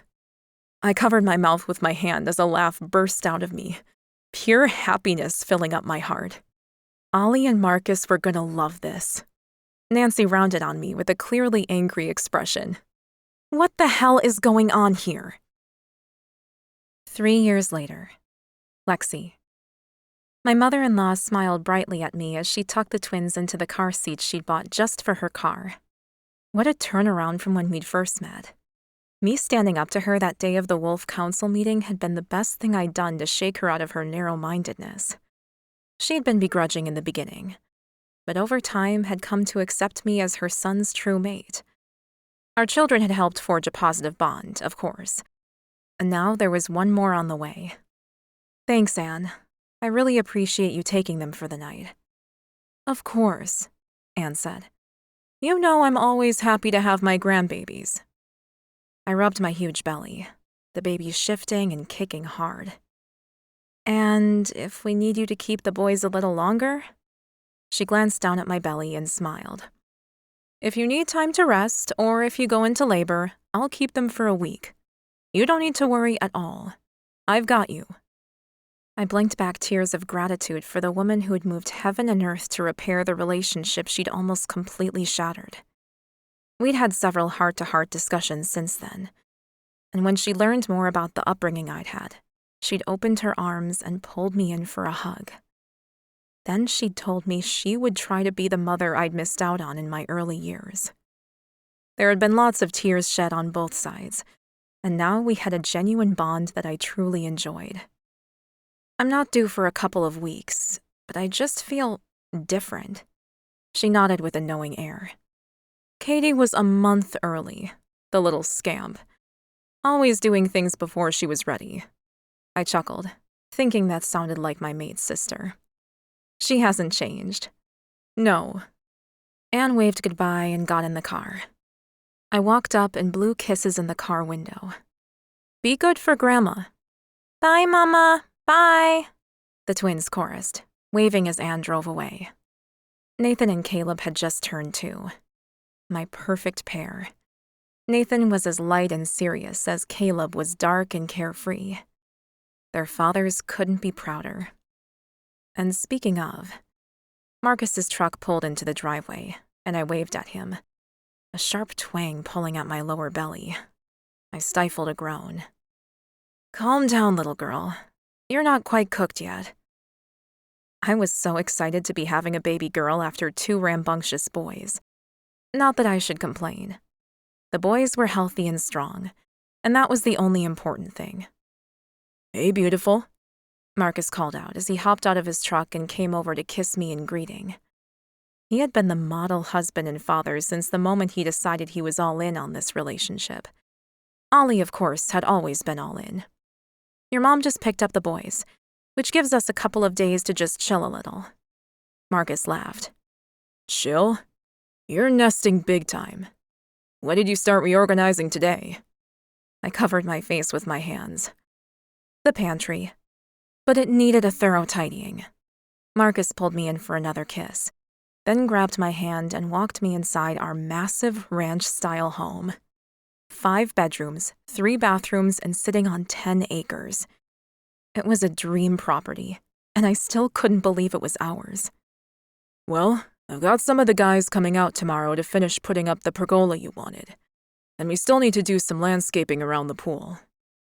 Ollie had joined Marcus's company and taken over all the day-to-day finances, freeing up Markus to do what he did best: design, implement the projects, and manage people. They were doing so well, and even though I hadn't been able to work too long at Tony's store because I'd gotten pregnant within a few months, I still stopped by almost every week. Ollie and Markus had even bought me a bike for my birthday, though I'd rarely ridden it since I had the twins. Tony and I still got along like a house on fire. She'd become my best friend. It was still amazing to me that I had 2 husbands, 2 kids with a third on the way, a best friend, and in-laws who had done an about-turn and fully supported me. Life had completely turned around, and it couldn't be better. Are you home for the whole day? I asked Markus as I waddled over to the fridge. I have to go back to work, but I missed you. Was hoping I might talk you into coming back to bed with me for an hour or two." I turned around and stared at him, dumbfounded. "I'm 38 weeks pregnant, hun. Aren't you turned off by all this?" I waved to indicate my absolutely ginormous breasts and huge belly, most of which my clothes could barely contain. Markus and Ollie had been incredible through both of my pregnancies, helping heaps at home, lavishing my body with praise, and hiring a housekeeper when I'd needed more hands and they'd been too busy at work to be home all the time. Markus chuckled and slid closer. "Are you kidding me? You've never looked more beautiful. And if you take those clothes off, I'll prove it to you." "Ow!" I bent forward, a large cramp rippling across my belly. I took a breath, held it, then released it slowly. "Yeah, I think Anne coming to get the boys today was good timing." Markus rushed over, pressing a hand to my belly. "Our baby girl is on her way?" "Not right now." I lay my hand over his, loving the way Markus never seemed to stop touching me. "But I'd say it won't be long. Can I take a rain check on that ravishment?" Markus pressed his lips to my temple. "Absolutely. Though I read that orgasms help get your labor going even faster, so if you want." I shook my head and laughed as Markus pulled me into the bedroom. Our daughter was born the next day, and a new and even more amazing chapter of our perfect life began.